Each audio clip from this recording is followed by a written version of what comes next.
The main character, John, tremblingly holds a paper in his hand with the analysis of his brain. He stands there, goosebumps running down his body and sweat dripping from his forehead. The doctor, sitting on a chair, answers him that it is better to try to get cured than to do nothing. But it is clear that these words do not give John faith. He, in complete shock, loses the paper with the analysis from his hands. John stands and looks at the doctor with complete confusion about how he can continue to live with such a disease. Our main character is sitting in the park near the hospital and talking to his mother. She asks him how the examination went and if there was anything serious there. He sits on a bench, completely at a loss, and replies that everything is fine. His blood sugar is just a little low and that this is completely normal.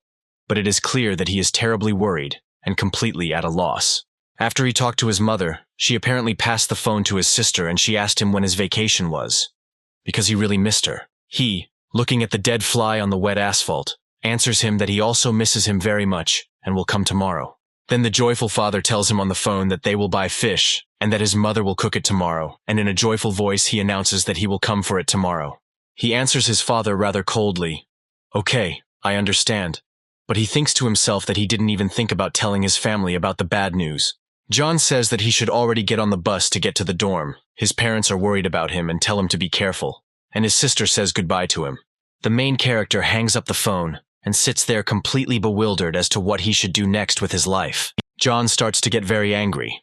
It is clear that he is in a terrible state. You can tell from him that he is aggressive and confused inside. He is angry and hits his legs with his fists. Afterwards, he sits and holds his head with his hands. Tears are flowing from his eyes. They are mixed with the rain. He is terribly upset and sits with complete incomprehension of why death chose him out of such a huge number of people on Earth. The little sister looks at the sky and closes one eye as a drop of rain falls on her. He tells his dad that it will start raining soon, and his mom picks up the conversation and says that they can go home since they have already bought everything. A passerby sitting in an establishment sees a family wandering around the market at the moment when it starts to rain. He comes out of the establishment and shouts to John's father to go into the store, take cover, and enjoy the short rain from there. His father tells him that even if he sits in this cafe, he can still get sick. So it's better for them to go home and not get sick, because it really is starting to rain quite heavily, and it's easy to get sick. A passerby standing at the exit of the cafe has come to terms with Papa John's decision, and, advertising the establishment a little, says that the food there is simply excellent, while people having lunch in this cafe are talking behind him. He walks back in with a smile on his face. Even though he has a smile on his face, it is still clear that he is slightly dissatisfied and finds John's family a bit boring. He sits down at his table and asks the chef to bring him more. Apparently the food in the establishment is really good, since he is already taking more than one portion. The chef tells him that he has accepted the order. He continues to dine on rice and meat, and from his facial expression it is clear that he really liked the food, and he continues to eat insatiably, saying how delicious it is. The veins on his forehead are showing and a little sweat is running down his face. At this moment in the kitchen, the chef kills an animal, apparently for a dish, and blood gushes out. The boss is talking to a woman, apparently his wife or girlfriend. She tells him that things have been going great lately, and that everything is fine with them. The dialogue continues, and the boss says that all that remains is to pay off the debts. At this moment, apparently the little animal does not really want to become a dish, and bites the person who decided to kill it. The chef cries out in pain. He looks at his bloody hand from the bite. It is clear that he is unhappy. Of course. He was bitten quite hard by the animal, and his whole finger is now covered in blood after the bite. Sweat is pouring down his face, and he decides to stop the bleeding with his mouth so that it will somehow stop. Meanwhile, John started bleeding, and his girlfriend, wiping away the blood, asks if everything is okay with him. Apparently she is worried, but on the other hand, she is not against making fun of him and says that maybe he is thinking about something vulgar. Just before the bus, he asks him if he got caught in the rain yesterday. She wipes away the blood, still smiling at him. Whether he is thinking about something erotic or perhaps about her, he looks tired and asks her to calm down. John's forehead is dripping with sweat and he closes his eyes. In fact, he was remembering yesterday's conversation with the doctor and wondering why his nose bleeds so often. In his head, he thinks that if he didn't have brain cancer, he would have gotten closer to this girl. It's clear that he cares about her. They get on the bus, and the guys who bully him get on behind him, and one of the main guys is standing right behind him. The impudent fellow takes John by the shoulder and with a sharp push jerks him to the side.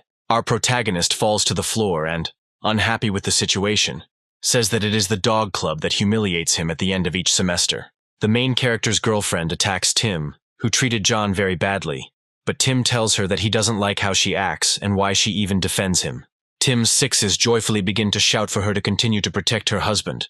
From the girl's side, it looked terrible. She very boldly answers him that it is better to be his wife than him, and slaps away the hand with which Tim wanted to touch her. Tim's sixes say that she stands up for this brat every time, and Tim asks her not to interfere because it is not her business in his opinion. The boys also pester him about how he is not worthy of being called a man. But it is not John's fault that he was born with poor health and body. John holds back his aggression and clenches his fists tightly, beads of sweat already appearing on them. It is clear that this company has been mocking him, insulting him, and humiliating him year after year, and he cannot fight back. Tim, looking cool, walks past John, who is sitting on the floor, and John is thinking to himself at that moment how much Tim is boring and annoying him. John apparently gathered his strength. He was tired of putting up with this, and he wanted to stop all this bullying. John looks at Tim with a very angry look and can no longer restrain himself, thinking that he doesn't have much time left. He grabs him roughly by the cheekbones. John is completely bewildered. Tim menacingly brings it towards himself. John can no longer contain his aggression and snaps at Tim with angry eyes. Tim's look shows that he is very unhappy with John's actions and wants to do something unpleasant. He takes the main character and throws him to the floor with all his might, so hard that John lands headfirst on the floor, and his phone flies out of his pocket. A phone that falls out of a pocket shatters into pieces. We are shown a hospital in the city where the main characters live. The news is reporting that people have gone completely crazy after eating game at a restaurant in the market. There's clearly something wrong with that restaurant. The father is worried about his son. He does not understand why he does not answer his calls, while the mother at this moment wants the father to stop calling and just send a text message, because the son is just going home. The father is perplexed and does not understand why the third brother has suddenly become so aggressive. Loud screams can be heard, and yet he recently had lunch in that very restaurant. The doctors are trying to calm him down, but it is clear that they are not doing a good job. The man is incredibly aggressive. The veins on his forehead are sticking out, and he is behaving very strangely. The father is worried about his brother and says that the only thing they can do is stay there. The mother decided to ask what he is sick with. The doctor is perplexed and doesn't know what to answer specifically, because he has seen a lot of people with similar illnesses in just a few days. The father stands in complete shock and absolutely does not understand what is happening. We are shown some place with a name, and some sounds can be heard there. Now everything is becoming clear. The city residents are breaking into this establishment and waiting for an explanation from the chief as to why, after their relatives ate there, they ended up in the hospital with an unknown disease. One of the people is angry and starts to break down the door with something heavy, shouting in anger for him to open it. The crowd screams in anger and breaks into the establishment. After they broke down the door, they saw blood and flies all over the place. Something strange had happened inside. The tables are overturned. There is complete chaos inside. Everything is broken. There is blood everywhere. They decided to go inside, and there a terrible stench awaited them. People were completely confused as to what could smell like that. They all looked together at the door inside the cafe. From there come sounds as if someone is eating. Absolutely all the people have a complete lack of understanding. One person from the crowd finally overcame his fear and decided to go in and check out what was going on, because everyone was interested. Literally a second later, he cries out in horror. We are shown a horrific picture of someone devouring a person with horrific sounds. Everything around is covered in blood, and there is a terrible smell of rottenness. There lies a dead man. He must have died a long time ago given his condition.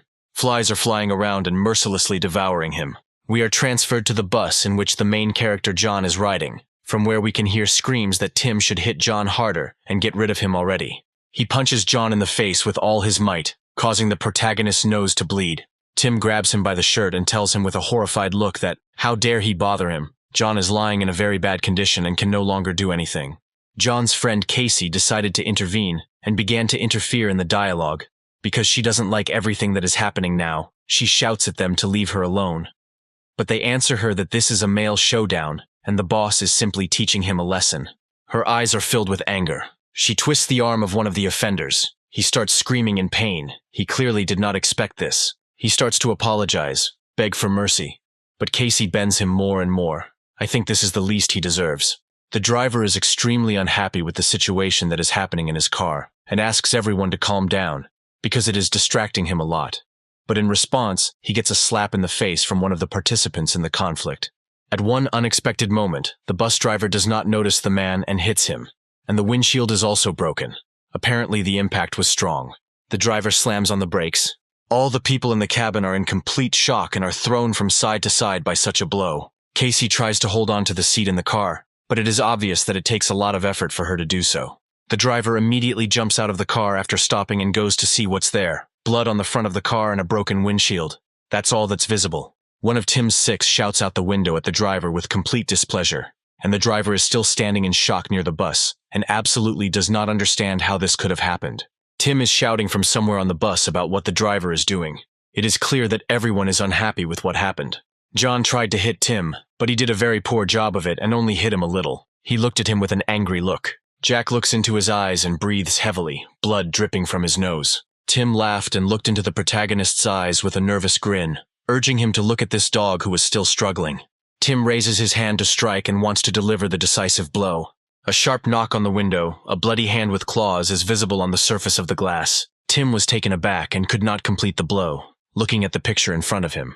Noticing people inside, the zombie began to scream more actively. Casey and Tim were scared, and sweat started running down their faces. A man sitting on the ground watches a zombie hanging on a bus and watching the people inside the bus. The zombie noticed a victim near the bus and turned its attention to more accessible prey. Having jumped off the bus, the zombie attacked the man, and having knocked him to the ground, sank its sharp teeth into the man's shoulder and began to eat him. The people on the bus were horrified by what they saw and jumped out of their seats, shouting zombies. Some started running away, while others stood rooted to the spot and simply watched what was happening. Tim reacted quickly and jumped up from his seat and ran to the driver's seat. Tim got behind the wheel and turned the ignition key. Tim presses the gas pedal hard, pushing it to the floor with all his might. The bus takes off and runs over a zombie and a man with its right wheel, crushing the zombie's head so that he definitely doesn't survive. Slowing down slightly, the bus continues along the road, taking passengers further away from the scene of the accident. In the rearview mirror, you can see the silhouettes of two bodies and a trail of blood left by the wheel of this bus.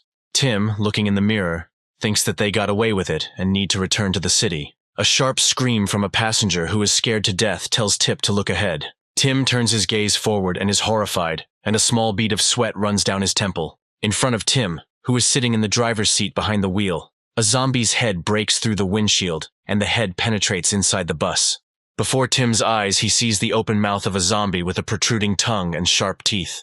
Tim, pressed into his chair, looks at the picture in front of him, and now he is convinced for himself that there is a zombie in front of him. Sharply turning the steering wheel to the left, the car makes a sharp turn and the zombie begins to fly off the windshield. Having caught on the windshield wipers, the zombie does not fly away onto the road, but begins to climb into the bus. The zombie begins to climb through the broken glass and reaches its claws towards the stunned Tim's face. After being wounded by Casey's rapier, the zombie falls motionless inside the bus. Shocked by everything that happened, Tim turns back to find out who struck. Casey stands in a combat pose, holding his rapier in front of him, with the shocked faces of the passengers visible behind him. Casey, with one kick, pushes the zombie's body into the open door of a bus that is moving at a decent speed. The bus simply rushes through the checkpoint at high speed. John sits in the lotus position on the floor of the bus, staring at the screen of his phone in front of him, while panicked screams from passengers can be heard behind him.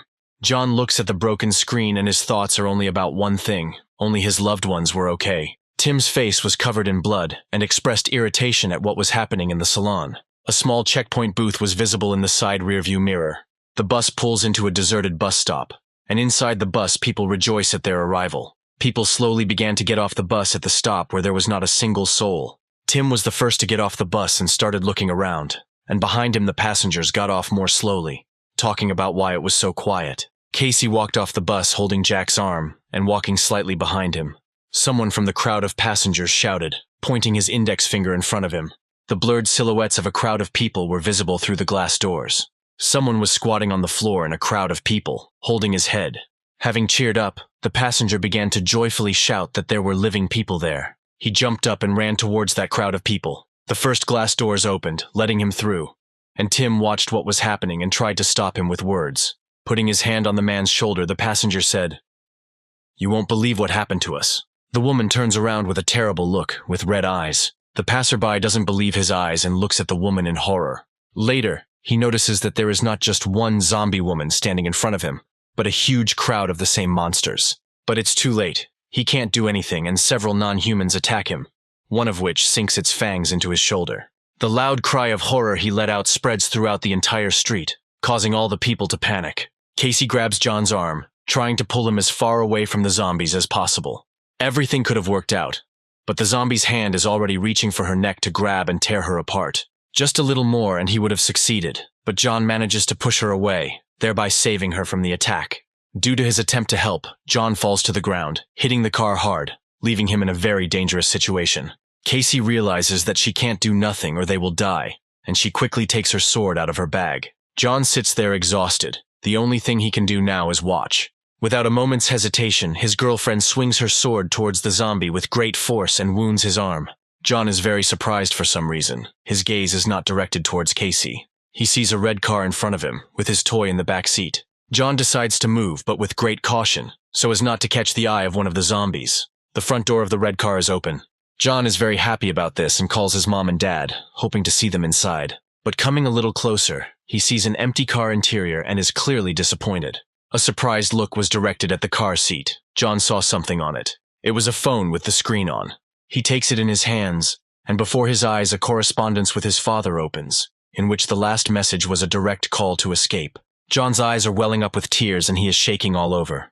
He is overwhelmed with emotions, but having managed to contain them, he shouts loudly, "Dad!" still holding the forgotten phone tightly in his hands. Suddenly, a child's hand grabs him by the t-shirt. John turns around and looks through tears at the back seat of the car. All this time his little sister was sitting there, scared and in tears. She says, "Brother." Seeing her, he begins to cry even harder. John is incredibly happy to see his sister alive and reaches out to her to hug and calm her down, while she tells him that their parents left and never returned. They hug tightly, John stroking his sister's head. She is still crying and asking her brother how he managed to come back. Suddenly, out of nowhere, a zombie tries to attack them. It breaks the glass in the car, the shards of which fly straight towards them. The zombie begins to reach out with his hand towards them, already climbing part of his body into the car through the broken window. It seemed like there was little left, but Casey appeared and was able to knock the monster to the ground. Her gaze is directed straight at the zombie, holding a sword in her hands. She swings it. At that very second, the tip of the sword pierces the monster lying on the road. John, stunned by this whole picture, looks at the beautiful and fearless Casey standing at sunset, holding the sword that saved their lives. Casey walks up to the car and reaches out to John, who has been hugging his sister tightly the entire time. There are drops of blood on their savior's face and white t-shirt, and she calls John and her younger sister to come with her. They did not refuse and ran quickly towards her. They are in a hurry, so John picks up his little sister and runs for cover. Casey realizes that at this rate they won't have time to escape, so she pushes John in the right direction. With difficulty, they all manage to crawl into the closing garage. At that very second, the garage closes with a bang, creating a safe place where they can hide from the zombies. John looks towards the door with a very tired look. He exhales with a certain feeling of relief. The gazes of two guys who also look tired and shabby are directed at them. There were many people with them in the shelter, who began to discuss the horror that had happened. The zombies intend to break the glass, getting inside, and the blonde comes up with an idea to send someone to the zombies, thereby distracting them so that the rest of the people can escape to a safer place. Indignant cries are immediately directed in his direction, because no one wants to die and sacrifice themselves to save others. Since no one wants to volunteer, the blonde chooses himself who he will send to certain death and grabs John's little sister by the hand. Naturally, Casey and John were very outraged by this and were against his actions. But the blonde doesn't pay any attention to this, as does his entourage. They are going to do something deliberate. The poor girl cries loudly and begs to be let go. John responds to her cry for help, pushes away the people who are in his way, and runs to save his sister. The blonde man scoffs at what's happening and offers to go out to Zombie John if he wants them to let his little sister go so badly. The mockery doesn't end there, as Blondie kicks John in the face and tells him that he will die with his sister. John fell to the floor, clutching his head in pain. Out of the corner of his eye, the blonde saw danger. A sword was aimed at him, but he reacted quickly and was able to dodge the attack with a large wooden stick. It was a disgruntled Casey who was not going to sit idle. Their eyes met. Casey ordered them to release the child immediately. The blonde pushed the little girl and told his friend to hold her so that she wouldn't run away. The blonde man struck first, but Casey managed to stop him with her sword. The man advises her to give up before it's too late. While everyone is distracted by the fight, one guy suggests taking advantage of the moment and quietly throwing the girl out into the street, but the girl starts screaming. Other people just look at her silently. but do not intend to help her in any way. Meanwhile, John, who was lying on the floor, begins to regain consciousness and call for his sister. He still can't get up. His thoughts are filled with the bad results of his tests. John sees pleasant and warm memories where their family is all together. They clearly look happy. He remembers the doctor's words, who told him not to give up, because it was better than doing nothing. John is very worried. Questions arise in his head that make him cry. Remembering the current situation, he becomes helpless. John is gaining strength. His body is shaking, but he still crawls towards his little sister. As soon as she saw him, she immediately started calling for her brother, hoping that he would save her. John shouts loudly that he is ready to go instead of her. But in his heart he understands that he does not want this at all. Surprised glances turned in his direction. Casey was the most surprised of all. John understands that he must do this to save his sister and, with a trembling body, rises to his feet.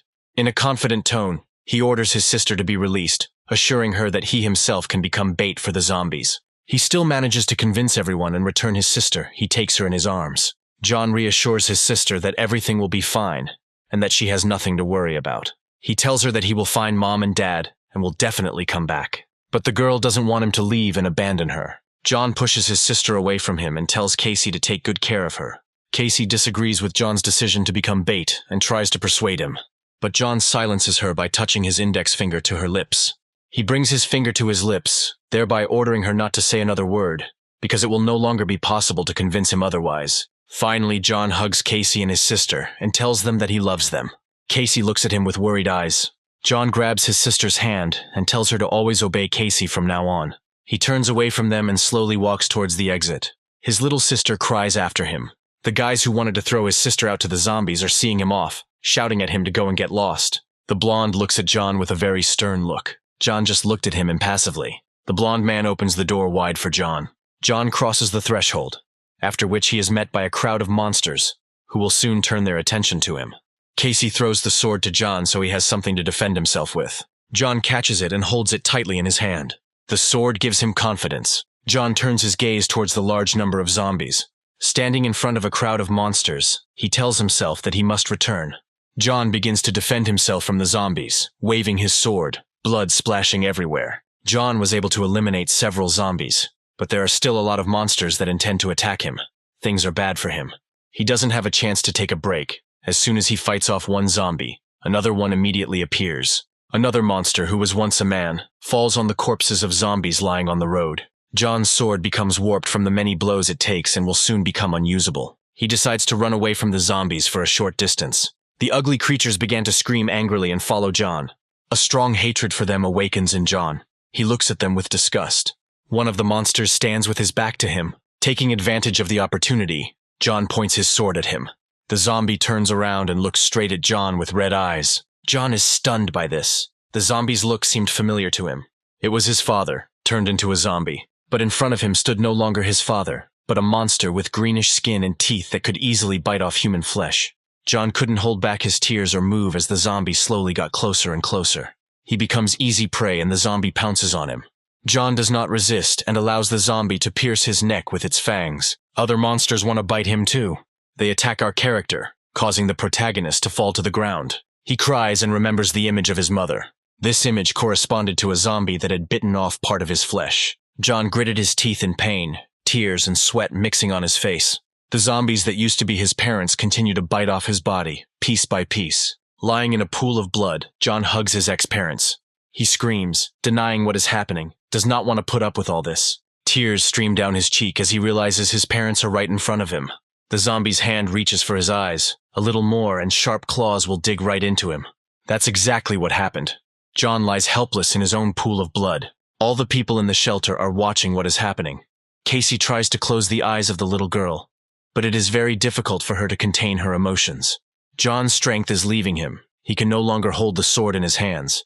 It just lies next to his hand. Casey screams pitifully and calls out loudly for John with tears. More zombies begin to approach the human body, eager to feast. The worst day in China has ended, and vultures are circling in the sky. They do not leave the corpse unattended and eat the remaining meat after the zombies. One vulture flies straight towards John with the same intention. Before landing, the bird already extends its claws to begin tearing skin and flesh. Her beak moves closer to John's pale, almost blue corpse.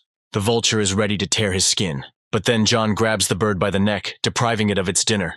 He looks at the bird with a contemptuous look. His eyes are red. John gained the strength to stand up. He bites the bird by the neck with his sharp teeth, preventing it from moving due to his strong grip. A splatter of blood nearly hit him in the eye. He loosens his grip and throws the now dead vulture to the ground. The bird's blood makes John vomit. He doesn't like it. All the zombies immediately turn around, and even from their faces you can tell that they are surprised. John gets to his feet. His hair became longer, his body stronger, his nails long, but his eye remained human. John has only one eye left to work, and he wonders what happened to me. He looks up in bewilderment. John sees a black and white sky in front of him. The clouds turned gray for him. The zombies' clothes are also in shades of gray. Turning his attention back to the zombies, he comes to his senses. John begins to remember what happened and how it happened. He realizes that he has been eaten by zombies. But John still can't understand how this is possible, because he was eaten by zombies, but he is still alive. He starts walking and thinking how this happened. John remembers how he stood idle while being bitten by zombies. Casey and his younger sister, who saw his brother being killed by monsters, come to mind. John gets the idea that they need to be found urgently. He ran towards the shelter where all the people were supposed to be hiding, but what he saw horrified him. The shop was destroyed. There were traces of blood everywhere. John calls his loved ones by name, hoping that they will respond. A certain sound caught his attention, and he looked in that direction. In front of him sat a fat zombie, eating someone's flesh. A frightened John did not want to believe with his own eyes that zombies were able to get inside the store. As he stood there, one zombie reached out to bite his leg. Sharp teeth pierced John's leg. But John, as if not sensing this, headed towards another zombie. The monster sat with its back to him, not paying any attention to him. John was shaking from what he saw. The zombie had a bandage, a familiar bandage that belonged to Casey. John was horrified by this, but his horror turned into anger and rage, so he attacked the zombie. Another monster that bit his legs had its teeth broken due to the wound healing very quickly. John yells at the zombie that ate Casey. John wishes that it would be better if Casey ate him together. He calls his little sister. He is filled with anger. With his bare hands, John tears apart the zombie's skin, from which a fountain of blood gushes. His enraged gaze is directed straight at the monster. John swings to hit the zombie. With his blow, he breaks all of his teeth and sticks his hand into the zombie's mouth. John sticks his hand further in, telling the monster to give him back Casey's bandage. With all his strength, he pulls his hand and bandage out of the zombie. The floor is covered in blood. A zombie like this falls. John clutches tightly the pink bloody bandage Casey had been wearing on her leg. He began to sweat and breathe heavily. In confusion, he wonders if he is really a zombie. John's attention is drawn to a sound coming from the boxes in the corner of the room. He decides to come closer to them. John pushed them aside and was surprised. He saw a very scared guy. John called him by name.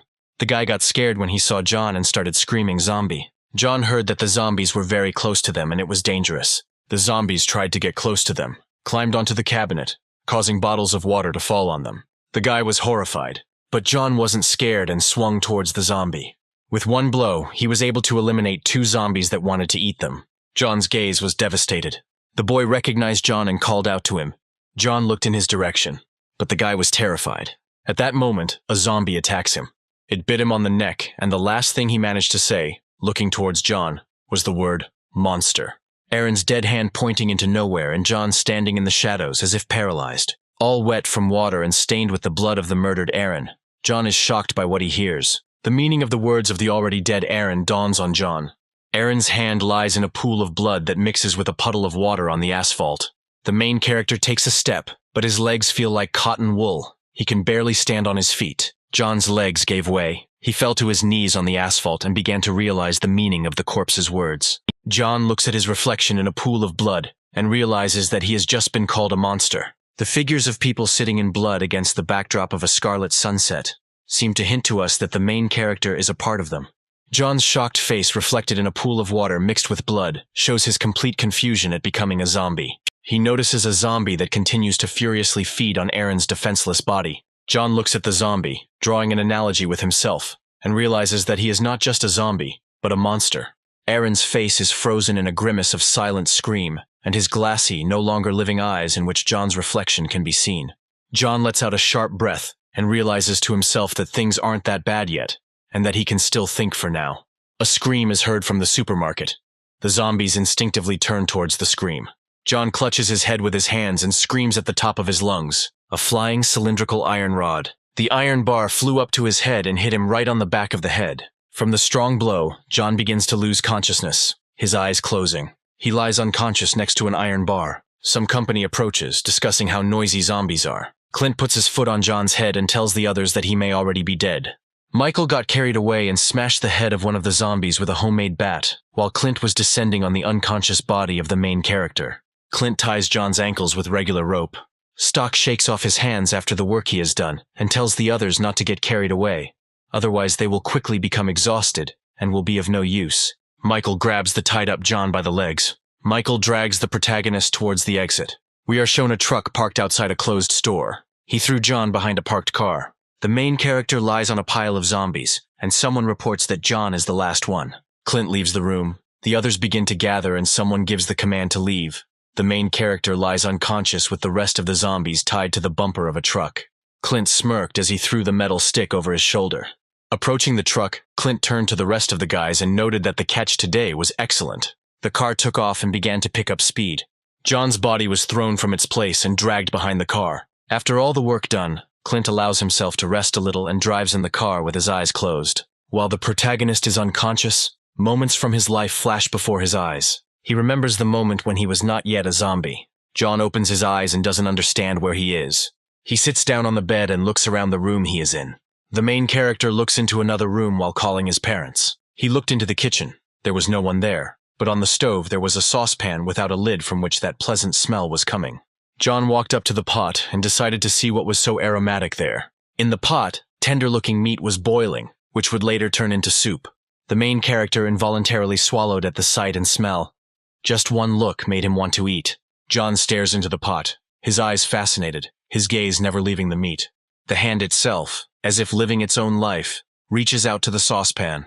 Not paying attention to the fact that the broth in the pot is hot, John suddenly plunges his hand straight into the pot and grabs the meat. In John's red hands, from the high temperature, lie pieces of delicious meat. His eyes became wild, his pupils narrowed, and his eye color darkened. John, as if mad, began to eat meat like an animal. The mother entered the room and, looking at her son, who was sitting on his knees in front of the oven, called out to him.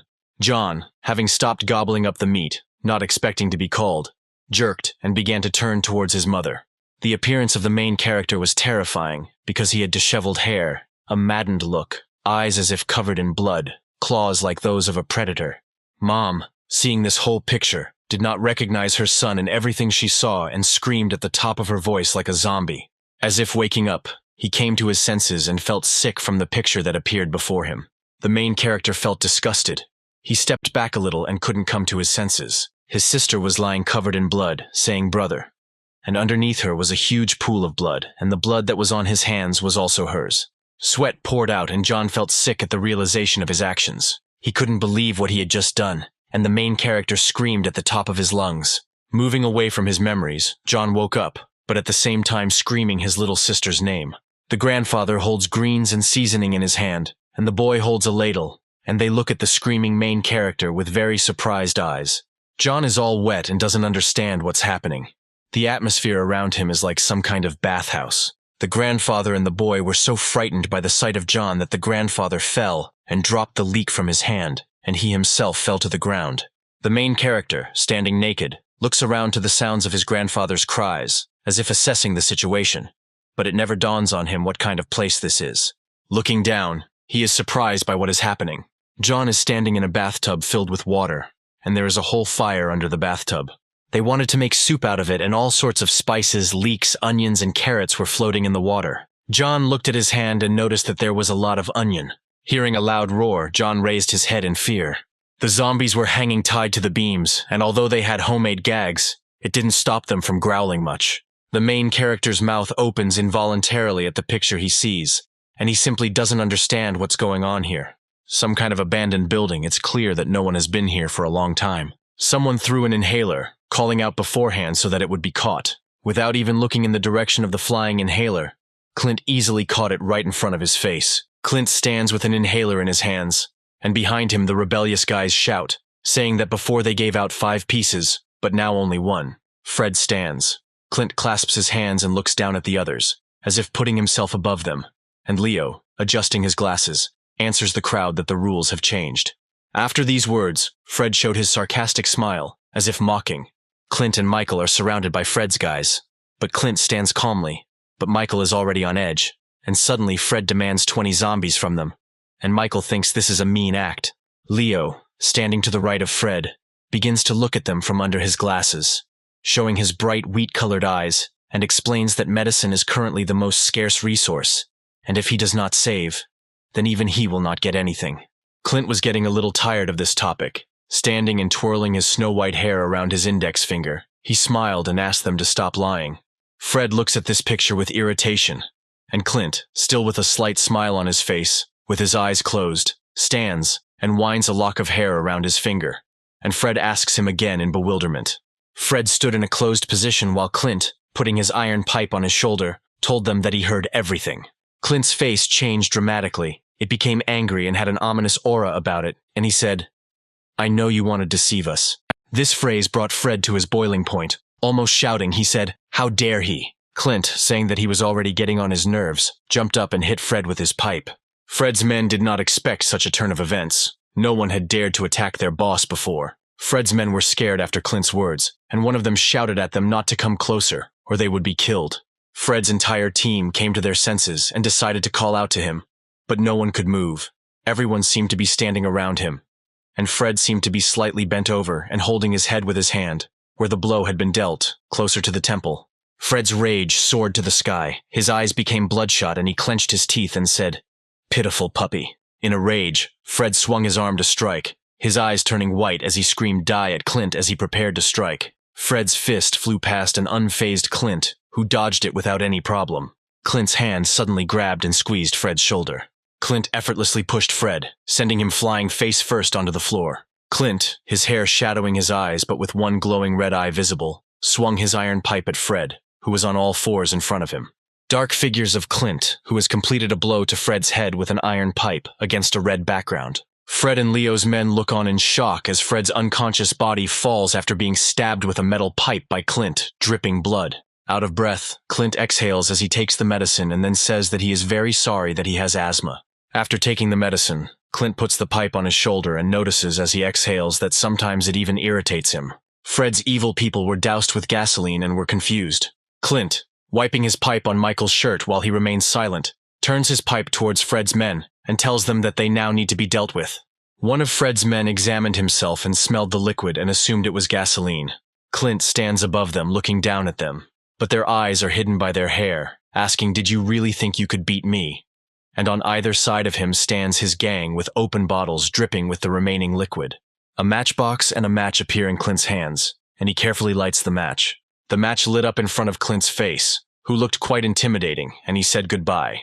"It's time to barbecue you," to which Fred's men begged for mercy. The figure of the grandfather in the hat who not long ago tried to boil John appears in the suddenly open door, and he calls the boss. Fred's men sit motionless in fear while Clint, match in hand, turns to his grandfather with a silent question. The zombie's hand grabs the grandfather's head and drags it away before he has time to say that there is a zombie there. Clint's eyes showed that he was surprised while someone sighed in the background. John, bare-chested, appeared instead of his grandfather and asks all the people in the room who is in charge here. Clint stood in a tense pose, as if ready for anything, and looking at John, who was coming closer, he thought to himself that he was that same zombie. Clint's thoughts left him in shock, sweat pouring down his temples. He remembered how he put his foot on John's head. Unexpected memories cause a lit match to fall from Clint's hands, and Clint and Jen look at the flying match in mute fear. Someone shouted that there was gasoline here too, and John's gaze was focused on the match falling into a puddle of gasoline. Something flew past Clint, at a speed that was imperceptible to the eye, the wind ruffling Clint's hair. Clint froze, staring ahead with his hair disheveled. Behind the motionless Clint, who simply couldn't imagine that what had just happened was simply impossible, stood John after he quickly caught the match flying into the gasoline. Small coals fall from John's clenched hand and smoke rises. John turns and looking at Clint's back asks the question about what he needs to explain. Clint lowered his head slightly, covering his eyes with his bangs, and thought to himself that he was a special zombie. Clint's hand tightened around the metal pipe, and he no longer cared that John, who stood before him and looked at him with a question in his eyes, was special. Clint, having jumped up from his place, set for himself the goal of knocking the main character off his feet, and raised the pipe for good measure at John standing in front of him. John easily stopped the metal pipe with his left hand, which was aimed at hitting him in the head. John looked up and clenched the pipe in his hand without any effort. There was a tense silence between John, who was holding the now broken pipe in his hand, and Clint. The realization of what was happening came to Clint's mind, thinking to himself that he was finished, which left him disappointed. After Clint's pipe became unusable, John threw it right onto the floor and hit the concrete with a characteristic sound. Clint's group stood behind him, and only Michael decided to call out to him, a little afraid and stuttering. The two stared at each other with stern eyes, Clint opposite John. John stands in front of Clint, who curses, "Damn it!" The main character looks forward with a straight face, and makes a remark about asking a question. John is surprised by Clint falling suddenly to the floor. Clint fell to the floor, bending over the main character's feet, shouting for him not to kill him. John is surprised by Clint's actions, and does not understand what is happening. Clint screams as if begging for mercy and says that he shouldn't have stolen it, and that he was wrong, while the main character calmly approaches him. When John approached Clint, he fell on him, hugging him by one leg, and continued to make excuses. "I made a mistake for the first time, forgive me." Clint's company was shocked by the behavior of their boss. Clint continued to beg for mercy. "I will do anything for you." John looks down on everything that's happening and words flash through his head about what the hell is going on here. John grabs Clint by the scruff of the neck like a cat to get him back on his feet, while agreeing to their pardon. The main character, turning his head towards Clint's company, says that they need to talk. Fred's men in gasoline and Leo sit on the sidelines watching everything and shaking with fear. John sits on the floor with his elbow on his leg, and the rest of Clint's company sits in front of him and listens to his story, while Clint sits on some boxes to the side. Clint, sitting with his back to the others, greedily drinks water, and John is already finishing his story about how he became such a monster. After Clint's shaky story about his life, his company briefly repeated the story as if trying to clarify all the details for themselves, but they couldn't understand how he had retained consciousness. John sat and stared into space, silent while the others tried to digest the information. An empty, crushed bottle of water fell to the floor, which Clint had been drinking while saying, "God, this is so romantic." Clint turned around on the boxes to face the main character and, crossing his arms over his chest, spoke about sacrificing himself for his sister and lover and said, summing up, that it was nice. Clint raised his index finger and looked at John and said, "What if he told him that no one he knew was eaten that day?" John couldn't believe what Clint was saying, but he went on and said that if they had been eaten, there would have been skeletons left. Clint closed his eyes and put his hand to his chin and continued to think that if he hadn't seen their remains, then most likely they were still alive. Clint opened his eyes and looked at the protagonist. They too became zombies. Clint's words threw John off balance, and he sat with his eyes wide open. People stood in front of the boiling bath and couldn't understand why others didn't kill the zombies. They looked at the hanging zombies and talked about calling the boss. One of the zombies' rope broke. Amidst the screams of people, the zombie fell into the bath fire. The zombie's arms and legs were still tied and he was writhing in the fire, growling. The smell of burning zombie flesh reached the people and they froze. One person started drooling and said, "Wow, that smell." John says the zombies are screaming. Everyone turned and looked at the back of the leaving protagonist, and Clint asked where he was going. John stops and turns his head in their direction and says that he must find them. John, leaving, hears Clint's words about how he is going to look for them.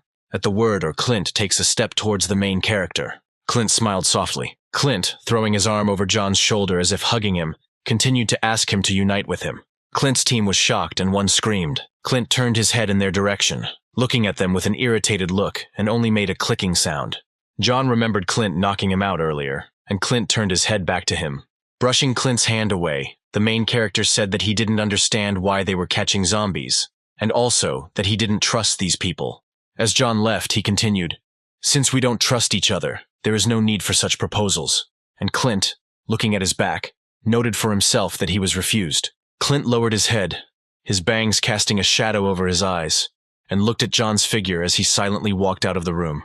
Clint, who had an ominous aura about him, turned towards the one who interrupted his conversation. Clint twirls his hair around his finger, and angrily asks who gave him permission to butt into the conversation.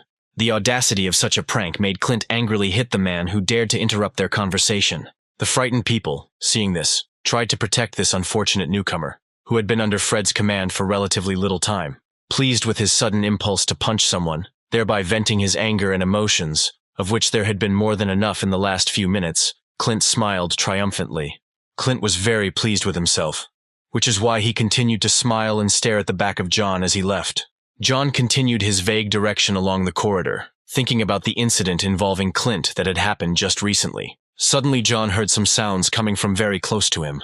The main character, without thinking twice, abruptly opened the door of the room from which mysterious and interesting sounds were coming. The main character's surprise knew no bounds. It was written in his gaze, which expressed nothing but surprise. There was a disgusting smell in the room, the source of which was the scattered and dismembered corpses, of which there were a lot.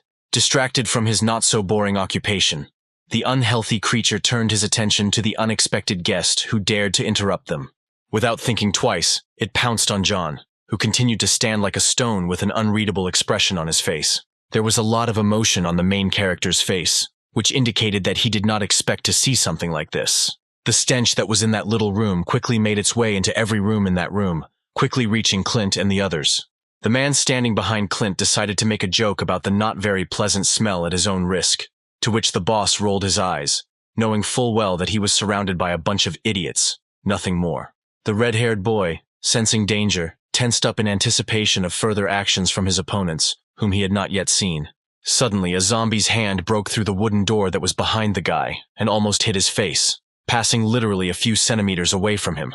With lightning speed, the zombie bit into the neck of the guy, who did not have precious time to think about this situation. The relatives of the already dead man looked at this with open horror and fear, which they had never experienced before in their lives. Following the first zombie that broke through, as per the script, the rest of its kind came to do what was destined for them. They frightened the cowardly people who were afraid for their useless skins, instilling horror that was reflected on their faces. But out of nowhere, an iron pipe appeared in someone's hands and flew at someone's face at great speed, in front of the guy's face, who had previously managed to say goodbye to his life. Splashes of blood poured from a zombie that wanted to kill him. Clint himself came to the aid of this unfortunate boy, becoming a world-class hero in the process. John was also trying to deal with the horde of zombies that surrounded him.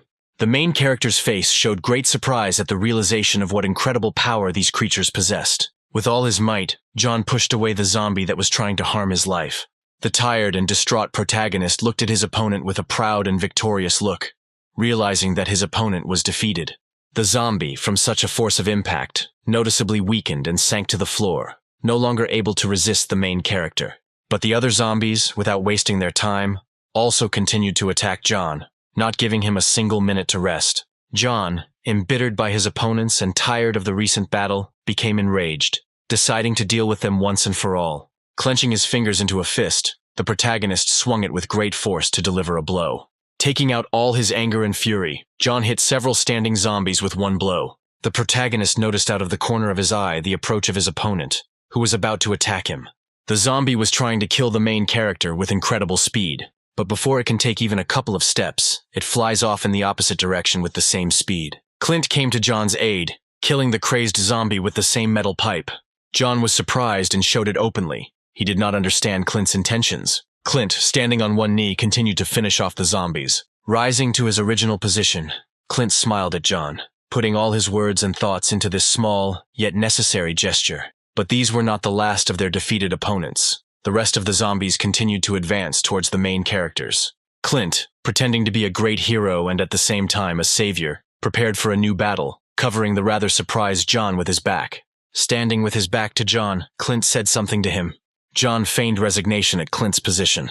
He wanted to tell Clint something truly important, something that had been tormenting him for quite some time, which made Clint freeze in anticipation of the question. But suddenly, John and Clint hear someone screaming and yelling their way. These were the surviving people of Fred and Clint, who were also running away from the maddened zombies, rushing to help the main characters. Because John didn't have time to voice what he was going to say, there was irritation and anger on his face. Clint quickly took control of the situation, including the idiot and talking complete nonsense. But the zombies don't wait and continue to advance on the people, showing with their whole appearance that they are ready to fight. Now Clint and John will fight side by side, helping each other to survive. The surviving people run to the main characters to help them cope with such a large number of zombies. Zombies surround the main characters on both sides, ready to attack. John is determined and ready for a new battle, knowing that today he will not remain a loser, because he has a small team that will help him in case of a threat to his life. Meanwhile, someone is trying to make a hole in the wall to get out of the chaos that surrounded the survivors. It was none other than Leo himself, frantically trying to save his worthless life. The surviving people swam near the room, hearing very strange sounds coming from it. There seemed to be no end to the zombies. There were too many of them. They continued to attack with the same fury and horror. But John was much stronger than a bunch of these freaks, who, without realizing it, were walking to certain death. He scattered them with one powerful blow. But the zombies did not give up, continuing to fight the main character. One of the zombies managed to jump and bite into John's neck. John, without expressing any emotions or feelings, looked at this zombie who had attempted to kill him, but then his face contorted into anger and fury. John grabbed the insane zombie by the hair and began to pull him away from his neck. With all his might, John threw it aside, amazed at the audacity of this zombie. John then jumps and kicks the zombie in the face, but it continues to scream. But before he could kick him, John suddenly stopped, his face expressing complete surprise. The main character has a question: who could stop him from such an action? Which brings a lot of pleasure. Lower your head, Clint. The protagonist sees palms clasped together in order to stop him. Turning his head, John notices white hair that belongs to Clint, who has a death grip on the protagonist. The main characters shout at each other, trying to convince each other of opposite things. Clint holds John's back firmly, wrapping his arms around him and blocking him from making even the slightest movement. The iron pipe that was thrown down by Clint after seeing the scene lies not far from them, while the protagonist continues to hold John. But despite this, the zombies continued to attack Fred's people. No one could stop this chaos. There were too many of them. Michael, realizing the danger of the situation, hastened to warn people that they could not cope. Because Clint was distracted for just a second, a zombie suddenly appeared behind him and was about to attack. "Oh shit," Clint cursed, looking at his opponent with a surprised look. But someone's hand grabbed the head of the crazed zombie from Clint in time. None other than John rushed to help Clint, looking him straight in the eyes with a look full of positive feelings. Clint was taken aback by the meaningful look opposite him. John squeezed the zombie's head with incredible force, preventing the zombie from harming Clint, who in turn seemed to have a lot of emotions on his face at once. Clint's face was pressed into John's shoulder, causing his face to twist, and behind him, the sound of the zombie's skull cracking could be heard as it died with only seconds left. John's face showed the determination of the actions he was about to take to save Clint's life. Pressing as hard as he could on his opponent's skull, John tried to kill the zombie, whose blood was visible, indicating his imminent defeat. Clint lay on the floor trying to process what had happened. Michael and the blonde boy stared at the people in front of them in confusion, silently praying that Clint was okay. Michael looked at Clint's legs sticking out of the cave, preparing himself for the best outcome. Clint screamed, slightly shocked by what he had experienced a few seconds earlier. Clint stared at John, trying to piece together the puzzle in his head, not understanding the intentions and motives of the man in front of him. John looked at Clint with a warm smile, thinking about his actions. Out of breath, Michael and the blonde guy ran into the room to make sure Clint was safe and sound. Michael asked the fair-haired guy to help him so that he wouldn't stand like a stone. But suddenly he was grabbed by the same zombie that had tried to kill Clint a few minutes earlier. John stepped on his foot with great force to prevent an attack on Michael. John looked at the zombie with sadness, realizing that just recently this was a healthy person who, perhaps, had a family, friends, a job. Michael behind him understood the essence of his thoughts, and the fair-haired guy recognized his father in this zombie. The maddened zombie did not understand his actions, so he grunted something inarticulate and tried to get up to continue fighting. But suddenly he was gagged with a bottle of gasoline, which was shoved into his mouth, which is why he, not understanding this action, looked at everyone with emptiness in his eyes. John looked at him one last time, thinking about something of his own. Suddenly John lit a match, which instantly flared up and illuminated the cave with a dim light. John remembered his long-ago conversation with this zombie, when he was a healthy person. Realizing that he is doing everything right, John slowly brings a burning match to the mouth of his old acquaintance, who has a bottle of a highly flammable substance in his mouth. Everything around is consumed by tongues of flame, which mercilessly take these creatures from the world of the living. In the midst of the fire, a man's face is visible, expressing horror that will now remain on his face forever. John, Clint, Michael, and the blonde guy watch the fire as it consumes the room and takes the creatures with it. The fair-haired guy, realizing that he has lost the most precious and valuable thing he has, without holding back his emotions, begins to cry from the accumulated resentment and pain. Clint silently looks at the fire that he himself recently wanted to start, which would have killed Fred's people. John looks back with regret and sorrow at what he had done just seconds earlier. The smoke from the fire continues to rise towards the sky, as do the souls it took with it, leaving no chance for survival for the already dead zombies. The heroes continue to look at this. Perhaps each of them is thinking the same thing now. Mentally saying goodbye to everyone, John turns to face Clint. Clint really wanted to help and give moral support to John, who was passing by and closed his eyes to keep from showing even more emotion. Trying to find words of gratitude and support, Clint looked meaningfully at John. John continued walking, listening to every word Clint said to him. Seeing no reaction from John, Clint decided to ask him about the most important thing. Clint's gaze was determined. He was eager to understand what exactly John wanted from him. Hearing the question addressed specifically to him, John stopped, not believing what he heard, and he was running through possible answers in his head, so he was in no hurry to turn around and answer Clint. In a few measly seconds, Clint mentally fainted 7 times, had 3 strokes, cut out his tongue, and managed to say goodbye to his life without understanding why he blurted it out right now. Without answering his interlocutor, who was eager to know the truth, John looked at him with the most charming and sincere smile he was capable of, and John, miscalculating his strength, pushes Clint in the stomach, as if turning the entire dialogue into nothing more than a joke, thereby relegating this conversation to the future. The force of the blow twisted Clint in half. A small trickle of blood gushed from his mouth, and his eyes expressed a problem of world scale, which puzzled John a little. Michael and the blonde guy were surprised by this prank, and were noticeably worried about Clint's condition. John grabbed a surprised Clint's hand to help him. He then slung it over his shoulder so he could carry it himself later on without causing discomfort to Clint, whom he had almost injured in the last few seconds. Pleased with this prank, Clint looked at John with a smile and calmness. But suddenly for everyone, the car, which could have safely left this territory, also caught fire, depriving them of the opportunity to move. No doubt this left everyone confused and surprised, so they just stared at the car. We have nothing to leave on. We are doomed. No one will help us. We will die. The fair-haired guy panicked, realizing the absurdity of what had happened. Unexpectedly for everyone, Clint, who was hanging on John's shoulder, managed to slap the little guy, shouting that he had no right to throw around such phrases.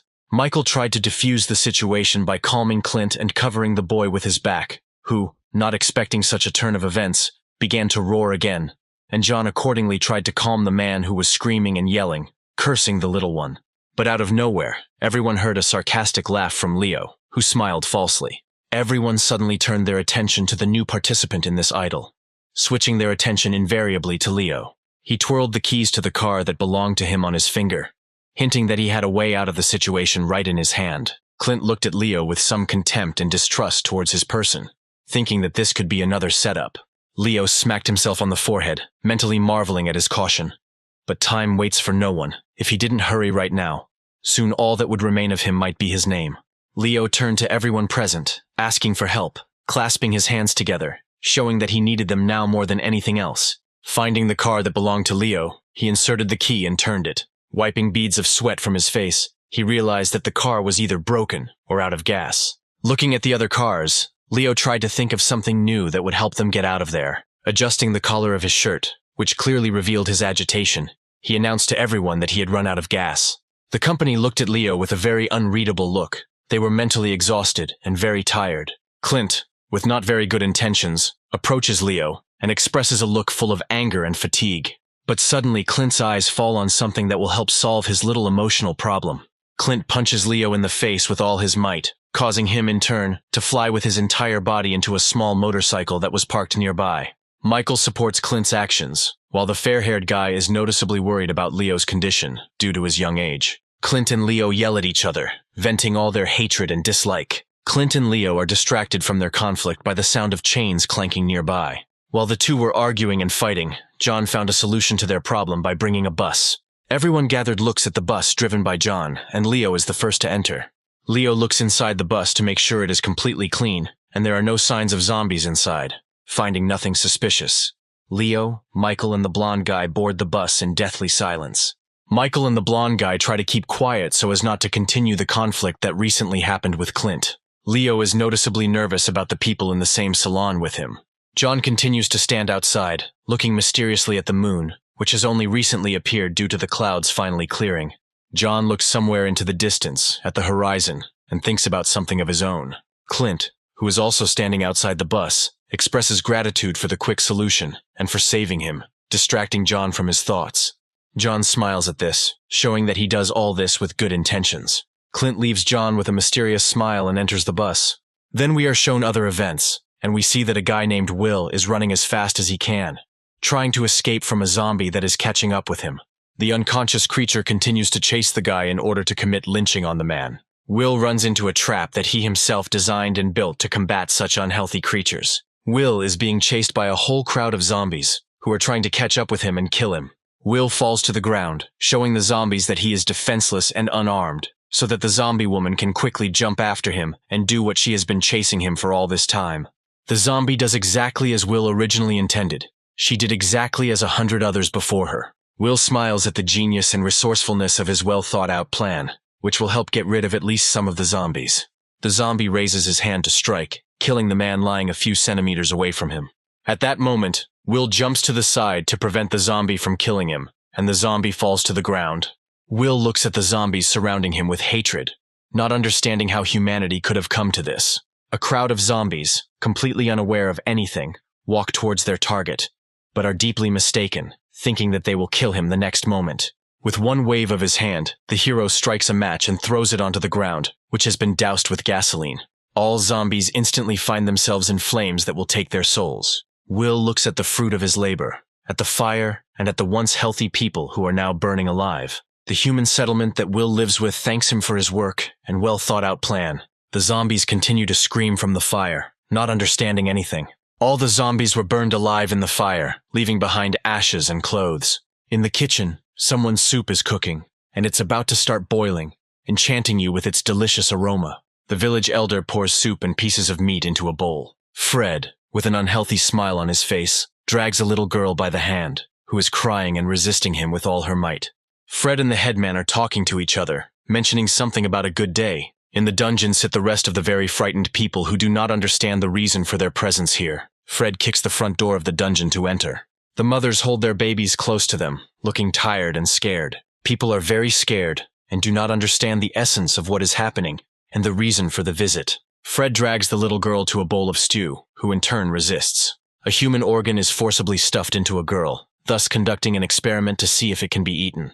The girl, overcoming her disgust, tries to chew what was forcibly stuffed into her. Fred and the headman watch the girl's reaction closely. Continuing to cry and scream loudly, she was still able to swallow the organ. Fred and the other people rejoice at the success of the experiment. This stew is poured into bowls to feed other people. All the people pounced on food, which is in such short supply in these difficult times. The girl continues to cry and does not fully understand what is happening in the world now.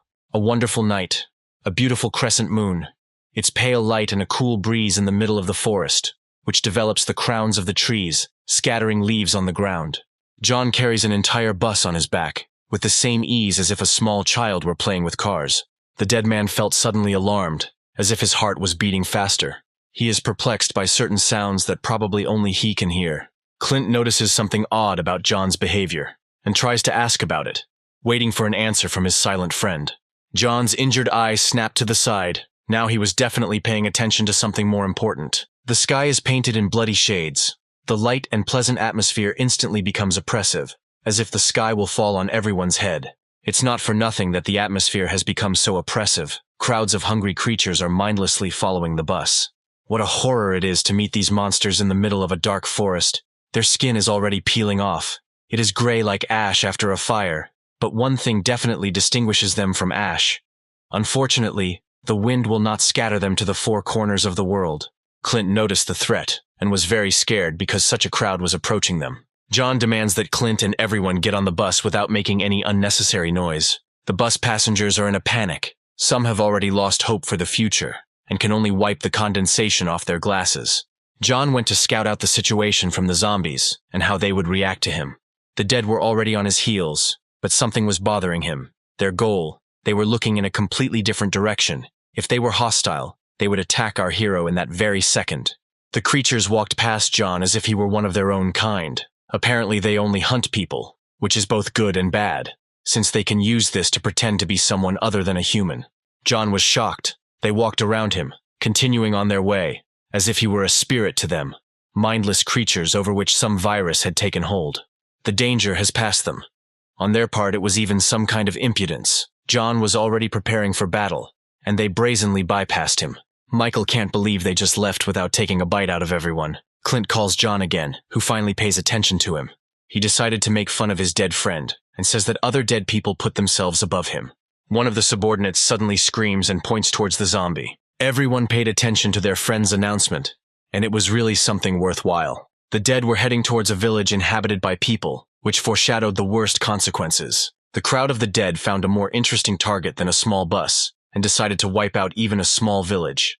Leo hopes that they won't be able to decide to go after them, which is why he's shaking like he's in the freezing cold. Clint is not happy that the dead are heading to the village, and he needs to make a decision quickly. Otherwise, it will be too late. John knocks on the bus window and asks everyone to take their seats and secure themselves properly. He grabs the steel chain with his blackened hands and prepares all his strength for an instant jerk. John's last sentence makes even the most fearless person tense up, as he has planned something that should get them to the village in a matter of seconds. Everyone buckled up, because this might be a one-way ticket for them, their destination. John only forgot to hand over the fare, but he didn't forget to take care of their safety, whether everyone was wearing seatbelts, whether anyone needed to get out. Their eyes have left their sockets. No seatbelt will save them from such a ride. John runs with the bus behind him. Such strength is very frightening, and the speed is amazing time after time. The bus finally stopped hovering in the air and descended to the ground. The hero is serious and will destroy any obstacle in front of him, razing it to the ground. The dead prove to be a poor obstacle for our hero, and each of them sets off on their final flight. A cloud of smoke rises into the sky. Now the apocalypse has begun to manifest itself somehow. A flame-like inferno flared up in the hayloft, releasing clouds of smoky smoke. The dead still reached the village earlier, which is not good. People are greedily eating meat that looks like the flesh of the dead, and it's even worse than a regular zombie attack. Consuming such food produces its harmful fruits, just as the strongest drug turns the brain into mush and the body into a shell. The stinking flesh of the dead attracts with its smell and makes its victim enjoy food for the last time, receiving unimaginable strength and placing the mind in a wooden box and under the ground. One of the madmen, between meals, turns his attention to someone standing next to him. He smiles like a madman at his guest, whom he hasn't seen for a long time. The madman brings part of his dinner to a certain boss, like a servant. The boss does not refuse the local delicacy in the form of dead man's meat, which destroys the very personality of a person, after which it is better to expect the ending in the form of a rope, soap, and a stool. The mysterious boss turns out to be John's longtime offender, Tim, and even here he's up to no good, forcing his subordinates to eat zombie meat. The sycophant was permeated with the smell of roasted dead flesh, mixing this vile smell with his sweat.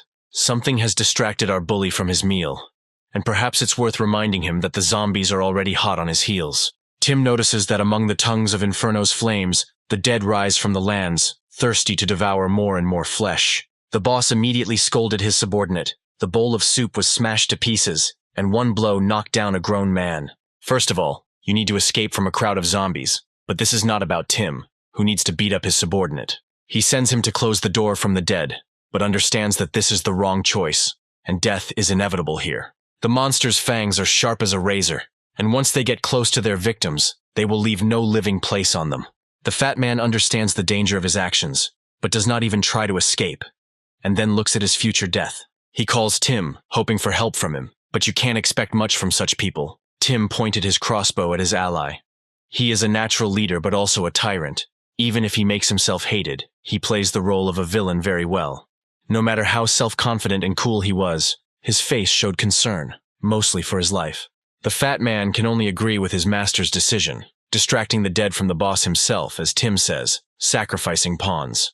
The fat man points his hand towards the door, and his whole body trembles with fear, as if an electric current had been sent through his veins. He was captured, and it is unlikely that he will escape the clutches of death, or even do anything at all. He has no choice but to scream at the top of his voice, hoping to be saved. The dead hand grabbed the fat man, and the rest of the dead will not go without lunch, so they will probably break off another tasty morsel from the meaty man.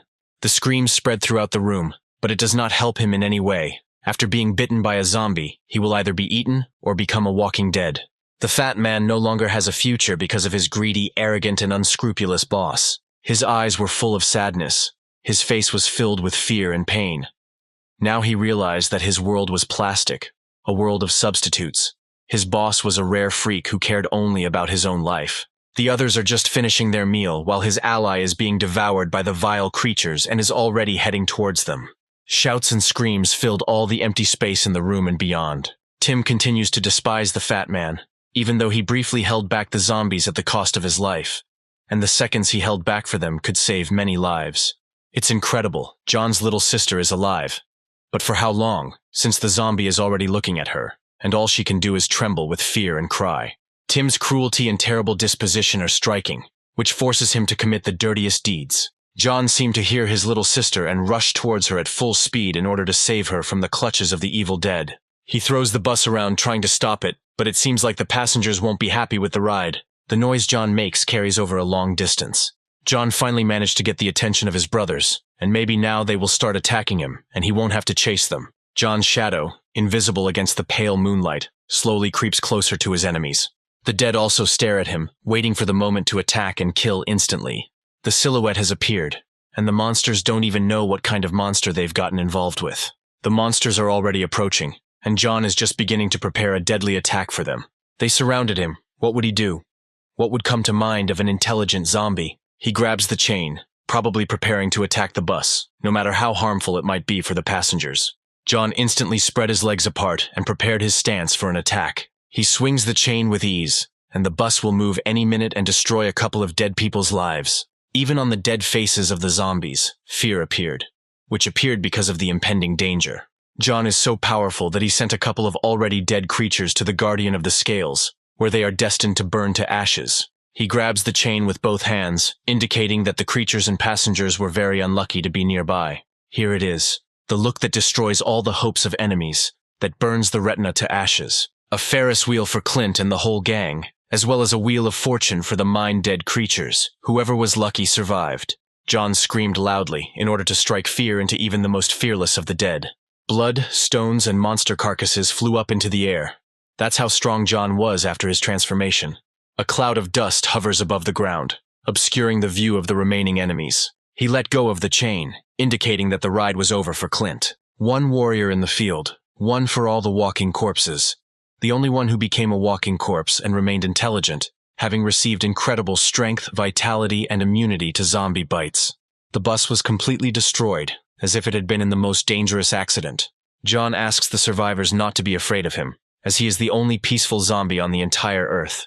People continue to shine a flashlight on him and continue to distrust him, since it is not typical for zombies to be adequate. The light blinds our hero, but thank God he is prudent, and not like Tim, his complete opposite. An angel and a demon, a cat and a dog, fire and water. John asks to stop shining the flashlight at him, as it was really annoying him, and he would have continued shining it if he hadn't been told. The flashlight fell to the ground and scattered light around, which is good in the middle of the night.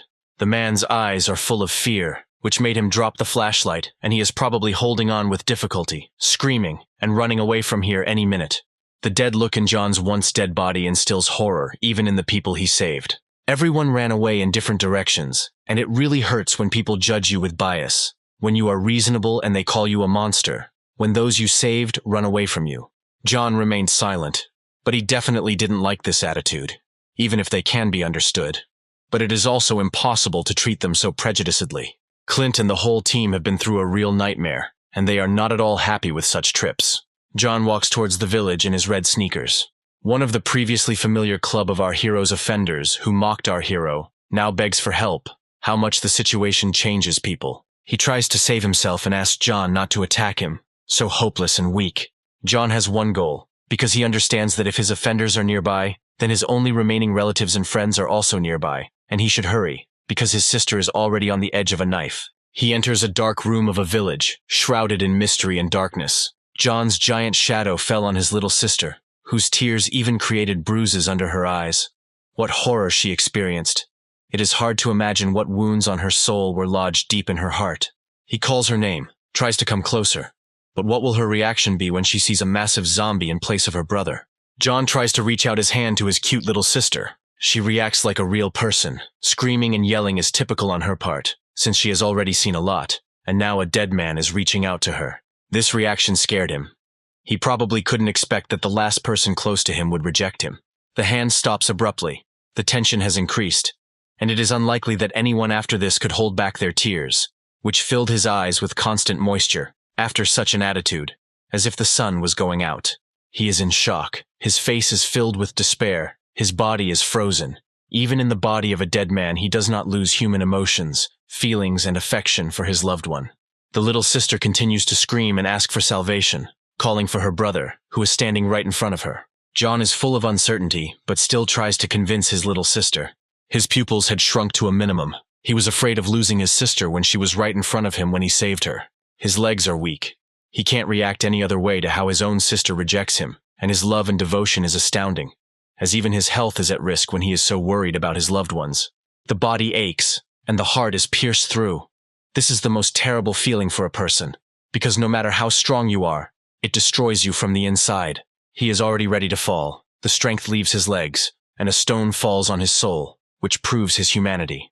John was thrown to his knees, as if before an execution his head was placed under the blade by the cruelest executioner, a close person, because he can heal any wound, but also deliver the deepest blow, cutting off the head from the shoulders. The atmosphere is oppressive, leaving even the deadest zombie with no soul, small, defenseless, and a real crybaby. But her willpower can be envied, since she did not lose hope for her brother's life and believed until the end, although she saw his death with her own eyes. John justifies her fear by saying that he is similar to a ghost, which is why she feels afraid.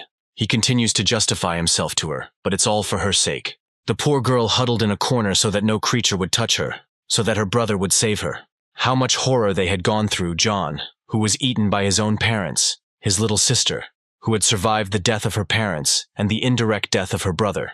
He hates himself for his weakness and promises himself that he will never let his family be harmed again. Her tears stopped. She probably realized who was in front of her, and this should make her very happy. Her gaze cleared. All kinds of shock were written on her eyes.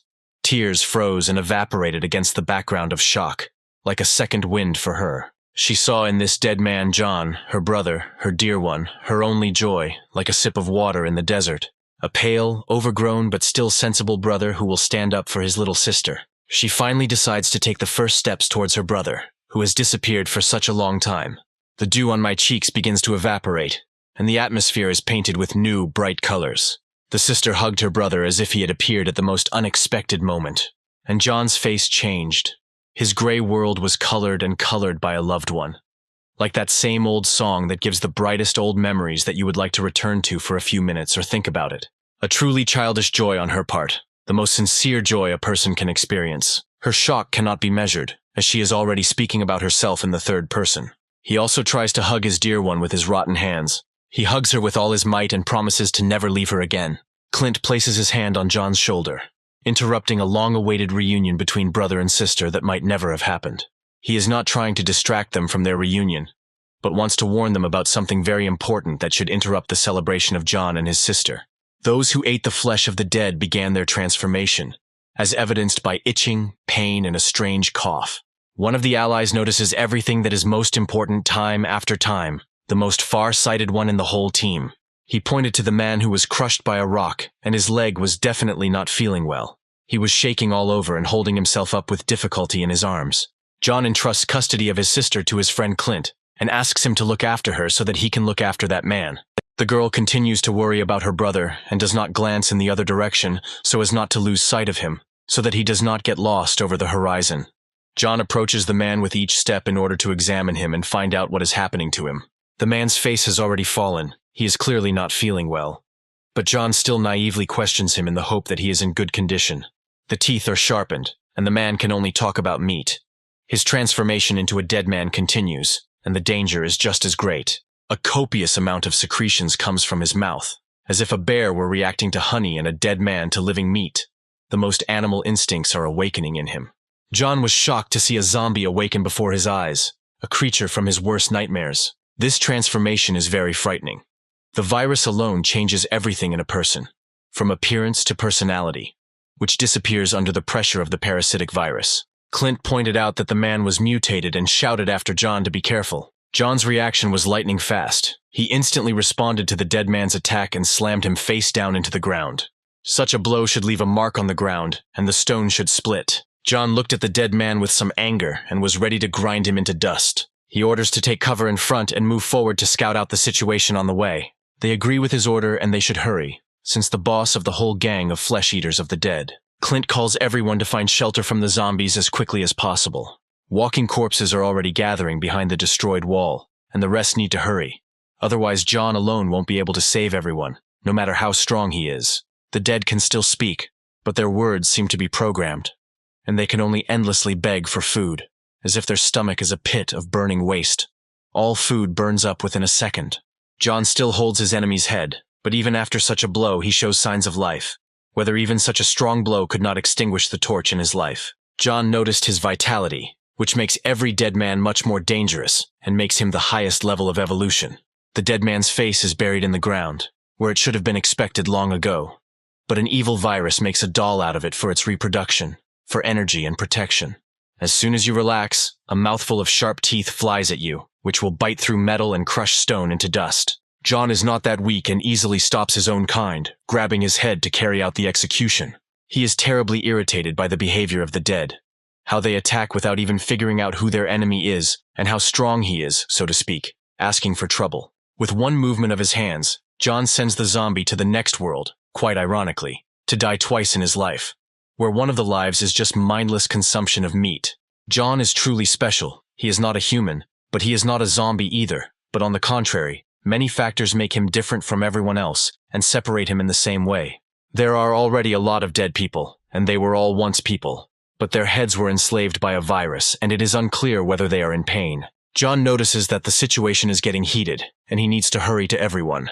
One of all the madmen has not yet turned, but if he ate meat, then he does not have long left. There are already many rotting spots on his body, and enslaving the mind for the virus is not difficult or quick. He begs for help from our John. But where is his boss, whom he trusted so much after all? A man will lie down under anyone in order to survive. John has one goal and he needs to move towards his team. No little thing will stop him. Tim is so terrible that he experimented on his subordinates, forcing them to eat the flesh of the dead, which leads to even more destruction and allows the virus to spread even more. It is already difficult for the man to ask for help. His mind becomes clouded, as if from the largest dose of a drug. The parasitic virus enslaves the mind completely, leaving only a shell. His face depicts fear, pain, and despair. His half-rotten face embodies all his emotions. Before and after, a second decided the future life of a once human being, now a walking corpse. Now he is like a mad dog, who just wants to bite off a fresh piece of meat. John is very irritated by such a terrible virus that plunges this world into the abyss of despair. A virus that separates a person from his loved ones, and so suddenly, he turned to face his enemies, showing them some respect. The situation is so hopeless for every eater of dead flesh that they enjoyed until the end of their death. The dead man rushes at John, but only seconds ago he asked for help and it was him that John should help. He, as the dispenser of justice, asks himself whether he deserves it or whether he should die without suffering, which is already mercy. A terrifying grimace of a dead man, as it is rare to see someone who can open their mouth so wide for their victims. The dead man's face instantly turned to mush, just from one blow from John. John dealt one strong blow to the dead man, and with such impudence, looking at him and finishing him off with each new blow, hitting the elbow into the arm with such aggression that he could no longer attack or eat anyone else. John's terrifying scream that strikes fear into even the most insane of dead people who don't give a damn about any fear. The terrifying hands of the zombie are already reaching out for the spoils, waiting to feed on human flesh. Everyone closes the door to the monsters at once, and it is unlikely that anyone will help them from the outside. They can only hide in the shelter and wait for John to arrive. Michael is already losing hope of survival due to the number of monsters. He asks Clint about what to do next. Even if there is no hope for the future, only fate decides their future. All they can do is wait and hope for a wise decision by fate. Hope for the guidance of fate, although it is one and the same. Someone unknown instantly rushed past Leo and touched him, whether it was striving for someone and striving so hard, not seeing anyone in front of him. Someone grabbed our Clint, and this someone apparently came with bad intentions, because they called him a freak. Clint knows this guy and their past comes back to haunt him because he would have to have a lot of courage to come back here and get hit on the head by this guy. Clint and the girl were thrown back to the door. The team is in shock from such events. Everyone is trying to help them.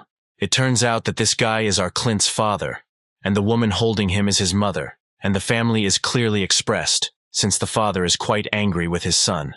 The scientist and the entire team are shocked by what they see and stand with their mouths wide open. The blow left Clint bleeding from his mouth and everyone else wanted to help him. The father points to Clint and orders the mother not to protect her son, since he allegedly wants to exterminate his entire family. Clint cheekily mocks his father, as he rarely thinks about the fact that they are a family, and perhaps the father himself is the root of the problems in the family. Clint's cheeky smile never leaves his face, and he continues to mock his father, as he probably hates him, and it's mutual. He likes the fact that he can mock his own father, who apparently went to great lengths to achieve such treatment. Someone from the highest building looks at everyone, shining something. He watches John's battle with the dead, and may be preparing something for John himself. The surprise was a familiar arrow from a crossbow from a familiar freak. John masterfully sends every dead man flying, as if he had dedicated his entire life to exterminating walking corpses. The guesses turned out to be correct, and the previously familiar crossbow belonged to our boss Tim, who cannot aim at John because he is too fast. A certain beauty tries to be cheeky to Tim and claims that today is clearly not a good day. Tim immediately sensed the audacity in her words and asked again what she had said. The beauty turned out to be John's girlfriend, whom he lost and whom he loved so much, but sacrificed himself to protect his cute little sister and beautiful friend. She points out that all the bad things came back to Tim like a boomerang, since he taught people to eat zombies, and now they will eat him. This caustic phrase really hurt him, and she might not be well off after such words, knowing his character and bad temper. No one knows what she expects from her words, but her face, full of misunderstanding, suggests that she does not know what can await her. Tim, like the most evil villain, mocks the girl's words, not realizing that he is in a really dangerous situation, but his self-confidence overshadows his prudence. He began to laugh even louder, which confirmed his incredible confidence. Tim dropped his crossbow and was apparently preparing to strike the beauty or simply hurt her. He grabs the poor girl by the neck and starts to strangle her like the most impudent freak. Such cold-bloodedness towards the one he loves, he will not even hesitate for a second. Throw the love of his life into a crowd of zombies in order to survive. She is in pain, but he does not stop holding her by the throat, saying that she has no right to contradict him.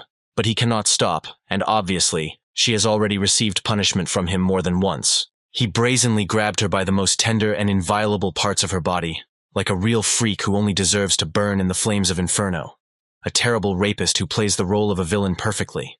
The beauty obediently obeyed him and even burst into tears, which was painful to even look at, the worst feeling. Tim is so terrible that he took one of this beauty's legs. This freak cut off her leg so that she would be submissive to him and only him. His impudent gaze pierces and frightens our heroine with its hot breath. Everyone would like to grind him into powder, make a sieve out of him. She finally understands the horror that stands before her and the danger that awaits her. Grabbing the neck in a death grip, he holds it in the air with one hand, which is amazing, since you need to have a lot of strength to do this. Something stopped him, but it's unclear what exactly. Perhaps his conscience, which was absent, woke up. She begged for death, and he didn't like that, and he threw her on the bed so that she would never speak like that again. She started coughing from this, and clearly she doesn't deserve such treatment. No matter how insolent she was, he deserved it himself, because you can't force someone to be nice. He looks down on the beauty, who is out of breath from every blow he strikes. Tim breathed a sigh of relief, probably to calm down and quell his anger. He's trying to apologize. What a two-faced freak he is who needs to wear a straitjacket to treat his narcissism and anger. The girl clutches her chest to catch her breath, because every breath of air is important to her, especially with such a tyrant who will sacrifice the most important things in order to survive. He promises that this will never happen again if she is obedient and never talks back to him again. But at the same time, he demands good treatment. How quickly his character changed in a matter of seconds, so that she would not be angry with him, since he loves her with all his heart. But if she were an ordinary person, she would be food for monsters. Tim brings his hand to the girl's face, explaining that she shouldn't think about the man who died more than 6 months ago, and she is only his. The clever girl immediately bites Tim and bites his finger until it bleeds. Perhaps she was greatly offended by those words on his part. Scarlet blood gushes from Tim's finger, and he doesn't like such impudence from her. Tim turns his evil gaze on the beauty, whom he will definitely kill after this. She slipped past him and quickly tried to grab the crossbow, probably to protect herself from the tyrant. He understood her intentions, and quickly decided to stop the beauty so that it would not come to stupidity. Her fingers are already on the trigger, but for some reason they are pointing in the opposite direction, and she doesn't look like a stupid girl who would hold a gun incorrectly. She pointed the crossbow at herself because she doesn't want to be with him at all, and would rather die than suffer with him.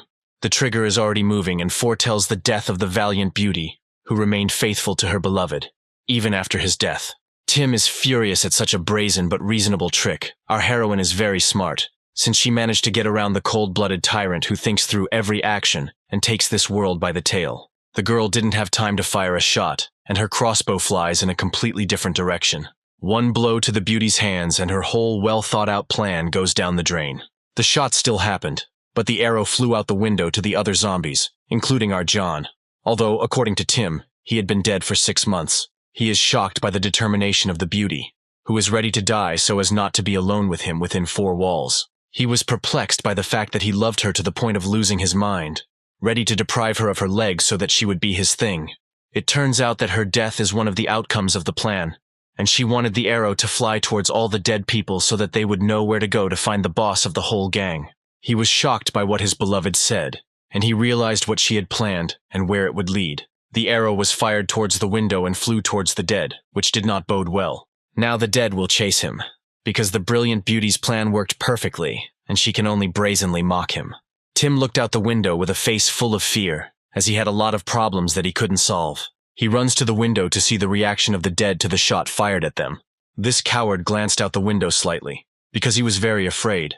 But someone like him would find a way out of such situations anyway, due to his cold-bloodedness and lack of any mercy. Something shocked him very much, and this something is very dangerous for him. All the dead are defeated, and among them all stands John, who put the bodies of all the zombies on the ground and was definitely looking at our boss. But what is most frightening is that he caught the arrow in flight, and his same reaction allowed him to see this arrow, which flew out at a distance of about 50 meters. John's gaze turned towards Tim, and knowing his speed, Tim would soon have to meet him face to face. He doesn't believe who caught his arrow, whether it's an ordinary dead man, and whether he's very similar to an old acquaintance. John pathetically bent the base of the arrow and pressed his gaze on each of his enemies. He realized who this dead man was, and he would be in trouble if they met. He runs towards the girl, her legs naively not understanding what could have scared even Tim himself so much. Tim grabs his beloved by the waist in order to take her with him and run away as far as possible. The scoundrel grabbed the beauty and carried her with a quiver of arrows to the exit of the house. His memories began to awaken, as he does not believe that John is still alive, but he was brutally torn apart by zombies in front of his eyes, and it could not have been otherwise. Tim's legs quickly lead him out of the house so that he can escape from John faster and faster each time. He instantly flew out of the door, where the dead were already waiting for him behind his door. But Tim turned his attention in a completely different direction and, apparently, John was already running in his direction at full speed. It all turned out to be true, and John was already hot on his heels, as he literally found himself in the backyard of the house in a matter of seconds. Tim is surrounded, but he doesn't yet know about the zombies behind him, which is even more dangerous than John, who is not hostile to people. Tim finally understands that the person in front of him is definitely not a human, or even a dead person, since ordinary people and even zombies do not have such power. The freak is completely shocked by the speed and strength of our main character, as well as the fact that it was a hero he had previously known, whom he had bullied at the end of each semester even before the apocalypse. The growling of a dead man can be heard in the background, and Tim takes notice. The zombie was already behind him, and it was unlikely that anyone would be able to save Tim. He is not even afraid of the fact that there is a dead man behind him, an old enemy in front of him, and he has nowhere to go. It is unknown what John will do, protect Tim from the dead man, or give the dead man the opportunity to eat him, and then kill him too. John effectively, and just as instantly destroyed the danger with one movement, and spared his enemy. The boss can't even hold his beloved on his shoulders. How can he protect and cherish her? The dead are trying to get into Clint's hideout and feast on every little person in the room. John sends one of the undead into a crowd of his kin with one kick. Clint's fists are covered in blood, and even humans are fighting. He deals blow after blow to his father, so that he finally understands that he should not constantly bother him. The man loses a couple of his teeth for every blow from his son. The scarlet blood that flows like a river from the father's mouth has already painted the entire earth with its color. Mother begs and pleads not to continue the senseless family fight, the only one who thinks sensibly in such situations. The whole team is confused about what is happening here, as no one expected such a family meeting between Clint and his father and mother. Mother, already on her knees, asks them not to fight anymore, and to resolve everything peacefully, which is impossible in their family. Clint believes that he is not worthy of life, and he came back home just to kill him, just to get rid of his parent. She is shocked by what her own son said, but still hopes that everything will end much better than she thinks. Clint pulls out a knife and is clearly determined to end everything here and now. Beaten half to death, the father lies on the ground and has no idea that a sharp blade is waiting for him at his throat. Clint is determined to win, and is ready to plunge a knife into the heart without any regret and send his father to the afterlife. Suddenly he is stopped by a roar behind him, which was probably created by our John, and arrived just in time. Pieces of wood fly in all directions. Michael tries to cover John's sister and somehow protect her. The finished-off dead flew into the doorway and broke the doors themselves against the backdrop of a cloud of dust. Clint understood who stopped him and nervously kept silent, since he could say too much. thereby leaving for the next world without even taking revenge on his father. In a cloud of dust, John himself appeared, dead and alive at the same time. A dead man with the mind of a human, the strongest zombie of all. Clint notes that he arrived just in time and got to the most interesting part. John looked at his ally with distrust as he became mad with hatred and reckless. A crowd of the dead is defeated by one zombie man, who is so strong and fast that he was able to defeat all the zombies in a matter of minutes. Tim is on the brink of life and death, and can only sit in clouds of dust and await his fate. The poor beauty has suffered a lot, and only one person is to blame for it all. She tries to open her eyelids, which become heavier with each new event. The girl languidly tries to pronounce the name of her beloved, whom she lost 6 months ago, who sacrificed himself to save her and his sister, hoping for their happy life, in which he was wrong. A wonderful sunset against the backdrop of the apocalypse. Where is the sky of a real dystopia? Gray from emptiness, or red from spilled blood? The most terrible dream appeared before the girl's eyes, as she saw memories of how her beloved died, and that beautiful sunset would never again seem so beautiful, so wonderful to her. How she screamed from moral pain when the dead took bites out of John, when she tried to close her sister's eyes so that she wouldn't see this horror with her childish eyes. While John distracted the zombies, Tim decided to break the glass and run as far as possible. The glass broke easily, and sharp shards flew in all directions. Tim grabs the beauty who is holding the girl who wants to return to her brother and breaks out of her arms. She was able to escape from the hands of the beauty, and cannot understand the danger that lies outside the windows. The girl sees nothing through her tears and strives for her brother. But he sacrificed himself to save her. The beauty calls her to return to her and run as fast as she can. One of the zombies has already approached a small, stupid girl who does not listen to her elders when it is really worth doing. The zombie is already in front of her eyes, and she can only stand there frozen, like a deer in front of a truck. John's beloved breaks free from Tim's arms and rushes towards her sister to save her. The scary monster has already struck terror into the girl, and she can only drool in front of him. It's unbelievable. He bit a girl, and she apparently doesn't have much time left to live, and all because of one stupidity. Still, the beauty managed to save the child from the clutches of the monster, and she, apparently, was able to survive. Since, as they say, the girl fulfilled her duty to John. The girl can only cry out of emotion, although she put everyone in danger.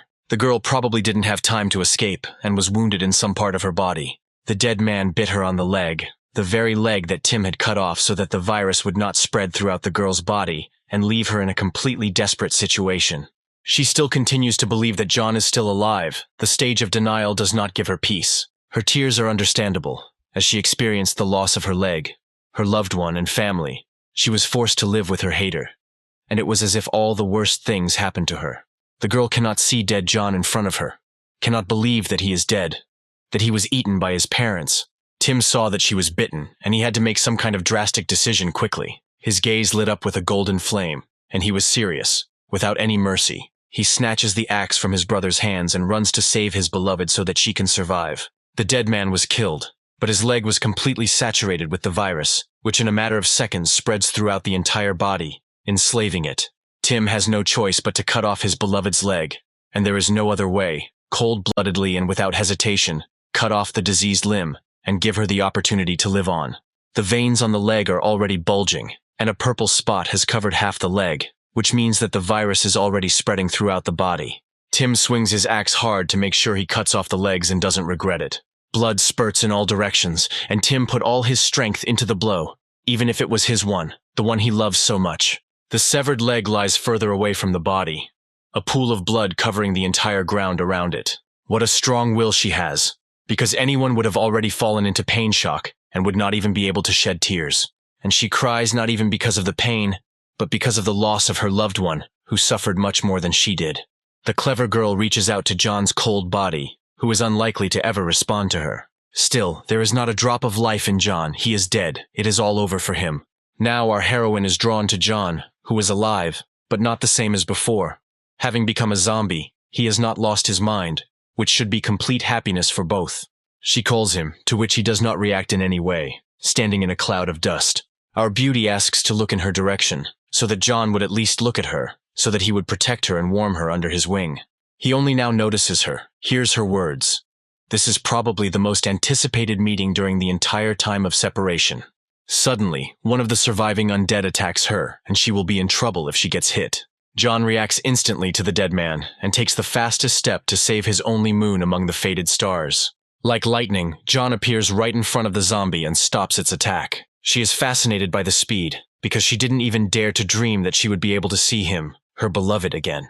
She managed to react to John's rapid movement, but she was worried that he had been bitten by the same dead man who had once bitten her.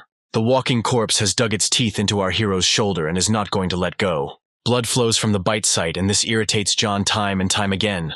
The heroine did not expect such endurance, such immunity, speed, and strength, something beyond the bounds of reason. Someone strikes a zombie and stops its life in this world, once and for all. The savior turns out to be Clint, who asks not to interfere with the reunion of the lovers. Two loving eyes met after a long separation, which turned their lives upside down, which deprived them of the meaning of life, and all their efforts were not in vain.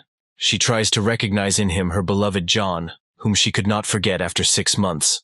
A bright smile lit up John's face. His world became even more colorful due to the meeting of the long-awaited person, the loved one.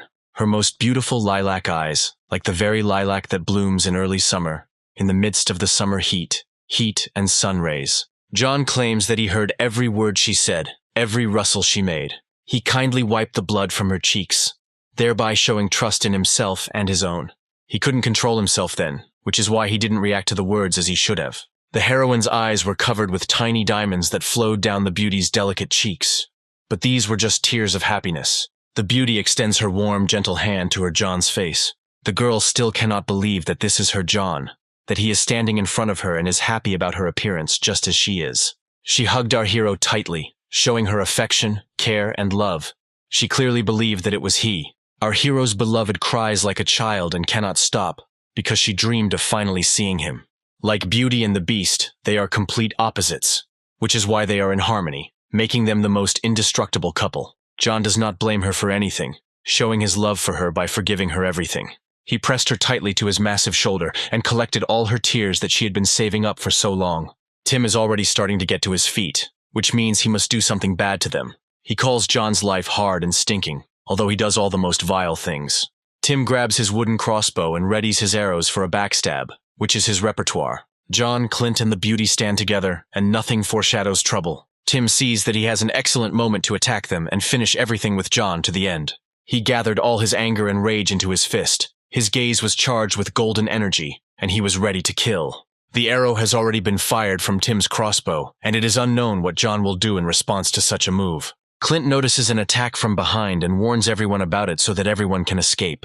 John effectively catches an arrow in flight that was capable of piercing everyone with one shot. John is so strong that he is able to stop an arrow in mid-flight, even without watching its flight. Tim is shocked by what he sees and has no choice but to run as fast as he can. John points out that he hasn't seen Tim in a long time and he is missing a couple of life lessons. After the moment when he sent our hero to be eaten by monsters, John decides to return the arrow back to him, as if it had returned like a boomerang, without reaching its target. One strong swing, and the arrow flies stronger and faster than from a crossbow. The arrow pierced Tim in the left chest, which he could not have expected. The arrow attacks like a cannonball, and also drives it into the wall with its force. The dead are crawling out of the clouds of dust and want to attack our hero again as soon as possible and eat everyone in this village. Tim's hand is dripping with blood, and he can do nothing but hang on the wall. Everyone remains silent, and Clint smirked at his opponent, personifying his dignity. Tim is nailed to the wall like a nail on a hanger. This is exactly what he deserves most, to bleed to death. He still doesn't understand what's going on here, where John got such strength from and what he should do. The situation is very bad for him, and he has no choice but to hang on and hope for the best. He clenched his teeth tightly, as if they would crumble into dust at any moment. The boss screams like a real madman, as if he were trying to beg everyone to show him pity. The beauty is worried about Tim's behavior, as if she is haunted by the life she has lived for 6 months. The little sister runs up to her brother to express all her worries for them, for everyone who saved and protected them all this time. John is in shock, but he hugs his little sister, and she tells him about all the experiences that have visited her head in a couple of hours of separation. John brought something for his beloved little sister, and it is unclear what kind of surprise awaits her. She thought that John had brought her the meat of the dead and was amazed at how Tim, a cruel tyrant and not a ruler, was raising children here. John was shocked by what his little sister said. How could someone do this to a child and for what reason? The girl is really smart, because even when Tim forced her to eat zombie meat, she always refused him, saying that she was not hungry. She had to hold the stinking flesh of the dead man in her mouth to avoid being scolded by the cruel Tim.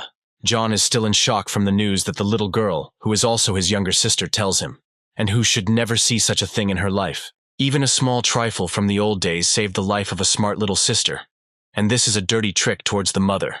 But salvation in another situation. He was visited by warm memories of a carefree childhood, where they did not have to run from a crowd of dead people. The little sister saw her parents already transformed into zombies, and seeing them like that is a real horror for a small child. Her face of joy was filled with sadness.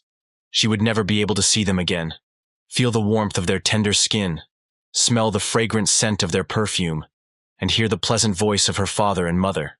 Such a thing would bring tears to even the strongest soul, who can chop stones with his willpower, but will cry over the death of his loved ones. The girl couldn't eat zombie meat not because of her motives, but because the dead people could be someone's parents. John remained silent once more, realizing that his little sister had been through too much in her years, and it was scary. The beauty burst into tears after the girl's words, as they were truly sincere and heartfelt. She realizes that Tim has deceived her again, as he promised that he would not harm the girl. Her determination was gigantic. She was ready to grind him into dust so that he could never do any more mischief again. Tim plays the role of the villain perfectly, and his charisma is amazing, because even in a deplorable situation, he continues to smile evilly and laugh like a villain. He considers his beloved strange, because she trusted him, the one who would never follow anyone's lead in life. The mad ruler raises his hand, trembling, and tries to do something. He can't believe that he loved her, and even shed a tear like a little child. Putting his hand to his face, Tim is clearly thinking about how much he hates himself for letting anyone near him. John looks at Tim with a completely blank look, understanding the reason for his tears. His willpower is astounding. Clint easily rips the arrow out of his body and shows no mercy to him. Clint claims that the one who destroyed the family hearth does not dare to live and will not allow him to do this to anyone again. He is already preparing a bloody arrowhead to send Tim to the next world once and for all. There is no longer that strong confidence in Tim's eyes, and only fear is written in them.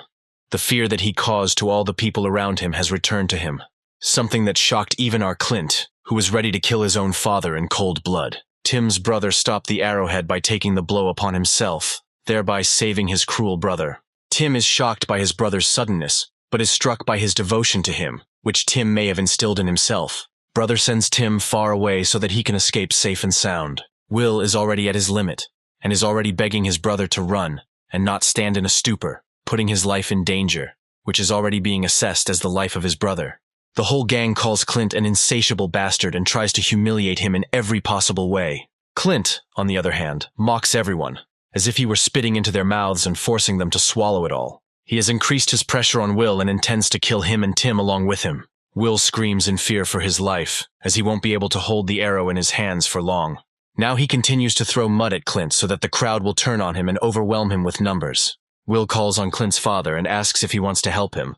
Tim sits silently to the side and waits for the events to end, while everyone else asks Clint's father to send him to the next world and not give him the label of a killer. The old man asks Clint to stop, but at the same time he shakes with fear like a child. Clint continues to mock everyone and wants to kill all his enemies as soon as possible. All beaten and broken, he continues to pretend to be an important person, but he himself is nothing.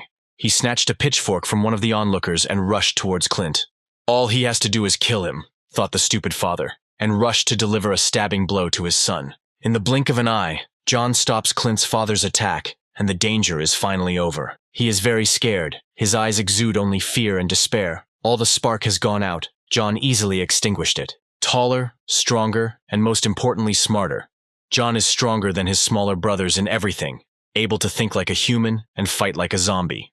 The father stumbled and fell, as if at any moment he was going to burst into tears like a little girl. Warm, golden, and foul-smelling water flowed from the father's pants, and this confirmed his fear and apprehension. He hid behind his wife's back, the lowest act on his part. This is a real laughing matter, as even Clint found this scene funny, and it showed all of his father's weaknesses to the end.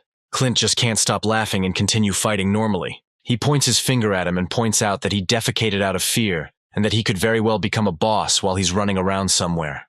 Will has seized a good moment and is not going to waste it. He snatched the arrow from Clint's hands, which is pretty bad because he can defend himself. Will points the bloody arrowhead towards Clint. Clint understands that such a small fry won't even be able to cut up a dead chicken. Will is already spitting blood from just one blow from Clint, yet he is too weak for him and can't even stand close to him. Will only manages to touch Clint's hand. Obviously, this is not without reason and may even be part of the plan. Clint holds the arrow in his hands and continues to taunt his opponent, calling him a dog who has the wrong owner. Brother Will falls to his feet in severe pain. Clint hit too hard. Incredibly, even now he does not lose his fighting spirit and says that Clint only needs to be bitten to defeat him. Clint's look suggests that he doesn't understand his opponent, what he's saying and what he's thinking. Finally, it dawned on him. His suspicions were confirmed, and the touch was not simple. Will attached explosives to Clint's hand, and it would soon tear his hand off. Clint's gaze is filled with fear. Will smiles cheekily, as he has humiliated his enemy and therefore won. Clint was furious. He shot an arrow straight into Will's forehead and didn't even feel a bit sorry for killing a man. The arrow protrudes from Will's forehead like a great blade that lay in the stone, and only the worthy could pull it out. Tim was distraught after his brother's death, and it was very unusual for him to react to someone else's death in this way. The smile on Will's face didn't leave even after death. He was the winner in this battle. Streams of blood flow down his snow-white t-shirt. His whole body is a sign of battle. A bunch of deep wounds and a bloody mess on his forehead. Tim still can't believe his brother's death. His body is numb, as if he was chained to a ship's anchors. Clint recognizes this brat as a worthy warrior, and even praises him, realizing that soon only dust may remain from his hand, which will scatter to the wind. The fuse has almost burned out. The stick of dynamite is a second away from exploding. The countdown has begun. Clint's team is worried about him and screaming his name at the top of their lungs, for no apparent reason or how it will help him. Even John was worried about his friend, comrade, and the one who could cover his back in a difficult situation. His right arm is torn apart. The massive explosion may leave no blood on his arm, or leave him permanently disabled. The explosion was very strong, as even beyond the horizon a flash from the explosion could be seen. Even the dead, who were kilometers away, saw a strong explosion, and this cannot lead to anything good. Ashes, blood, and smoke, all these are the results of a pointless battle. A battle to the death for one's friends, family, and acquaintances. John and the whole team are shocked by what they saw. Everyone hopes that Clint will be okay. Clint lies with a face full of despair, with a damaged arm, and it is unclear whether he will be able to use it anymore, whether everything will be as before. Tears are streaming down Clint's cheeks, ash is swirling around him, and the bruises on his face indicate that he's in a lot of trouble. Clint is incredibly angry. If Will were still alive, he would greatly regret the opportunity to live that fate gave him. Nobody knows how to help Clint, how to cure him, whether it is possible. He's tossing and turning in pain, spinning in circles. It's really painful for him. Clint himself is to blame for his carelessness, as he underestimated his opponent and paid for it with his hand, which will be a permanent lesson for him. For some unknown reason, Clint grabs a nearby wooden stake with an iron grip. Will's chilled corpse grows colder and colder with each passing second. Clint is as mad as a child, and he needs the stake to finish off an already dead body. He stabs Will, his blood spurting out. That's how terrifying Clint is when he's angry. John calms Clint down like a real father would hold his son back from finishing off his abuser. Clint is still a child. Everything in his character is similar to the traits of a child. He only talks about himself. If he were an adult, he would not show his anger and calmly react to the loss of his hand, and did not put the whole team in danger. John also got into trouble. His face takes a lot of blows, and this behavior does not please our John. John is very unhappy with the way Clint behaves, and also considers his character to be childish. Clint claims that his skin should not have a single scratch on it, and should be perfectly smooth and clean. John looked at Clint's hand, which was burned by the explosions and looked absolutely terrible, as if it had been fried over a fire until it had a smoked crust. He asks Leo for help to find out if Clint's arm will be able to function normally again.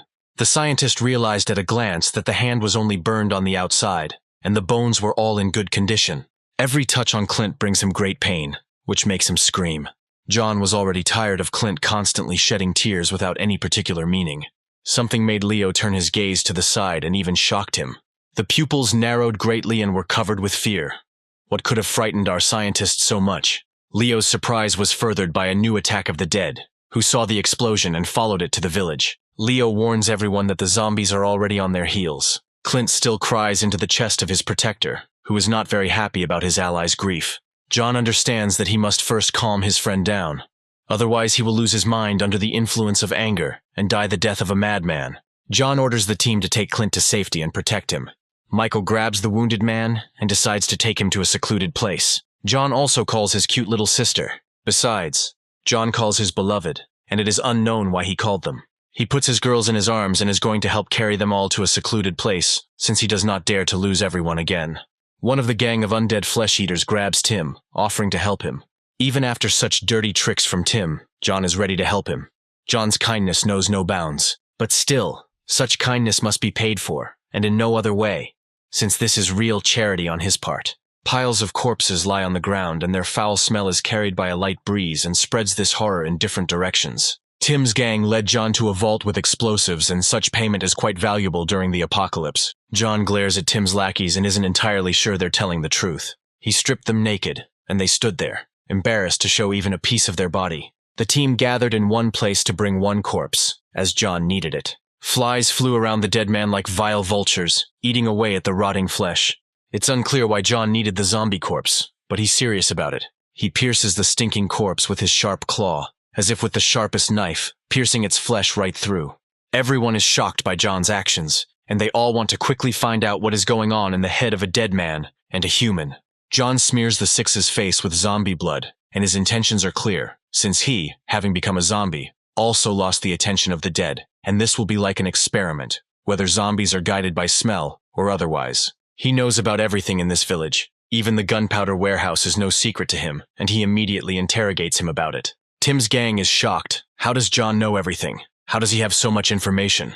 John points out that he has only seen such a quantity of pyrotechnics on the eve of the Chinese New Year, which means in such large quantities. John plays it safe and ties up Tim at the same time so that he doesn't have time to do anything bad despite all his madness. He thought everything through carefully, and even realized that the zombie's blood would protect them all just a couple of meters from the dead man. Tim is tied up. Is this the end for him, or will he get out and continue to bully everyone and use their lives to save his own? John explains Clint's role in the plan, and that he and everyone he leads must not care about their lives, because he and only he can tow the bus they will all escape on. The beauty and the girl are worried that John will survive and return to them safe and sound. He pays attention to them and understands that their hearts literally stop when he repeatedly pretends to be a hero and tries to save everyone at the cost of his life. John strokes his little sister's little head and assures her not to worry and that he will never abandon them again. He also asks his beloved to protect herself, and he will definitely come back and hug her tightly. She asks him not to overexert himself. In short, she takes care of him, encourages him in every possible way, and pleases him with her touches. She has only one demand for him, that he return unharmed and run headlong to them to tell them that he is alive and well. The girl moves the long hair away from her lover's face to see his scar. Someone left a terrible scar on our hero's eye, and it's scary who could have left it. He sweetly moves away from such touches, since this scar can cause not only physical pain, but also, possibly, mental pain.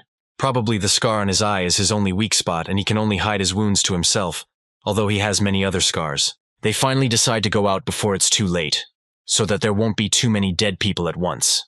John orders the Sixes to take the explosives and carry them with him as if they were kamikazes. The door opens slightly. Our saviors come out, led by John, and their plan will surely be successful. There really are a lot of dead people, and their corpses are much more numerous, as if the graves had spat out their inhabitants. They are not sure that the blood of the dead will save them, and yet they ask themselves this question, since this operation could cost them their lives.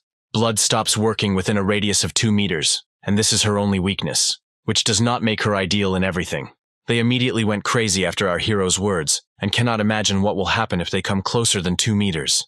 John was tired of being surrounded by crybabies who constantly whined about their lives. His claw caught fire, as if a stone had struck flint, and a spark ran through his fingers. John doesn't want to die here. He first of all hopes for the success of the plan, and to survive in any case. Otherwise he is not a man, since he did not keep his promise to his beloved girls. He lights the fuse of all the explosives with his claw to finish off his fellows. All the pyrotechnics flew into the air and headed towards the dead. Everyone is carrying dozens of sticks of dynamite, prepared for the hungry dead, and John throws explosions at them so that they will definitely not rise after their death. The main thing for John is that all the dead die in the shortest possible time, and nothing can interfere with his plan. Multiple explosions covered the ground and scattered the dead around. Amidst the ashes, sparks, and explosions, the Six and John push forward to clear a path for those coming from behind. While everyone is running, John's cold hand touches one of Tim's Sixes, and it is unclear why. He orders him to run ahead to the pyrotechnics warehouse and not look back. Amidst the explosions, a real fearless man runs and moves the entire team forward to clear the way. Explosions, blood, and zombies, all this scares the team. Everyone is trying to save themselves and save others. The Six hates John for his dangerous plans, and tries to express all his emotions by screaming and yelling. John calls him a zombie sadist. Whether it is for some self-interest or not, he laughs and jokes about him.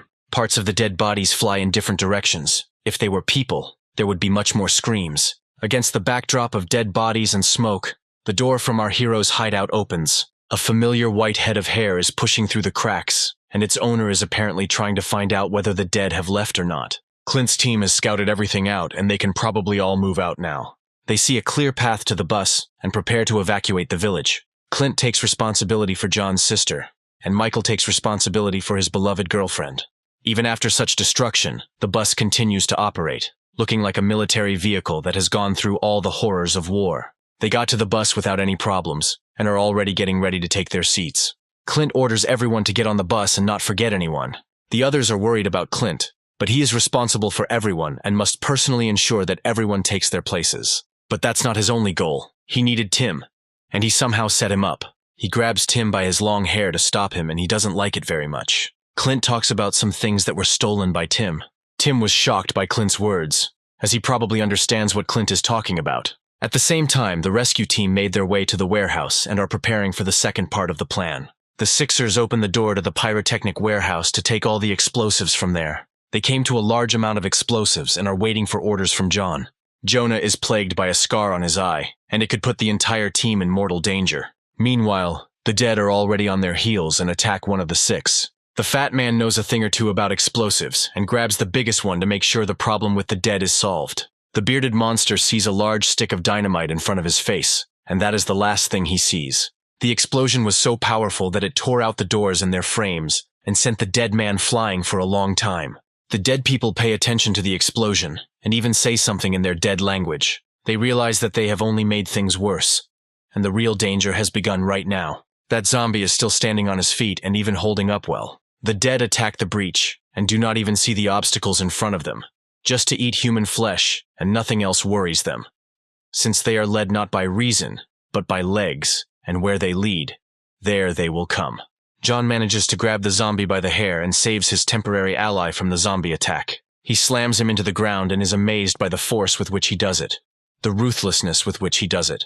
Time after time, John hits and hits his enemy, leaving no chance for his victory. John sees a crowd of his fellows in front of him, and is going to rip off each of their heads and screw them back on, so that they never want to bite off a piece of a person again. He wants to send his enemy and is preparing to send him into a crowd of zombies. As they say, 3 birds with 1 stone. John is like a cannon, and his enemies are a cannonball that knocks down everyone in its path. Everyone is perplexed by John's strength, their mouths open, waiting for orders. John tells them to take the gunpowder, and he will take care of all the zombies. Everyone agrees with him and is already rushing to collect gunpowder. After a powerful explosion and great carnage, a cloud of dust floats across the entire earth, covering all space. In the warehouse with pyrotechnics, oddly enough, there is a lot of explosives, and, at times, it is even frightening why Tim and his gang prepared so much of it. The half-naked Sixes indicate that it is very difficult to fight zombies, even too difficult. There are more and more walking corpses on the streets, as if we were in an anthill, and the number of its inhabitants is astonishing each time. John, as the one responsible for the success of the plan, takes on the task of protecting Tim's Sixes. Shaven doesn't understand how he can fight hundreds of monsters alone that are much stronger than a human, but he still doesn't know what John is really capable of. 6 hands over a large batch of Chinese fireworks rockets to John, and this is how he plans to put each zombie's head on the floor. Shaved is worried about John and thinks that it is not safe to go out into the street with all the zombies, and it is worth thinking about a quality plan. John, calmly and quite confidently, is already moving towards the hole in the wall, holding a bunch of fireworks over his shoulder. John is completely confident in himself.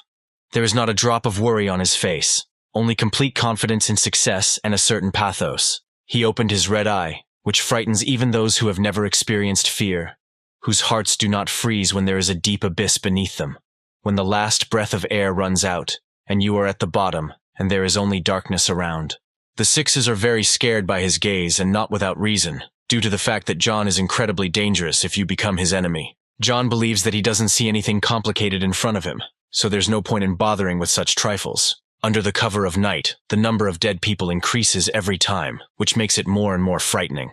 John's eye has an unusual power. He is able to see opponents behind the walls of houses, and this gives him a great advantage over all opponents. He is already preparing to fire the first salvo, which will knock down every dead man before him and send them to burn in the suffering of Inferno. A salute of fireworks, like volcanic eruptions, unleashing their terrible power, as in the days of Pompeii. The reactive force throws John some distance away. That's the force of one volley of a bunch of fireworks. Each zombie is torn apart and sent into a long flight by the explosive force of the pyrotechnics, so that they become part of a magnificent fireworks display.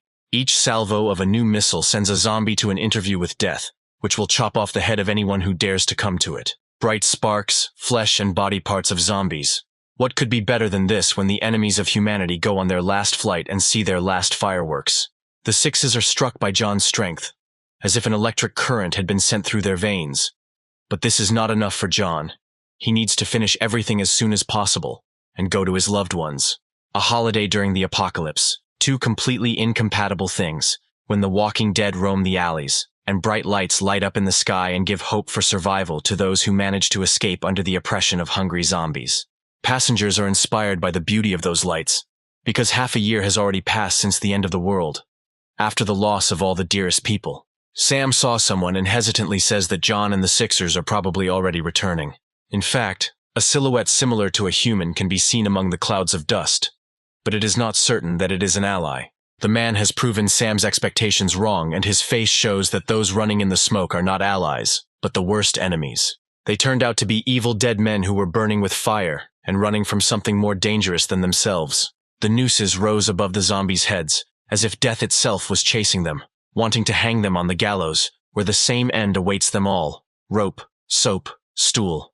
The rope posthumously embraced the dead, and thus took away their last hope for further absorption of human lives. What could have frightened the already dead corpses so much, and dragged them with such force into a cloud of dust, ash, and dirt? However, the death of zombies cannot be avoided, and even a white chalk circle on the floor will not save them, since John himself is responsible for their death. He's already aiming a couple of missiles at the other ends of the ropes to decapitate a couple more of the dead. The emptiness in his eyes tells us that he is completely cold-blooded towards his enemies and will never think about mercy. A couple of seconds and the life of the dead will end at the beautiful moment of the explosion of fireworks. The explosion had already reached its enemies and burned their heads to the skulls, so that even the rotten flesh peeled off the cranial crust. The burning heads fell to the ground, and their appearance amazed all the passengers on the bus. John steps forward to meet his allies, symbolizing the success of the mission. Everyone is assembled. The sixes are keeping up with John, who seems to have not been hurt, since only his partners look tired. Meg and Alice have already taken their places and are happily awaiting John's arrival, so that he is safe, sound, and sound. From the side, John hears a familiar voice that attracts his attention. He casts his sharp gaze upward, for it was from there that the sound came that called him. Clint and Tim broke into one of the houses, as Clint needed to return important things that Tim stole from him and hid in this house.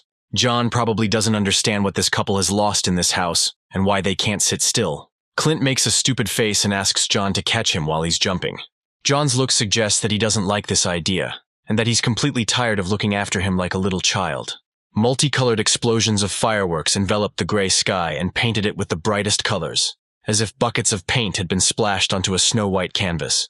No one ever hoped to see with their own eyes such beauty as the Chinese fireworks display. John still reaches out to Clint and is already preparing to catch him in his strong embrace. Clint is already throwing himself out of the window, screaming, expecting a soft landing in John's arms. Sam's look indicated that he noticed something wrong with Clint's jump, as if he had forgotten something very important. Clint is already climbing down the stone wall of the house and preparing to touch the ground. John, like a true savior, catches a child from a burning house. Clint forgot about the most important thing, that he was attached to Tim, and this would not lead to anything good.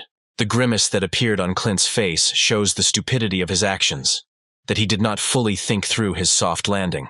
Tim is already flying after Clint, screaming something unintelligible in fear. Clint himself will soon pay for his absent-mindedness and inattention, which are already in his blood. Tim and Clint have already bumped heads, and they are clearly not feeling well after such blows. John, for obvious reasons, did not dare to catch them both, and left all responsibility to fate, to the will of fate. Two fools are lying one under the other, and their faces literally show that they are not happy about such a fall.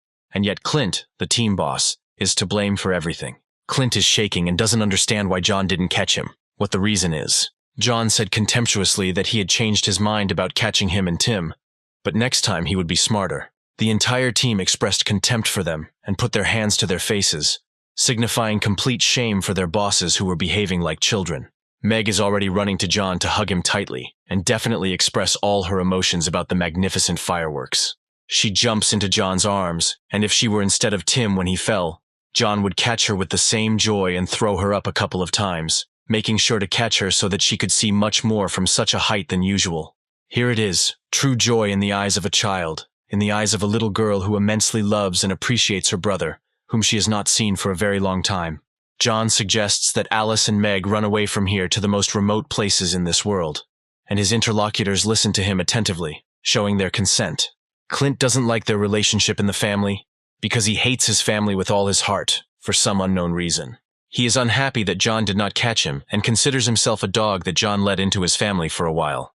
A drop of water fell on Clint's shoulder, and he instantly turned his attention to it. A heavy rain came down, and it would put out all the fire that was created by the explosions of hundreds of fireworks. Cold drops flowed down Clint's face and covered his hair with a light mist, like after a morning fog, when on every blade of grass there are many drops of water from the fallen moisture of the fog. The sky has brought down one of its natural phenomena, bringing down a large amount of water on the earth, which will wash away all the dirt from the face of the earth. The lights went out. The flames were torn out by the roots and extinguished by the smallest drops of rain. The burnt corpses went out, and their eyes, like lunar craters, were filled with emptiness and darkness. A certain smell spread and caressed the noses of the rescued.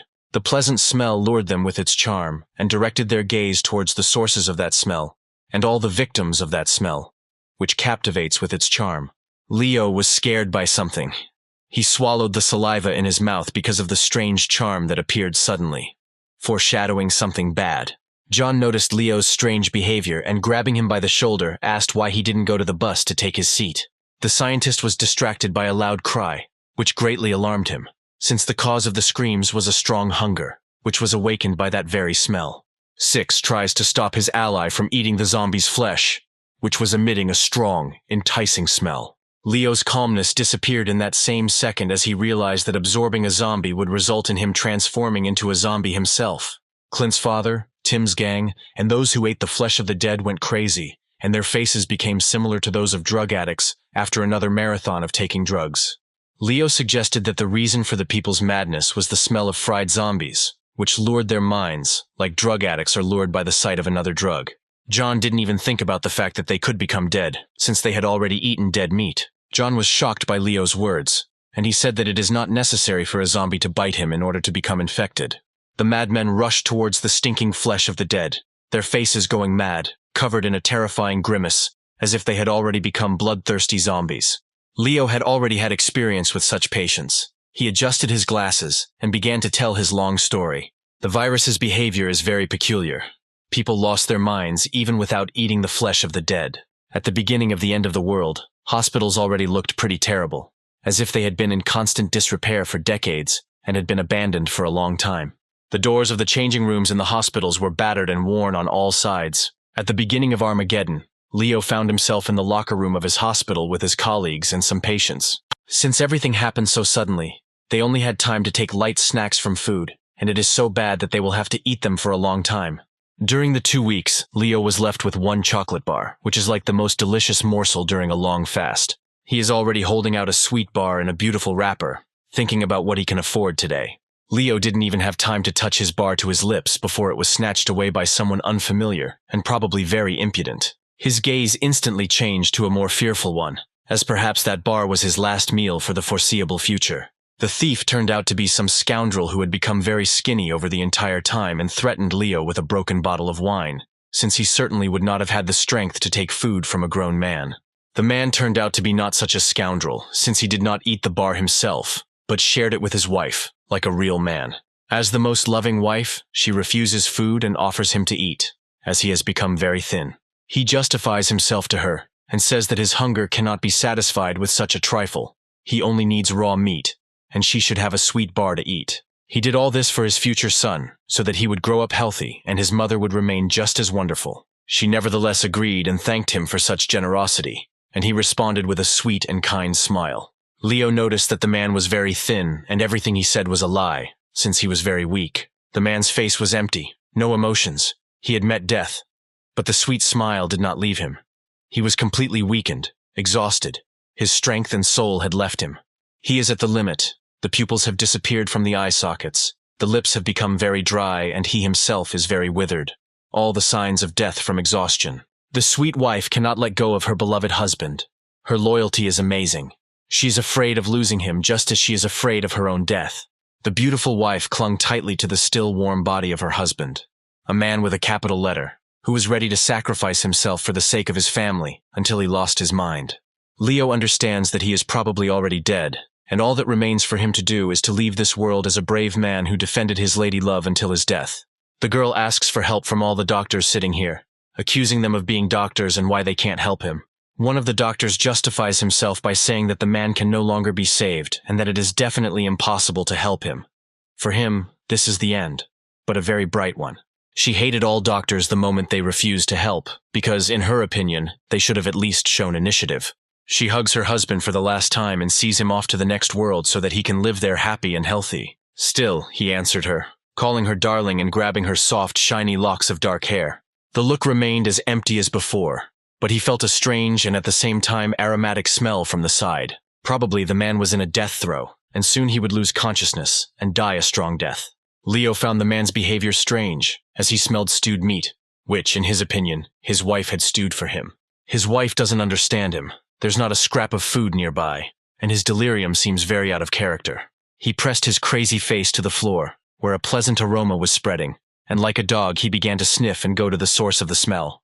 The smell was coming from outside the locker room, and the man understood that it would lead to very bad consequences. Saliva flowed like a river, like a bear's at the sight of honey, like a pervert's in the company of a beauty, like a fisherman's at the smell of delicious fried fish. Everyone in the room is in shock. The wife tries to stop her husband and asks everyone else to stop him. Suddenly, the man's strength awoke, and he rushed to meet the smell, eagerly absorbing the source of the smell. A strange aroma filled the entire locker room and spread its scent everywhere. The wife has already lost hope for her husband's sanity, and the others cannot understand what happened to the man and where he got so much strength from when he was so weak. Her face is full of despair and misunderstanding, as if she had some hope and at the same moment lost it. She truly loves her husband with all her heart, is devoted to him with all her soul, and is even ready to step over her fear and head towards danger. The doctors are worried about her and are trying to stop her, but she doesn't even listen to their words. She hopes that her husband will return to her safe and sound right now. One of the doctors suggests going there and scouting out the situation since she is pregnant and it is worth keeping an eye on her. People's legs began to take their first steps to leave these four walls after a long time, and not to huddle within these four walls and fight for the last piece of food. Something caused a strange reaction in Leo, and even slightly frightened his fearless doctor's heart. He opened his mouth wide and was very, very surprised at what he saw. The loving wife's thin legs began to give way. She felt unwell as she spoke with great difficulty, but it was unknown what could have frightened her so much. All the food she had eaten during this entire time came out, and all just from what she saw. Now it is clear what scared the girl so much.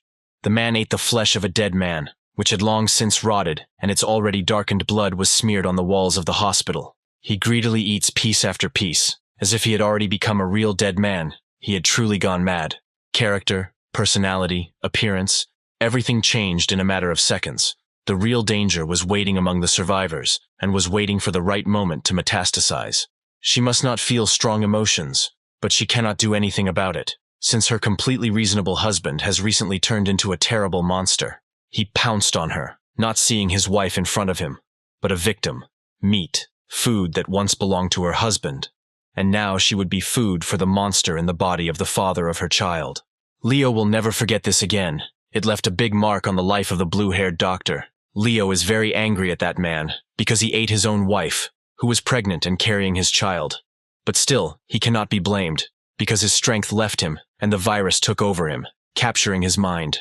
Sam and Michael try to stop the boys from eating the stinking food, as they already looked terrible. John understands the danger of this situation, and that having eaten zombie meat, they will sooner or later become dead, and there is no way to avoid it. John remembers his parents and it causes him great pain, widening the emptiness in his soul. Clint's father eats piece by piece of rotten zombie flesh, and his skin is already darkening and his mind is becoming dull. Raindrops are falling on him, but he doesn't care about anything around him. It's as if he's under the influence of psychotropic substances. He wants to get more and more pleasure. Clint's mother tries to stop him from being swallowed by zombies, so that one of the pieces doesn't end up being the last one. Clint doesn't let his mother near his father, so that he doesn't hurt her and make things worse. She asks her son to save his father, no matter how much pain he brings to Clint, because he is above all this. She was desperate, because it was clear that Clint would never help this bastard. Because it was their fault that they raised him in such a way that he behaved like a child. All the roots come from his parents and their upbringing. Clint looks down at his mother, showing his determination, and that he will never help his father in anything. She looks at him with her puppy eyes and seems to be begging him for help, that she is also to blame for all the incidents, but asks for help once again. The mother grabs his hand and continues to beg for help. She is already ready to kneel before her son, and he only needs the death of his father, so that he rots under a layer of earth. Clint asks, in return for saving him, to do him a favor, to tell him the truth in his question. Clint remembered a certain night 15 years ago that had shocked our mother, as her pupils had narrowed greatly at what she had heard. Clint asks if she begged this bastard to save him, if she asked for mercy towards Clint, so that at least once they would feel sorry for him. Clint is very puzzled, and he is fully expecting an answer. He is waiting for the truth from his mother. Without unclenching her hands, his mother continued to listen to the difficult question that her son asked her. He abruptly pulled his hand out of her palms, personifying his indifference towards her and continuing to trample her into the ground. She did not expect such harshness from her son and such rejection. Her heart was pierced through by the thickest spear. The mother pronounced his name with difficulty and began to sob loudly, because the question was truly difficult, and it was incredibly difficult for Clint himself to bear this burden, who had endured all of this. She cried out with tears in her eyes that it was completely impossible to just stand up for her little son, to just save him, but not to regret it in the future. Clint is dejected but glad to have heard the truth, while his mother continues to make excuses about how she could have saved him, but would have been dead by now. Clint expected this from his parents, who brought him nothing but harm in his life. No one will ever be able to save Clint's family. A ray of sunshine will never reach them. Their family, the dark side of the moon, all the worst things that could happen in Clint's life. That's why the apocalypse is like a holiday for him. He throws his mother at Michael and orders him to keep an eye on her. Clint grabs a steel stake and prepares it for his nasty father to finally solve the whole problem with him. The rest ask their friends and acquaintances to stop eating dead meat. But these madmen no longer see or hear anyone in front of them. Clint plunges a steel bayonet into the potential dead man and ends his life. The madman's friend cannot believe that Clint killed his ally so mercilessly and did not show even a drop of mercy. The bleeding corpse lost the last bits of its consciousness, and its soul went to the next world. He tells the Six that there is no point in wasting time on him and let him be killed, rather than kill him too. He remained silent and continued to drill Clint's back with his gaze. Clint is already approaching his bastard father and preparing his bayonet for an instant attack and an equally instant kill. The father continues to consume zombie flesh and receive ecstasy from the taste of dead meat, which has consumed his mind and made him a zombie. Clint looks with hatred at his next victim, who is bound to die sooner or later by his hand. Clint claims that he hasn't seen such a familiar expression on his father's face in a long time. Blood and raindrops are running down his face. His skin has darkened, and he is not going to finish his meal, but even thinks about continuing, although his mind has long since left him. Clint is already swinging his bayonet and directing his attack towards the bastard. His face looks like he's really high, like his brain has turned to pulp, like cockroaches from Declorvos. Here is the face of a shameless man, humble and completely high. He doesn't give a damn that his son is pointing a gun at him. He doesn't give a damn that it's pouring rain. He's getting a big kick out of it. Clint was struck by the look on his face. Worse than any horror, how could he bring himself to such a state? The food started to burst out. That grin killed all desire to kill him. He wants to grind him into dust. The look on his father's face drove Clint crazy. He wanted his soul to finally leave this dirty shell, for his father to commit suicide. Clint burst into tears as the grimace reminded him of something from his childhood. As a child, Clint also cried constantly, and his parents were to blame for this, as they took everything to the point of absurdity. We were taken back to Clint's story 15 years ago, to the very night Clint himself spoke of when he asked his mother the question. This is the real horror for a child, in which Clint constantly lived. He was whipped with a whip, hung on a rope and dressed in women's dresses. All this was done by some important person with her fetishes, who cannot contain her sadistic tendencies, and his father rubs his hands, waiting for something.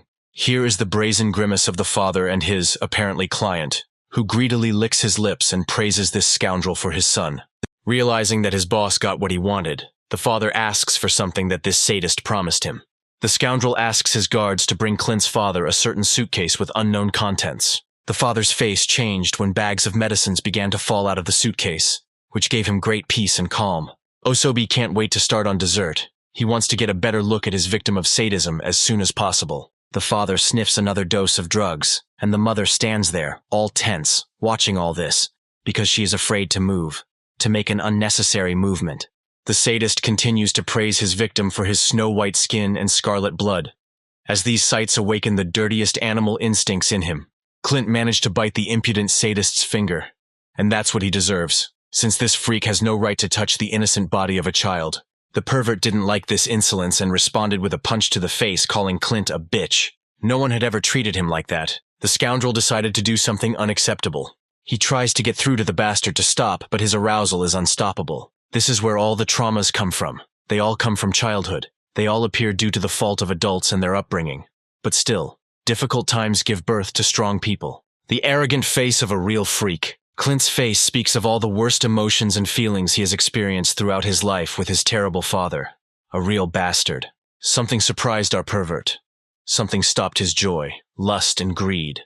Something ended all his pleasure. It wasn't even surprise that visited the pervert's head, but anger, fury, which he wanted to vent somewhere. He began to bare his teeth and rub them against each other. He didn't expect that behind the women's clothes there was a man's body, that behind the snow-white skin and scarlet blood there was a boy, and this made him angry. The mother is crying, the father is enjoying another dose, and the boss is angry, all the sins gathered in one room, lust, greed, despondency, anger, and so on. They all represent Clint's family. This is what he meant when he said that no one could ever save his family. The boss slams his father's face into one of the bags of drugs and he gets even more high than before. He grabs him by the hair to interrogate him as to why they gave him a boy who doesn't give him the pleasure he deserves.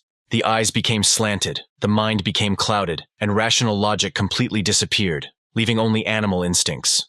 The pervert throws Clint's father, and the mother tries to catch the culprit of all the misfortunes in their family. The boss breathes a sigh of relief, but his rage has not left him, and he is ready to destroy everyone in their family. He understands that Daddy got a big kick out of snorting all the drugs he brought him. The mother asks for forgiveness from the important person, since otherwise they will only face death at his hands, which will not cost him anything.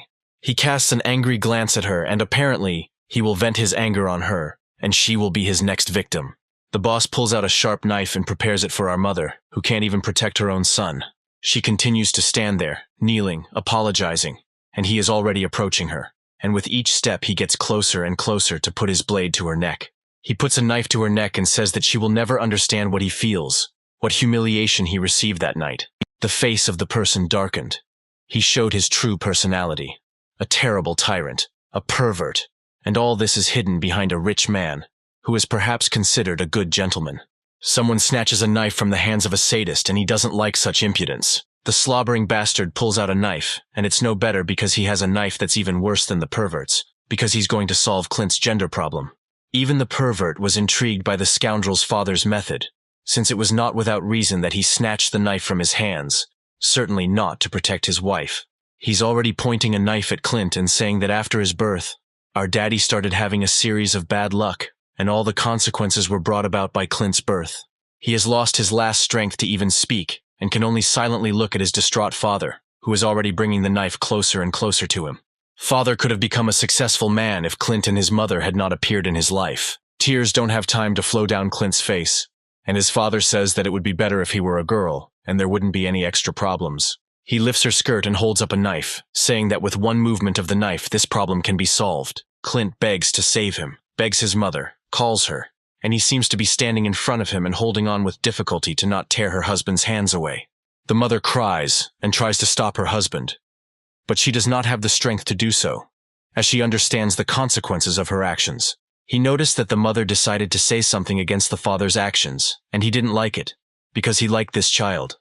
But his only problem was that he was a boy. Mother froze and could not say anything in response to such contempt, only remained silent and silent. The boss liked his father's decision, and his blood began to boil again, as if it had been boiled and was evaporating from the temperature. Father is already licking his lips and preparing his knife to cut off from Clint what, in his opinion, is unnecessary. What our Clint needs to be deprived of. His dignity. He began to scream even louder. With each passing second, the pity towards him became stronger and stronger, since such an attitude should not be towards a child. Clint has already emerged from the memories, and is screaming at his father that he will never forgive him in his life. The bastard has already transformed and is already rushing towards Clint to kill him too. Clint understands that he has been sleeping for too long and it is unlikely that anyone will help him or save him. Someone snatched Clint's bayonet, and it was unclear whether he was an enemy or an ally who had come to save him. The unknown person grabs Clint by the belt and tries to save him, which suggests that this is our savior. Cole heads towards Dad to strike him down and finish him off once and for all. Incredibly, our savior turned out to be John, who, when necessary, will always come to the aid of his family and friends. The steel blade pierces the dead man's father and sends him on a long flight to heaven, where he will be sent to the very bottom of hell, to burn in the flames of inferno. Everyone silently looks at the corpse of a dead man, who a minute ago was a man who could show signs of being a rational person. John, silently looking at his father, puts Clint on his shoulder and carries him to the bus, since they have already lost too many and do not dare to lose their commander. Everyone is trying to wake up Clint, and John orders them to hurry up and get on the bus and finally take their seats. Clint is soaking wet in the rain and realizes that it's all over with this bastard. He won't be in his life anymore. He wipes away all the tears that have accumulated in him over a long period of time, and the wetness on his cheeks hides the downpour that has been pouring down every moment for a long time now. Morning came. Birds flew out of the green crowns of trees, as if the nightmare that had passed during the night had evaporated the very second the sun appeared over the horizon. The steel chains that John used to pull the bus on his back fell down, indicating that they had arrived somewhere. John dragged the bus to its destination all night and still arrived only in the morning and perhaps very tired. One of the passengers noticed a very important thing. John led everyone to a cave, which would protect them from the next influx of zombies for the time being. The Sixers take Tim into the cave to scout out the area and shed light on the darkness in the gloomy cave. John takes responsibility for making sure that every single one of them leaves the bus and goes into the cave. They found a place to stay, but Tim seemed to still be without a roof over his head. He had no face. He was completely dejected, since he had to obey John, the one whom he had despised and humiliated all his life. John is a true gentleman, as he is ready to carry his lady of the heart in his arms, so that she does not have any problems with it. John and Alice agree to go inside and get comfortable, but Meg seems to be worried about something, as if that darkness is not giving her peace, and she does not take her eyes off the cave. John was alarmed that Clint did not enter the cave with everyone else, but headed in a completely different direction. The darkness of the cave swallowed up all the light. Every ray of sun disappeared without a trace into the darkness, into the gloom. But still, the cave is quite cozy from the inside, and everyone has already found a comfortable place for themselves, including John and his girls. John asked Meg and Alice to sit there, as he would need to step away and, obviously, for what reason. Alice played sweetly and tickled her little sister, like a real older sister, like a loving mother comforting her beloved child. The exit from the cave is like a panoramic window that gives a beautiful view of the scarlet sky during sunset, when the sun leaves us, hiding behind the horizon. John has already left the cave and is going to visit Clint to understand what was troubling him so much during his father's murder. Majestic mountain peaks against the backdrop of a golden sky. If you reach the peaks, you can find the gates to divine gardens, to paradise. Clint found a great spot to get away and enjoy the beautiful views of the mountains and their reflections in the river. A warm breeze caresses the hair and flutters it in the air, as if it were rushing between thousands of trees in a dense forest. John is already on his way to Clint to ask him about what's going on in his head. What's troubling him so much that he has to sit alone on the bank of a babbling river and opposite a beautiful view of the sky. Clint had already realized that it was John who had approached him, and he decided to show his gratitude for the help he had shown during his father's murder. John provoked Clint with a caustic remark. Clint tries to justify himself, but his grimace speaks for itself. He moved closer, and this puzzled Clint a little, since he could not expect sympathy from a zombie with a human mind. John decided to help Clint, to help morally, because from Clint's mood one can understand that he is morally killed. The elements are fighting in his soul, as if the butterflies in his stomach have gone wild and have begun to suck the strength out of him. He was surprised by John's initiative, but was even more amazed that Clint had probably finally met someone to whom he could express what was on his mind. Clint looks down, and he realizes that a difficult and complex conversation is unavoidable. Apparently, he decided to open up to his interlocutor. He decided to tell his dark story, which he would like to keep silent about. They sit opposite the river, which reflects the golden light of the sky and seems to show another world, where the clouds move in another direction, and the current changes its direction in the other direction, the so-called looking glass. Clint admitted that he cried, but he wasn't crying because of his father's death. That was obvious. John was surprised by Clint's words, because he didn't talk about tears of happiness. Clint's face says that any minute now, he will laugh like a little child. His face will be filled with laughter. Clint choked, but was still amazed by John's understanding. He realized that he had found his zombie, whom he could trust. Sitting in front of such a view, talking about difficult topics is very atmospheric, and thus gives them a wonderful friendly connection, which becomes closer each time. At their first meeting, Clint wondered why he was the chosen one among so many people. What did fate owe him so much to grant him a new life, in the body of a zombie? John continued to listen to Clint silently, as this conversation interested him a little. Clint calls him unusual because he was able to sympathize with him, which means that few people are capable of this. But he is already an unusual person with the body of a dead man and his strength. John continues to belittle Clint with his barbed remarks because Clint thinks he is special, and John is right to point this out to him. Clint was infuriated by this attitude towards his injuries, and towards him in general. He squared his shoulders and said in a relaxed tone that he had no sympathy for Clint at all, and that he was completely right.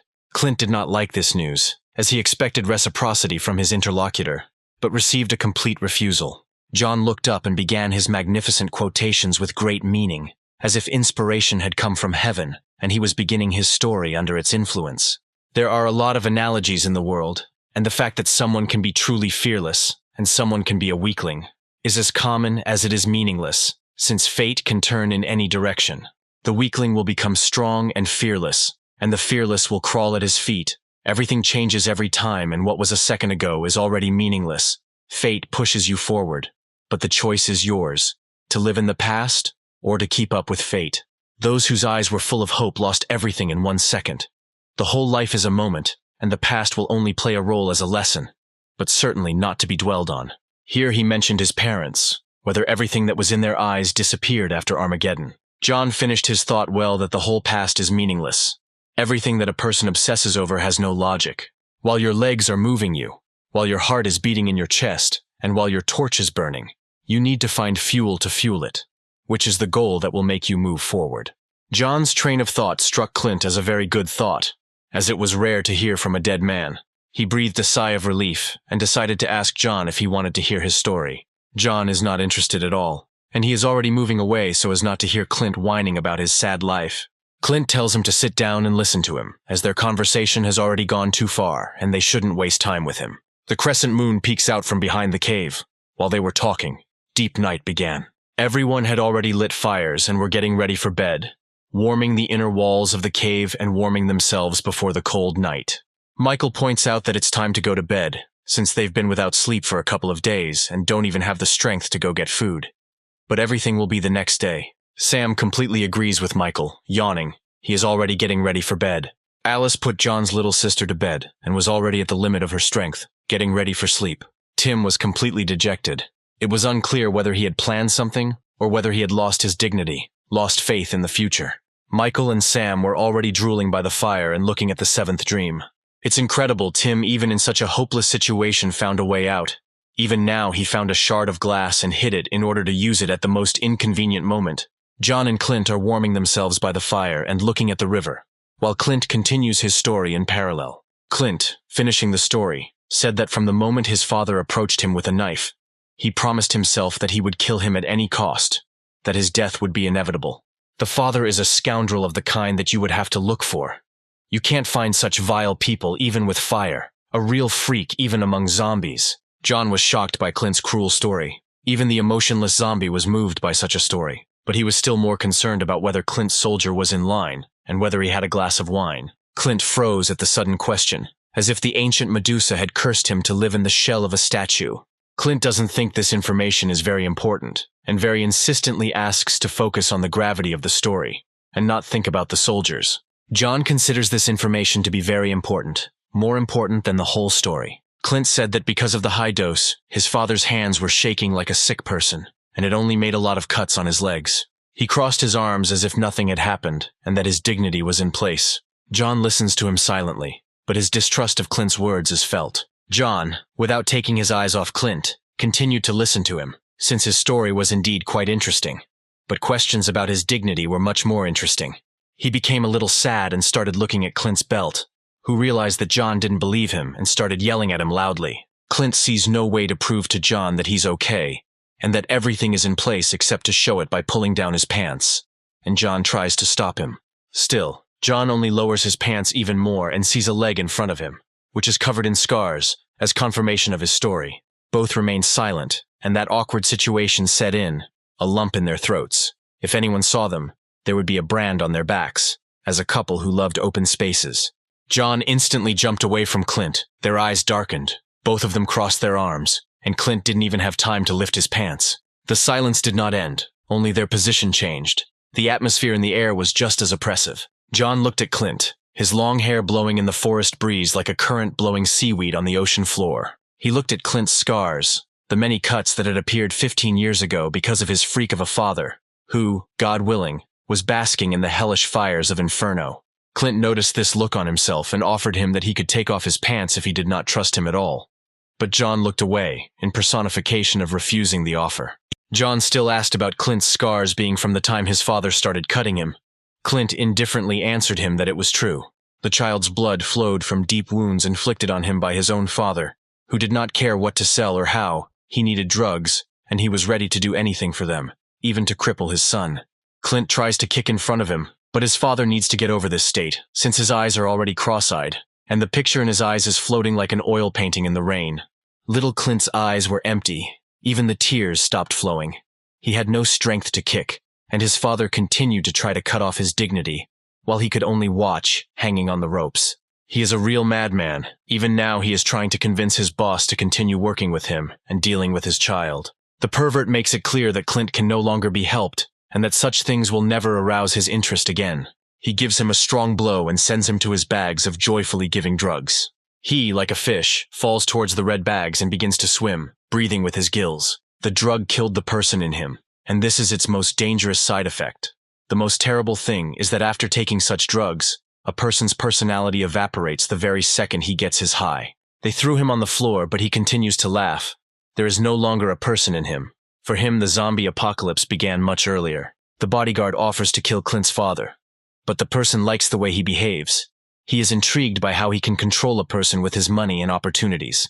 Finally, the pervert leaves the place of torture of the child. Straightening his tie, he leaves the house and takes security with him. Clint had been in the torture room, whipped, stared at, cut up in front of his eyes, all in one night, the most miserable night of his life. His eyes are like diamonds, pure, in a sense. They are pure because of the emptiness in them. There is nothing in his eyes, no sparkle of hope, nothing, only emptiness that has swallowed up the best in him. Now there is a sparkle in his eyes. The emptiness is eclipsed by the endless rage. He is ready to destroy everything and everyone in front of him. John slaps his cold hand against his leg as if there was something there. John's behavior is very strange, since he was already pulling down Clint's pants, and now he is touching his bare leg for no reason.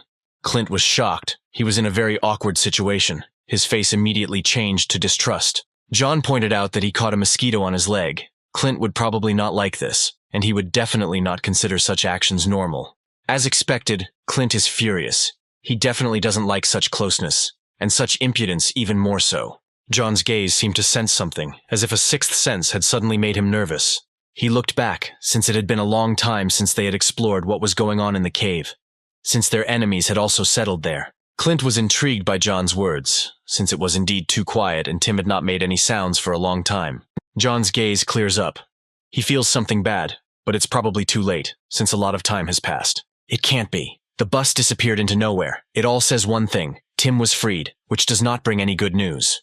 John grabbed Clint's hand and slammed it into the ground, as if he himself had become an enemy in a matter of seconds. Clint's entire palm continues to bleed scarlet. It is unknown why he needed Clint's blood, that he decided to wound him at the most unexpected moment. John smears his face with Clint's palm, asking to borrow some of his blood. The bus is already racing at full speed. Stones and dust are flying in all directions from the incredible speed that the bus has developed. Tim's gang kidnapped John's sister, and apparently she wasn't the only one who fell into the clutches of the insatiable Tim. And so it turned out, Alice was also kidnapped by them, and they are already starting to tie her to the seat. The sixer at the wheel tells Tim not to worry about John, since they have already driven far, far away from the cave, and it is unlikely that anyone will catch up with them. Tim silently listened to the words of his subordinate and continued to sit and not make a sound. They were able to start the engine of the half-wrecked bus, which must have been a great success for them. Tim's wrists were marked with ropes, as if he had been put in a stone bag for life, handcuffed in such a way that his every movement was restricted. But he had managed to escape by finding a loophole. Meg's screams really pissed Tim off, and he even had to turn his attention to her, since even his subordinate barked loudly at her. Tim listened to his six complain about the little one constantly screaming and hinting that they should get rid of her, since they were sure that her brother would definitely not return. He looked away viciously, as if his hawk's gaze pierced the soul and made his victim tremble in terror. Tim, for some unknown reason, approached Alice. What does he want to do? Because he has seen a lot over time and will definitely not be merciful to her. He looked up at her, piercing her with his sharp gaze, as if devouring her from the inside with his pressure. She doesn't care about this at all. She behaves as usual. Nothing puts pressure on her, and she doesn't feel any pressure from him. Her gaze turned out to be stronger. Her fearlessness won the fight with him, as if a lion and a panther met eyes. Neither of them knew what each was capable of, but the panther turned out to be stronger with its charisma. After Tim ordered to shut Meg up, Alice added fuel to the fire with her caustic phrase about Tim's fear, the main fear from which he is now leaving far away, so as never to meet it on his way again. Tim's blood pressure jumped. His veins bulged. Soon her words would be her dying words, since it was easier to piss Tim off than to escape from the sleeping guards and steal the bus. Tim pointed out that he would easily find a way to torment them, and it would not be difficult for him to find a hobby for himself, and he would not care whether she was a little girl or a lady he once loved with all his heart. Suddenly Tim gives Meg a hard slap, and John will definitely give him a hard time after that. He will pay for his impudence. John will send him to look for body parts of his sixes in the mountains in the bitter cold. Poor little sister. What a vile character Tim has, even if it can be understood, since his brother was killed by Clint. But only Clint is to blame for his death. Why do you need to take it out on the poor girl? Alice continues to provoke Tim and asks him to take out his anger on her, and not on the defenseless child. Tim hit the nail on the head. Alice is here on a bird's rights, and she should keep quiet, since he will no longer be merciful to her, since she betrayed him, although she was never even his property. With his gaze, he definitely made Alice's heart beat faster, as a result of the adrenaline in her blood, which made her tremble with an overflow of energy. Light from the fires was coming out of the cave, and John and Clint had just entered it to scout out the situation inside. Sam was drooling from lack of sleep for so long and passed out in a matter of seconds, causing Tim and the gang to escape and get their hands on Meg and Alice. Clint is cruel to them, and is ready to wake them up with a kick in the stomach so that they don't sleep so sweetly. He clenches his fists in anger at Sam, because why is he sleeping while people are being stolen from under their noses? Sam has no idea who took him, who they took, what he is accused of. He is completely bewildered, and Clint is already preparing a couple of strong blows at him. Michael jumped up too, as if sleep paralysis had overtaken him. But Clint turned out to be more terrible than him, and he was able to get out of oblivion. Sam continues to make excuses to Clint, and believes that they are not useless. It's just that Tim is a sly one, and they were too tired to keep an eye on him. Michael and Sam continue to report to him, but Clint ignores all of this, since he doesn't care about their fatigue. He cares about where Tim and the whole gang are with the hijacked bus. No matter how cruel Clint was to Tim, no matter how harshly Clint dealt with Tim, Sam decides to give advice that he needs to be harsher with Tim, and just recently he killed his brother without any regret. Clint was pissed off by Sam's words. He would definitely be in trouble after his words. Clint grabbed Sam by the hair and reminded him that he had just recently killed Will, his younger brother, and now he was dealing harshly with him. Still, he got what he deserved, and Clint punched Sam in the nose to shake his endless mind. Michael tries to comfort Sam, while Sam himself is in pain as Clint's blow is very strong. Clint doesn't care what his allies think. He found himself some kind of team, a new team, a replacement for them. They are already one with John, a symbiosis. Together they are capable of anything. Clint has already made up his mind. His decision is unshakable. He is definitely ready to become John's team, but for what reason? Now it's clear that Clint's blood that John smeared on his eye turned out to be some kind of enhancement. His eye turned red and his pupil white, like a moon around a bloody sky. The crescent moon hovering in the sky faintly covered the dark and dense forest with its pale moonlight. Tim and the gang apparently decided to take a break and rest, as they are completely confident that John will never catch up with them again. The bus was racing at full speed. The speed was amazing. For a broken bus, it was very strong, as if fate itself was pushing their car. An unexpected bump stopped all the speed and power of the bus. All the passengers stand with difficulty on their feet and begin to fall over. One of the gang orders the driver to drive the bus more carefully, but he cannot drive carefully, since they are in the mountains and there are no roads. The shaved man remained silent, but something behind the front window of the bus alarmed him. They travel along some path without any navigation, and wherever the wheels take them, that's where they go. Suddenly the driver sees such a picture. He sees their worst nightmare in front of him. John still managed to catch up. That's how strong the symbiosis between Clint and John is. Shaven screams at the top of his voice as if he saw death in front of him, which is almost true. The wheels of the bus finally stopped, and not only did the sixth man's heart stop, but his foot on the brake pedal went numb.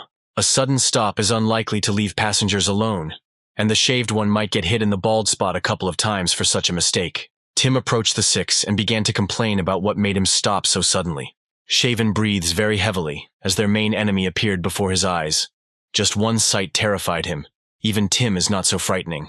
Six says that he was stopped by the silhouette of a familiar dead man. John appeared for only a moment and already stopped an entire bus. Tim was shocked by the news from the six.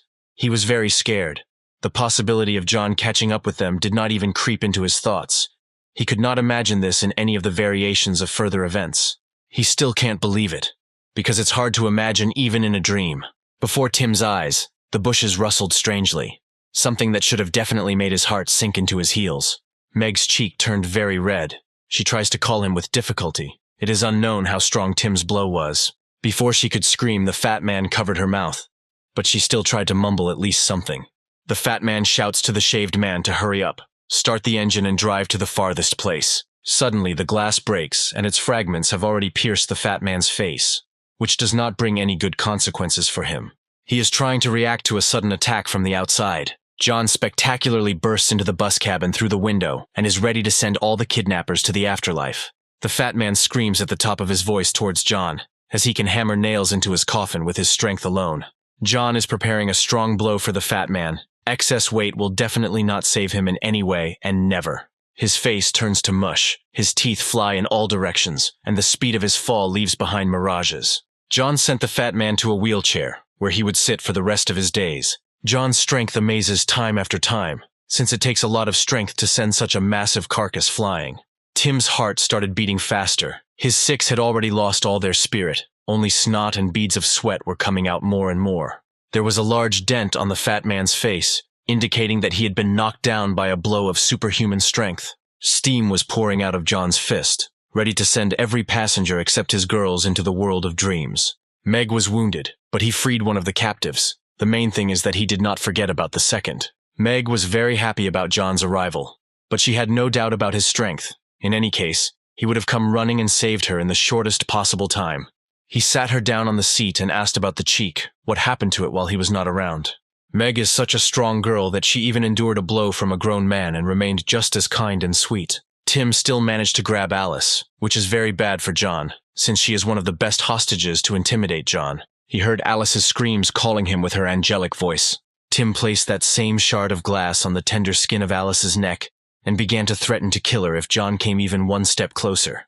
John isn't that far away. He only needs to make one move towards them and he's dead, but he won't risk his beloved. She is calm even at a moment when she is on the blade of a knife, when there is a shard of glass at her neck. Tim knows how to threaten his opponents. It's not for nothing that he took them with him. John remained silent once again. He was not so talkative with him. He breathed a sigh of relief, preparing to talk to his old offender. John began his dialogue with Tim and decided to mention that Meg told him that he cut off Alice's leg to save her. But what's strange is that he is the one who is now putting a shard of glass to her neck. Meg sits silently in her seat, eagerly waiting for the fight to end. John was sure that Tim was a bastard, but he was also sure that even he would have something he would want to protect. But again, he was disappointed. John was getting closer to Tim with every step, which is something he definitely shouldn't do. Tim pointed out that John would be better off not coming any closer, but he continued to expound on his speech. John asks time and again why Tim threatens to kill the one he loved and protected. The shard is getting closer to Alice, and Tim continues to yell so that John finally understands that he shouldn't come any closer. The splinter had already pierced her skin, and a small stream of blood was running down her neck. which meant Tim was serious. Meg instantly became worried about Alice and screamed loudly for Tim not to touch her with a finger. John is very angry. He grits his teeth and could have done at least something. Rushed into battle without delay. Tim put the shard to his neck and decided to tell why he was doing this. The motive for his actions. He was a spoiled child from birth. He had everything, and now he wants everything at once. Tim's words shock his minions, but they understand that it is better for them to remain silent. On the one hand, Tim could have dominated and taken the girl he wanted. But John, in his opinion, is a bug who stood in his way. He continues to mock John, as he considers his train of thought to be stupid, and that he himself is impudent and a complete scoundrel. He points out that John can protect her if he can, and if not, he can destroy her. John realized that he would not be able to have a meaningful conversation with him. They would always be fire and water for each other. They had nothing in common, like two peas in a pod. But both were looking in different directions. Alice suddenly grabbed Tim's hand as if she had something in mind. She turned towards him, which greatly alarmed Tim himself, since he could not have expected this. She told him over and over again that she had always hated arrogant people like Tim. These words made Tim very angry, and he was ready to plunge this splinter into her, making the deepest wound in her entire life. She also pointed out that she and John had not seen each other for a long time, and he had probably forgotten what a fighting woman she was, who could lay waste to a crowd of the dead with a swing of her blade. John said her name without understanding what she meant. She smiled sweetly and decided to remind him of everything through her actions. The sweet look instantly changed to the one that killers use before killing, when they show their determination to kill the enemy. Tim was very surprised, as he had not seen Alice angry for a long time. She says that she is able to stand up for herself, but at the same time she sticks her fingers into Tim's old wound, causing screams, yells, and straining to come from his mouth. She jumped up on one leg, even better than some with a pair of healthy legs. Even if her beloved came to save her, she is not a weak flower to wait for protection from him. She herself will put Tim down in a couple of snaps of her fingers. John was incredibly surprised, although he had already seen her abilities. But even so, his jaw dropped, and he couldn't say a word. Tim's legs were already falling along with him, which meant that Alice had defeated Tim in an instant.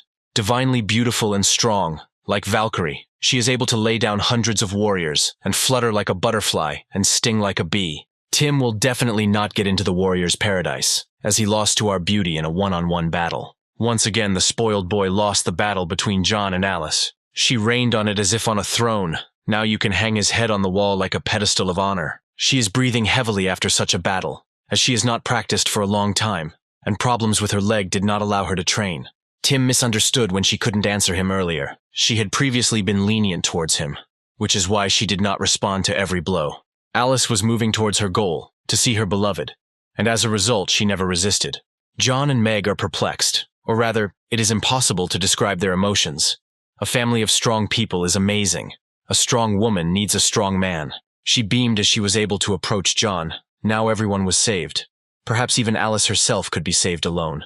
John met her gaze, the eyes of a loving man, their gaze like a hot kiss that should be dessert at the end of a battle. Meg admires Alice. She would never have thought that her little sister could move so gracefully and hit so hard at the same time.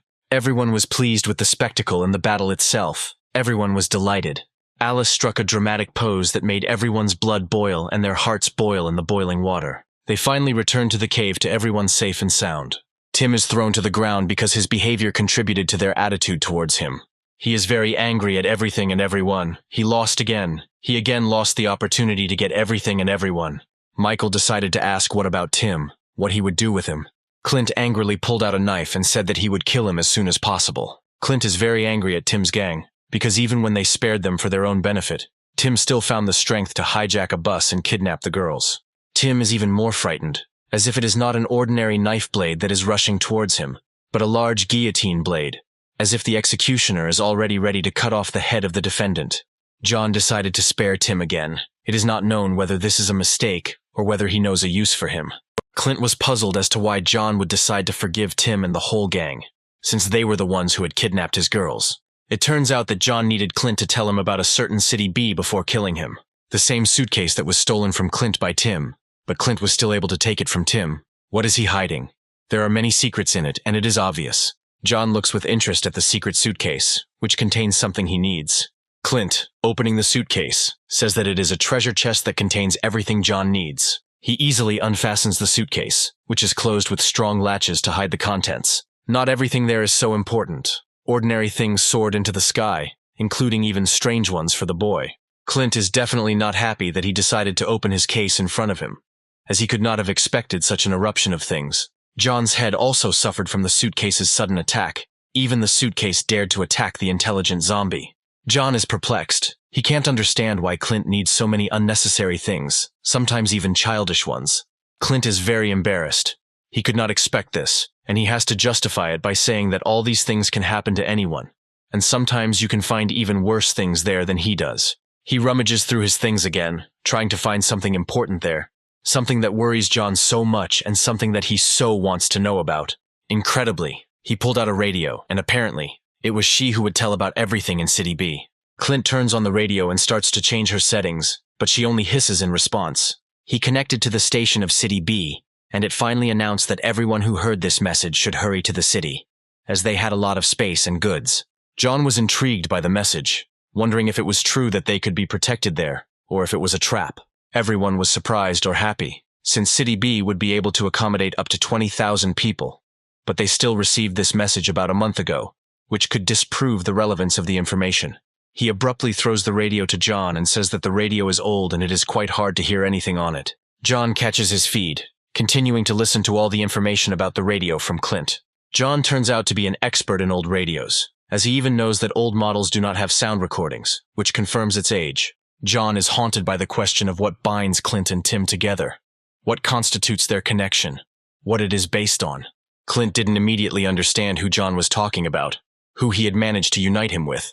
Clint pointed at Tim and hit the nail on the head, because there is some kind of connection between them. He smiled and apparently decided to start a new story, only this time about Tim and the story that connects them. It's not for nothing that Tim calls himself a spoiled child after all. His father is the ruler of City B, where their new path leads them. Tim's father has a lot of power in his hands, because it's not for nothing that his son is so impudent and is allowed to do anything. It was incredible. But how could the ruler of City B be Tim's father? At that very moment, Tim grinned with satisfaction. John immediately cried out, how could it be that his father, Tim's father, turned out to be the ruler? Immediately after John's screams, a fist flies into Tim's face with such force that even his father's power will not help him escape from it. How meaningless is the power he had. John and Clint mock Tim because they cannot believe such information. He cannot be the son of the city's mayor. A strong blow hit Tim. From this he will definitely reconsider a couple of dreams. And if he is lucky, he will even reconsider his views on his behavior. Shaven decided to stand up for his older brother and even decided to threaten Clint and John, since if they arrived in City B, they would definitely not be welcome. He gritted his teeth and promised to tell Tim's father everything they had done to them. Clint and John look down on them to make sure they don't get too big for their boots. Clint easily finds a way to deal with the shaved one. Just kill them before they get to City B and that's it. John is as merciful as ever, even though he recently sent Tim into the dream world with one blow. Clint doesn't like the way John is acting. He wants to finish them off as quickly as possible, turn them into a sieve and not bother himself anymore. Tim is already rising from his brief slumber, and John even thinks they might be useful. The fat man is still recovering from John's powerful attack, and the dent in his face will take a long time to heal. But John still hit the wrong person who injured Meg. John looks around at the cave dwellers and realizes that the road to City B is very long, but it is worth it, as it may be an oasis for them in the middle of the desert. A young mother rocks her hungry son, who urgently needs to find food, and they all need to find food and provisions. John assesses the situation sensibly and understands that he cannot force children and mothers to get food on their own. Tim didn't like John's idea. He was ready to die, but he would never work for him. Shaven tries to stop Tim, as he is clearly at a disadvantage to show his character. But Tim doesn't care about his words. His pride is above it. John didn't like such impudence either, and turned his furious gaze specifically at him. Shaven was already shaking with fear, and Tim was overwhelmed by the fact that he had so instantly turned his attention to him. John had already clenched his fingers into a fist, and with each step he was getting closer and closer to Tim. He looked down at him with disdain and asked him if he was impatient to die, if he wanted to. Tim continues to be cheeky to John, saying that it is better to die than to wander at his feet for the rest of his days. John leaned towards him, which indicated that he was clearly in trouble, as he had made him very angry. He looked him straight in the eyes and asked when he would die, how quickly it would happen. Tim was surprised by such a question. He could not expect anything from the once merciful, once cruel John. John's cruelty has taken its toll. He is ready to crush his skull against the walls of the cave, turning it into bone meal, so that at least his bones can become fertilizer for new plants. John's hand is already very close to Tim. He will be in serious trouble from such a blow. What will happen after such an attack on Tim? What will happen to Tim in the future? Does he have a future as John's main opponent? No one could have expected this from John, since only recently he had forgiven Tim's antics time and time again, and now he had smeared his head, leaving cave paintings with his blood. In the cloud of dust, only Tim's legs are visible. It is unknown whether he is alive, or whether his lifeless body with porridge instead of a head is already ready to leave the remains to his ancestors. Shaven burst into tears over the death of their brother, since it was he who had always protected them from all misfortunes, no matter how ugly he was. Tim's screams came out of the clouds of dust, which meant only one thing: John had spared him. There was no other way, since he simply could not miss. Tears of sadness were replaced by tears of happiness. The shaved one and the sixes can no longer help but rejoice, as if their brother was reborn after death. Still, Tim is afraid of his death, because he worries about himself the most. His life is the most precious to him. The pupils narrowed very much. He was very scared. As he was on the verge of death, his whole life flashed before him. It was like a rebirth or a second birthday for him. John stood up effectively and prepared a second blow to teach Tim a lesson once again. Maybe right now Tim is afraid of death.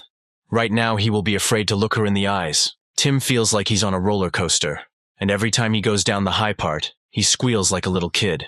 This is already the third descent for Tim, but he still can't understand that it's better to obey, and even better to be useful, otherwise death. When will it dawn on him? It must dawn on his stupid head someday, that his pride will only destroy him. And again a fist flies at him. Like the scythe of death itself, it takes his life. But he is already running away from John's attack. What is he so afraid of? He used to speak completely differently, so as not to die for real. What keeps him in this world? Tim falls to the ground and falls towards his sixes, who can only shout brother and brother. Another crack has spread throughout the cave, and John is so strong that he cracks the walls like an eggshell. John explains that Tim has no idea what death is, and he is even puzzled by how insidious it can be. Tim thinks that he is the most fearless and can easily fight her, but this is definitely not true. John even tries to teach his enemies what they lack. He even tries to teach the stupid Tim. Real death acts very insidiously. It silently waits for the moment when you stop expecting it, and it attacks suddenly, when you don't even have time to grieve. That's how terrible it is. Death overtakes everyone, and everyone's path will end at a different time. One person's path is full of thorns, another's is full of wealth, but the end is the same for everyone. A rope, soap, a stool. Everything that you can admire forever is torn to pieces before your eyes, and death is to blame for everything. He grabs Tim by the shoulder, which makes him even more scared. Tim is not afraid of death, because he considers it a moment, but he knows nothing, while John is not the last in matters of death, and, like no one else, knows everything about it. John realizes that Tim doesn't care at all about his words. He turns away from him and leaves. Even if he is not patient, he promises that he will not beat him to death. For John, there is not much joy in his life, but he enjoys it sincerely. He does not demand more, since he will eventually lose it all in greater quantities. He understands that Tim will not give them any peace, and decided to send the girls to sleep on the bus, keeping an eye on them. Meg is very happy about this news, as her brother hasn't put her to bed for a long time. All the inhabitants of the cave watch as John silently leaves with his girls. Even Leo was scared by John's speech. He kept it quiet until he was far away from them. Clint orders Leo to shut up. It is not known why he does this to Leo, but for him it is strange. It turns out that Clint admires John with all his heart for his reasonableness and coolness. Clint's admiration was stopped by a voice coming from behind him. Tim is not Tim if he does not remain silent and does not try to turn the crowd against John. Tim says that John is playing along with everyone, but in reality, he is waiting for the moment to kill everyone. His own blood had only just dried after such a disgrace, and he was already preparing his Protestant speech. Clint liked Tim's speech, or rather, he was very tired of it. Clint was impressed by Tim's persistence and fearlessness. John was right. He didn't care at all. He thinks Tim is a dog who just can't shut up, and he's just one of a kind. Who does Tim think he is when Clint is considered the boss here? And he gives him a slap in the face similar to the slap Tim gave Meg. Clint sends Tim to the corner for punishment, but he's not a kid anymore, so he still needs to get a kick in to get him to his corner. The little sister splashes in the cold, truly sincerely enjoying every second of her mischief. She notices the beauty that the river reflects, the moon and the stars that are caught behind the river's reflection. Meg calls her friend Alice to show her endless joy. Alice takes care of her so that she is more careful, and generally behaves like a real mother. Meg, in turn, expresses her consent. But her childish pranks have no limits. It is impossible to set boundaries for her. The girlfriend smiles sweetly back, waving at her in greeting. John was silent, and this somehow bothered Alice, so she decided to examine him in detail. She thanked him, for which he never understood. He was left confused by just one thank you, since he could not have expected such frankness so suddenly. Now everything is clear. She thanked John for looking for her and eventually finding her. Wasn't it fate? Even after such gratitude, she herself shone brighter than the moon in the sky. Finally, a bright smile appeared on John. He was confused at first, but his chest felt warmer because of the pleasant words of such a beauty. John has hidden something in his pocket and is trying to find it to show Alice. What was this? It really shocked Alice. She was very confused, as if someone had taken out her wedding ring. This is the same bandage that Alice had on before the apocalypse, which was stolen from her by a zombie, and John carefully kept it, as if it was leading him to it, as if a guiding star leads to the north. After waking up, the first thing he saw was a bandage that was eerily similar to Alice's bandage. Maybe that's when he had hope of saving her. John, without any regret, rips the bandage out of the dead man's bloodthirsty mouth, not giving him a chance to survive. Still, he was hurt by the news that came to his mind. He could not believe that his loved one could so easily leave this life without leaving a trace behind. Later, one of the survivors made it clear that John is definitely not a human anymore, and a zombie. He is something in between, a zombie with a human mind. His soul was divided into two parts, a dead man who had the mind of a human, and a human with the power of a real dead man. His life was divided into before and after. His despair knew no bounds. He tightly squeezed the bandage to get rid of such thoughts. John is not pleased to admit that fate has rewarded him with such an opportunity for survival.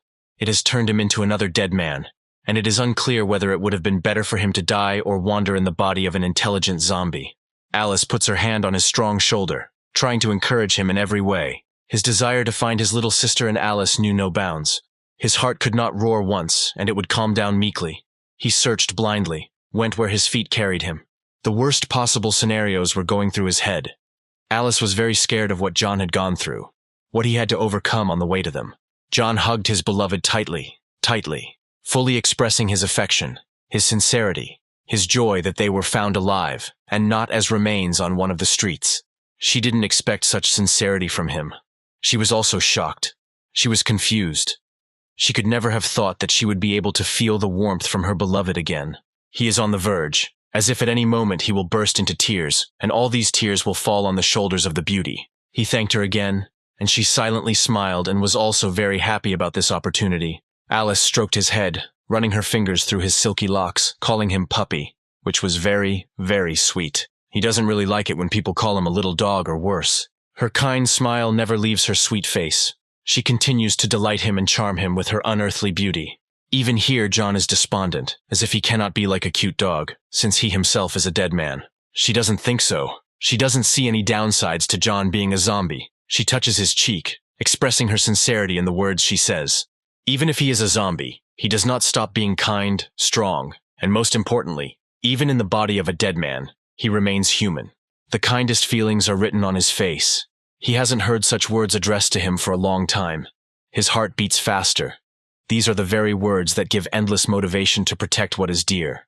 Everything around was shining. Wet lips were reaching out to each other. The most significant moment was about to happen any minute. It could not be avoided. A couple of centimeters separate them. Even on a dark night they shine like the dawn in the early morning. But here it is, an eclipse. Meg stops this spectacle and points out that John wants to bite Alice. She has no idea what is going on here. It seems like she wanted to help. But she stands there in complete bewilderment, silently. John asks her to go play a little, and Alice, embarrassed, cannot even glance in Meg's direction.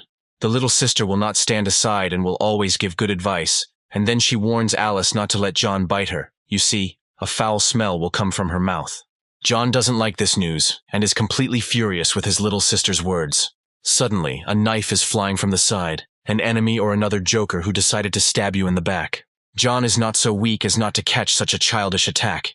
Even in complete ignorance, he is ready to catch a bullet that flies before his eyes. There's Clint again.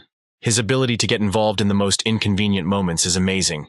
He came in time to throw a knife at an ally, during a moment of privacy with his beloved. Aaliyah and John recognize the familiar silhouette. He can be recognized among 1,000. and his impudence among millions. He clearly doesn't care. But he still asks them for forgiveness for interrupting their intimacy. Even when he wants to sleep, he will pay some attention to his friend to make fun of him a little. That's all Clint. John asked more than once for him to give him at least a little free space. Clint took the scissors with him for some unknown reason. Something crept into his head again and John might not like it.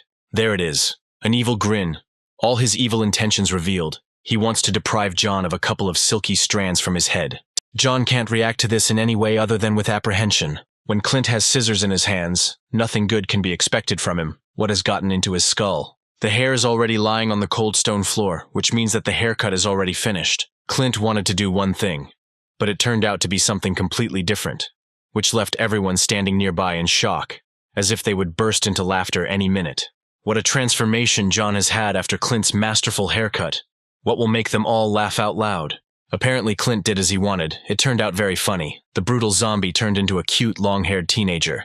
Everyone is already holding on with difficulty, so as not to laugh at John. They are trying not to show their emotions, but it does not help them, since literally everything is written on their faces. Everything is in vain. Sam and Michael are already bursting with laughter. Such a reaction is typical. Anyone in their place would not have been able to hold back. Alice, Leo, Meg, and Clint hold back their emotions, clutching their own mouths to keep from laughing out loud. Since he received only ridicule from his friends, he can only admire himself in the reflection of the river. What's going on in his head? What has Clint done? Clint is not a master hairdresser. He is a master of mockery. He has a talent for it. Even John himself burst out laughing. What an irony. Clint is very good at this kind of activity. John turns towards Clint. He's definitely in trouble soon. And Clint had already prepared the camera to capture such a moment, in order to visit the phone gallery in the future, and find himself at that very time with the warmest moments that would give warm emotions after decades. As expected, John doesn't like sneaky photos, and immediately reacts to it with a hard slap to the face. The walls of the cave are covered with the warm light of the flames of the fires, but the cozy atmosphere is undermined by bad news. One of the cave's inhabitants has fallen ill. He is clearly unwell and needs urgent help. He is very unwell. Is it possible to help him any more and quickly? Otherwise it will be too late to help him. Everyone around him is wary of what a sick person might throw out, since such symptoms can only mean one thing. Hunger is to blame for everything, but he himself is also to blame. These symptoms are similar to the symptoms of someone who has eaten the flesh of the dead, or rather, someone who has not eaten it for a long time. All his strength was gone. He fell on the cold floor, but he couldn't die. Still, everyone is of the opinion that the man died and it is no longer possible to save him. Tim was scared by this. The theory about zombie absorption turned out to be true. These are the symptoms after his experiments on people. He feels guilty before him, or it is just fear. Shaved is talking about the consequences that arose as a result of eating zombies. Zombie meat kills in any case. It doesn't care that the consumer has stopped eating it. It won't make him its slave, it will just kill him. That's how harshly the virus treats people. Leo wets a rag in water and says that zombie meat should never be consumed as food. It will definitely not lead to anything good. Even those who did not become zombies after being absorbed by zombies will die in the future without any obstacles. Many people have already fallen victim to Tim's insidious experiments, and now he will be in trouble. No one will take his side. There are many people in the cave who have at least once eaten zombie meat, and it frightens them, plunges them into fear. The worst thing about this food is that it is addictive and for good reason. Because everyone enjoys it as if they have never eaten anything more delicious. They are immersed in ecstasy, as if on the strongest drug. Anyone who receives a certain level of toxins will die or become a zombie. It's only a matter of time, and such information instills horror, because no one even felt the consequences after such meals. Some people are already scratching their heads, wondering what could be causing such an itch. It can't be. Where was everyone looking when they were already rotting alive and turning into corpses? And the skin under their hair had already darkened and looked like zombie skin. What did they all hope for when they fed on the dead? Or their brains were controlled by the foul smell that enslaves their minds? The screamer, in fear, began calling out to everyone in order to identify the next madman who had tried zombie meat. Everyone passed the screamer test. After all, most of the cave dwellers have already tried zombie meat, and without quick decisions, things can only get worse and lead to tragedy. Finally, Tim himself understands that the situation is heating up and that soon accusations will be directed at him, which means that nothing good will come of it for him. Everyone in the cave is like a Trojan horse. Some have zombie meat with them, some don't have meat, but they become zombies. Even one sick person can infect everyone in the cave. It's strange. But Clint is happy that the situation is heating up. While Michael doesn't like the fact that there are so many sick people, Clint thinks sensibly, but not fairly. He believes that there is no other way but to leave everyone to the mercy of fate, to hope for fate, only to leave everyone here to certain death. Clint has already made up his mind. His decision may waver, but in the future, he will always find a reason to get rid of unnecessary people. Clint doesn't hold his men. He waves his arms and indicates that everyone should gather their things. They split up. He is already looking for a candidate for the position of leader in order to hand over all the patients to him, since our boy is not going to bother with solving the problem. He runs into the strong chest of John, who has already arrived and just in time to start solving the problem, and not leave everyone here. Clint didn't like who he crashed into. Any collision would have caused him to react like that. John despises Clint for this way of solving problems, even humiliates him a little for such cowardice, since the commander is the last to flee the ship. No other way. Clint doesn't like such impudence. He is furious, because he didn't expect his friend to stand up to him. John understands the difficulty of the situation. Most of them ate zombie meat, and if he took on the responsibility of leading them, let him take it only on himself. Clint can only rub his nose and remain silent in response to John, because he is truly wrong. Most of those caught trying to eat zombie meat were found to be alive, which is a real blessing, as many were instantly transformed into zombies. John clearly wants to back down from Clint's decision, as John's conscience is much clearer than Clint's. John believes that Clint has no right to leave those people alone. He must help them, even if they will be useless in the future. Clint is only concerned with John's visual component. Only here does he want to find a common language with him. He exhales and even thinks that John has become nicer. And it's true, John's new image is good. Whoever did this has taste. Clint still listened to John and decided to help the others, and also asks Leo for help. Leo didn't expect that he would be forced to treat everyone, although it's stupid, he's a doctor. The people from the outside were immediately delighted that they could be helped, since among them was a doctor, who is highly valued at such a time. The lack of calories in food is to blame for everything. The body lacks them, and it begins to crave meat, in our time, the meat of the dead, which should be replaced. John adjusts his glasses and realizes that to sustain life, he needs to bring animal meat, which is quite difficult to find these days. Clint immediately becomes indignant, since meat of animal origin is very difficult and almost impossible to find. Still, there is a stinking pile of something lying on the ground. Perhaps it belongs to some animal, which suggests that those people can still be saved. Clint hints that this pile could lead them to a lot of meat. John tries to examine the whole pile in detail in order to quickly find this animal that will save people from inevitable death. Clint notices a haze creeping across the surface of the pile, indicating that it was made not too long ago. John finds Clint disgusting because he only wants to talk about the stinking smoke over the pile. He can't take his eyes off such a sight, smoking with its disgusting smell. Clint realizes that the chances of finding the animal in such a large forest will be difficult, even impossible. John points in the direction of the tracks that do not look human.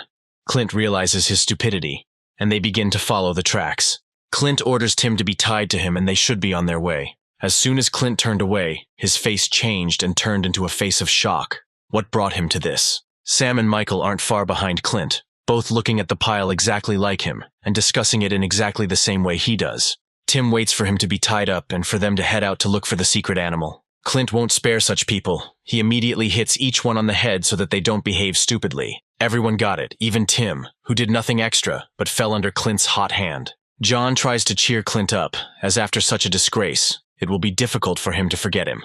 John's gaze changed abruptly. Something had aroused his strong attention.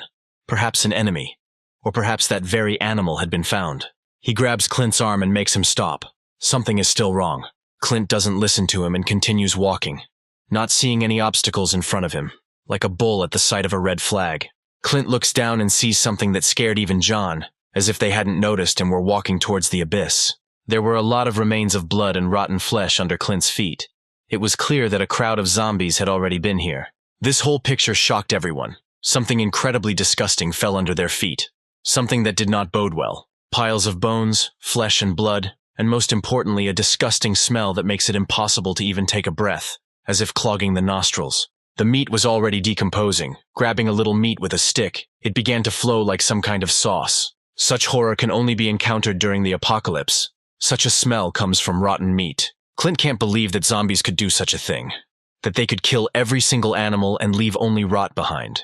John confirms that these definitely cannot be the Walking Dead, who even enjoy animal meat. John examined everything in detail, and notice some traces that belong to the killer of all these animals. John's attention span is enviable. He is the only one who time after time finds all the traces that no one else in the gang can see. Clint immediately guesses whose track it is, since it was very large, which means that the animal must be of amazing size. John silently ponders who the giant monster could be that left such marks. Clint was distracted by some sound from the side, which was coming from behind everyone.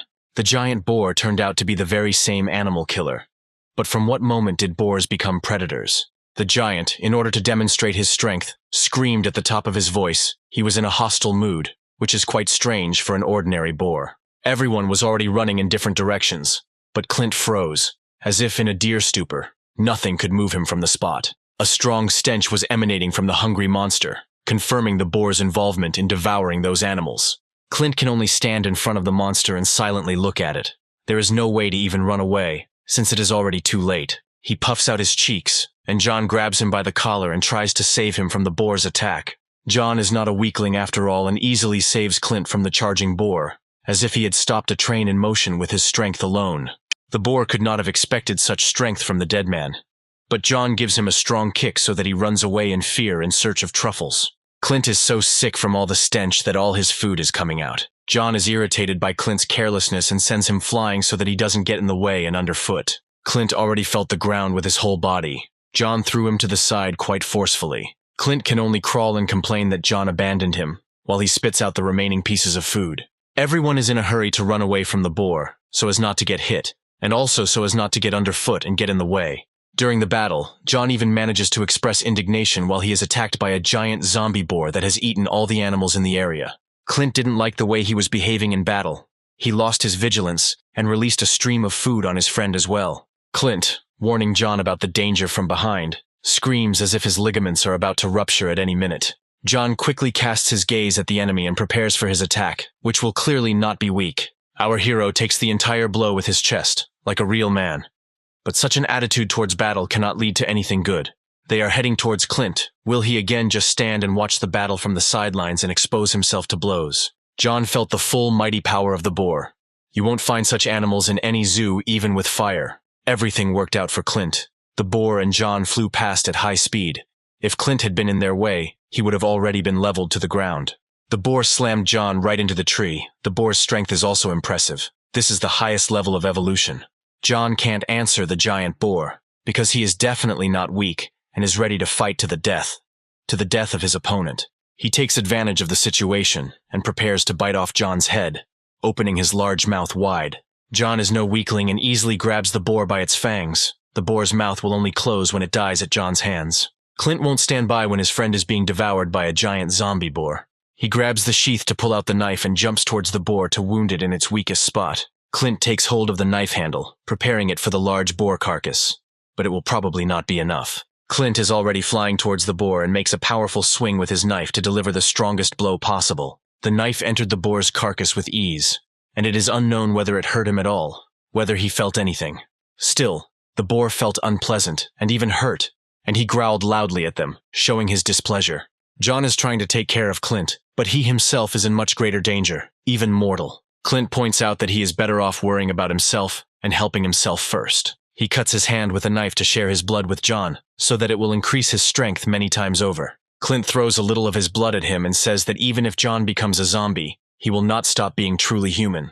The drop of blood is almost reaching John. Such a boost for him just from a drop of human blood. An incredible ability. John's eye lights up with its own unique flame, as if such a flame burns through the soul from within, covering the victim with eternal fire. Clint challenges John to beat the pig instead of standing in a corner. Here is John's incredible strength. Finally, the impudent pig will fly away to another forest and leave all the living creatures alone.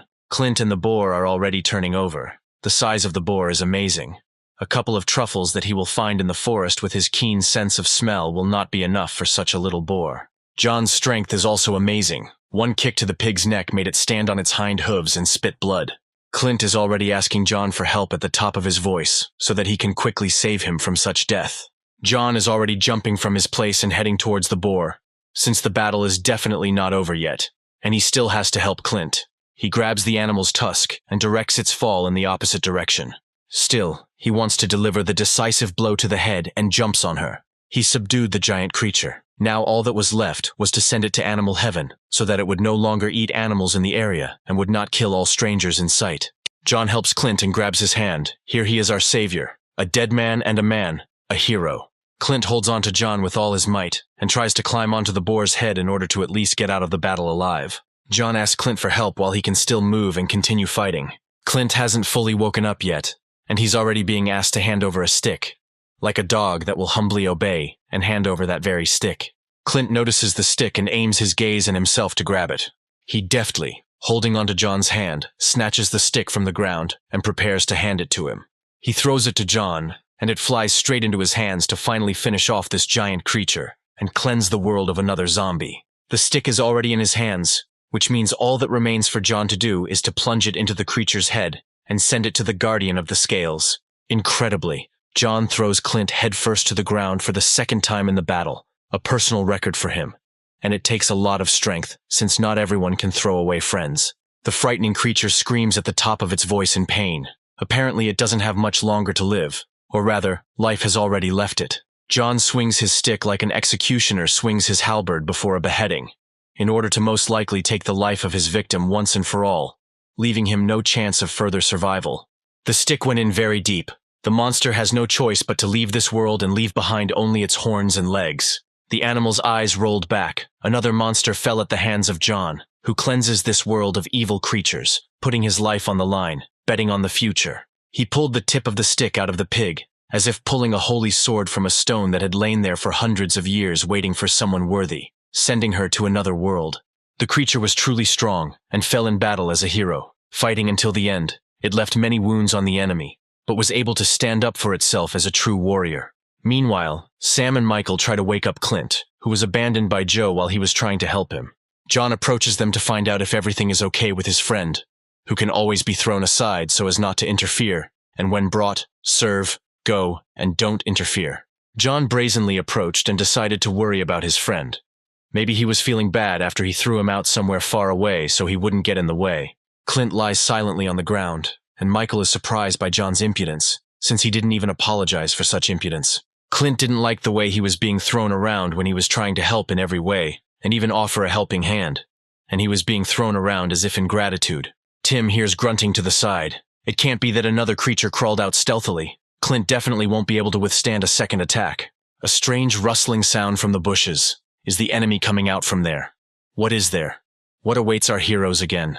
What is the danger? Tim had already started warning everyone about this sound that was waiting for them on the side, as if a new danger was threatening their lives. John and the whole company are sent to check, and they are already clearly ready for anything. Even if the sky falls on them, John will catch it and raise it back.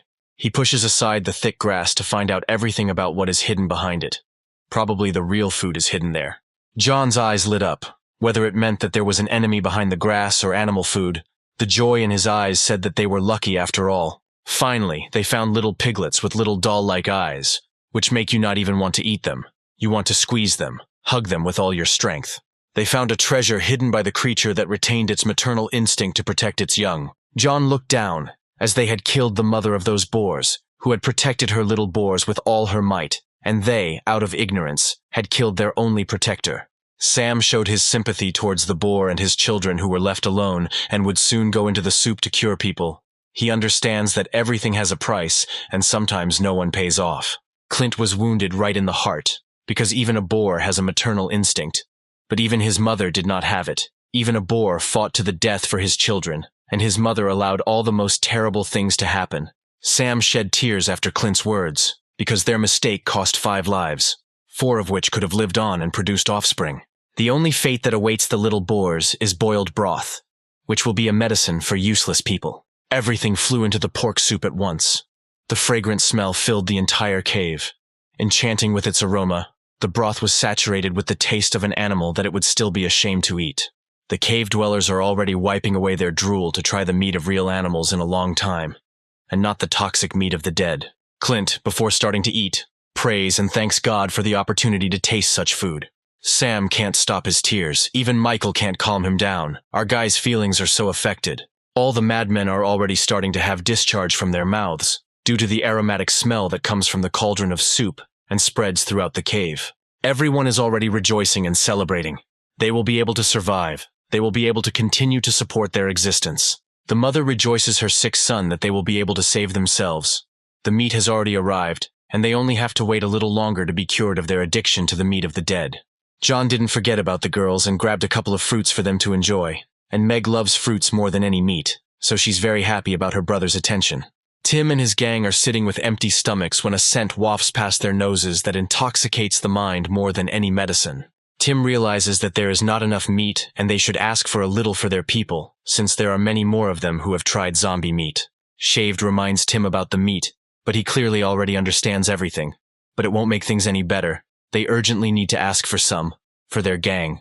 Another one points to the guy who is already drooling and who also urgently needs help. Otherwise it will be too late. One of the gang is almost dead. He either has to be saved or die. Just look at Clint's mercy. Tim swallowed his own secretions out of fear, since it was his fault and his alone that such consequences were lurking, and he alone was to blame for them. Tim suddenly walked up to Clint, probably to borrow some meat, but judging by Clint's behavior, he would never in his life share even the crumbs from the table with him. Tim is ashamed to ask for something, but he asks for a certain deal for which he wants to get some meat. Clint finally started listening to Tim carefully. He was interested in such sincerity on Tim's part. Clint burst out laughing at this statement, his smile stretching from ear to ear, as if he wanted to gloat at him so much that he couldn't stop. Clint thought Tim was brave because after everything he had done, he still had the courage to approach him and even negotiate a deal. Clint brazenly grabbed Tim by the chin as a sign of his humiliation. Tim is very afraid of such a reaction from Clint, since after killing his brother, one can expect everything and more from him. He never stops mocking the helpless Tim. He continues to humiliate him, even when he is humiliated so much that he can be called the lowest man. Clint controls Tim with his actions. He shuts his mouth without even touching him. Just grabbing his chin, Tim's mouth goes numb. Clint points out that Tim is a dog, and he should behave appropriately. He should whine and bark on all fours to ask for something. Tim just silently watches as he is humiliated in front of everyone, but he cannot do otherwise, since he will pay for his resistance with his own life.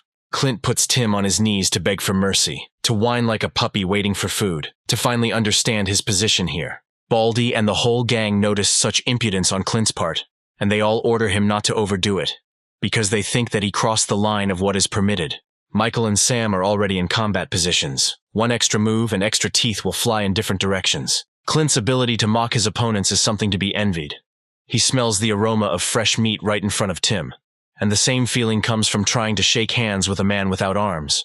Clint suggests that Tim bark to earn that piece of meat and share it with his boys. He mocks Tim because it brings him endless pleasure, like the most powerful drug.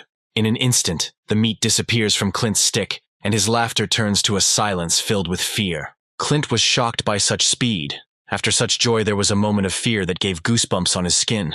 John grabbed the meat thief by the neck as if he was trying to attack him, and John defended himself masterfully, as if he were swatting a mosquito. This madman turned out to be one of Tim's gang. He had already gone mad from hunger, and had become just another dead man who thirsted for meat and only meat. Clint is still in shock. He can do nothing but stand and silently watch everything that is happening. John grabbed the madman's neck with his hand, and he only growled something unintelligible in response, and continued to bite off a piece of meat. The capillaries in his eyes swelled, saliva flowed, and fangs became visible. In addition, the skin darkened. All the symptoms of a dead man were on his face. His death was inevitable. Tim and the whole gang are shocked by all of this. You can tell from Tim's eyes that he didn't want this outcome. He wanted to achieve this outcome, but the risks were not justified. John is reasonable, and yet before killing, he asks Leo if it is still possible to save this guy. But his face makes it clear that the only salvation for this guy will be death. Everything turned out to be true. No one will help him anymore. Only wander in the boat of the guide of the eternal guide of souls to the underworld. No matter how difficult it is to make such a decision, John should make it calmly. Since it is no longer possible to help the man, it means that it is better to spare him suffering. John grabs him even tighter, squeezing his throat tighter and tighter.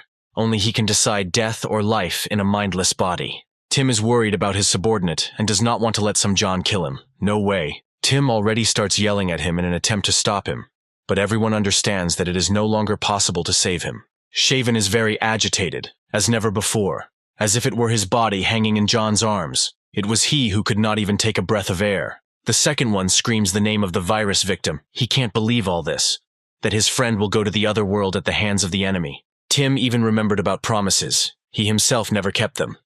But as far as it concerns him, a promise is the most valuable thing.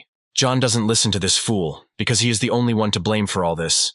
Only his guilt lies in his death, and the infection of all people also lies on Tim's shoulders. He still continues to beg John to stop torturing him, so that he doesn't kill his comrade and friend, whom he would easily send to be eaten by the dead, just to save himself.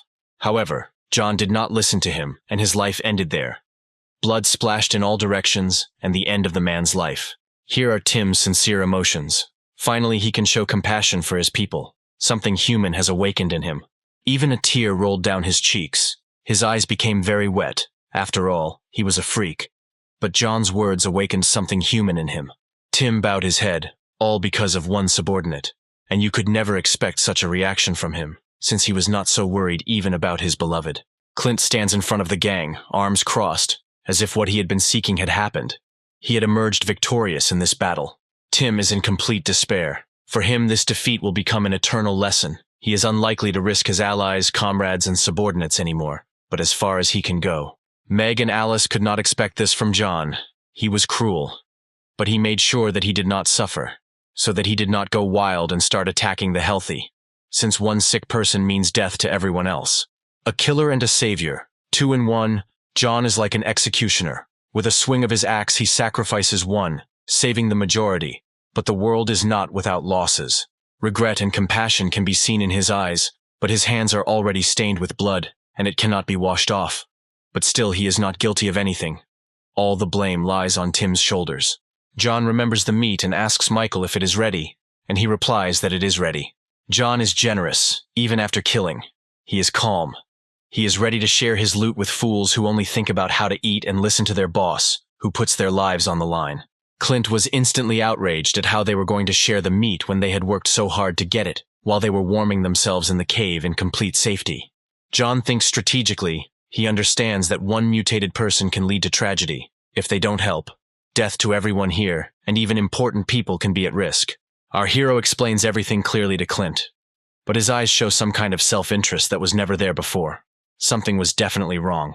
He clenched his fists tightly, gathering all his fingers into a fist. Was this all because of John's decision? Was everything to our Clint's liking? Here is Clint's angry look. Everything was red in it. His intentions are not clear, but the fact that John makes such decisions does not please him. He put on a mask. Everything is clear with him. He most likely wants to throw away all this burden of responsibility far away. Everything in the cave is a burden for him. He only needs John. Clint wants to get out of a difficult conversation and says that he will go eat sour berries while his people eat his meat. You can see this nervousness in Clint's movements. Sam tries to slow Clint down so that he eats more slowly, but his anger does not allow anyone to be heard. John probably understands what is happening to Clint. He silently looks at him, because he wants to understand what is happening to him.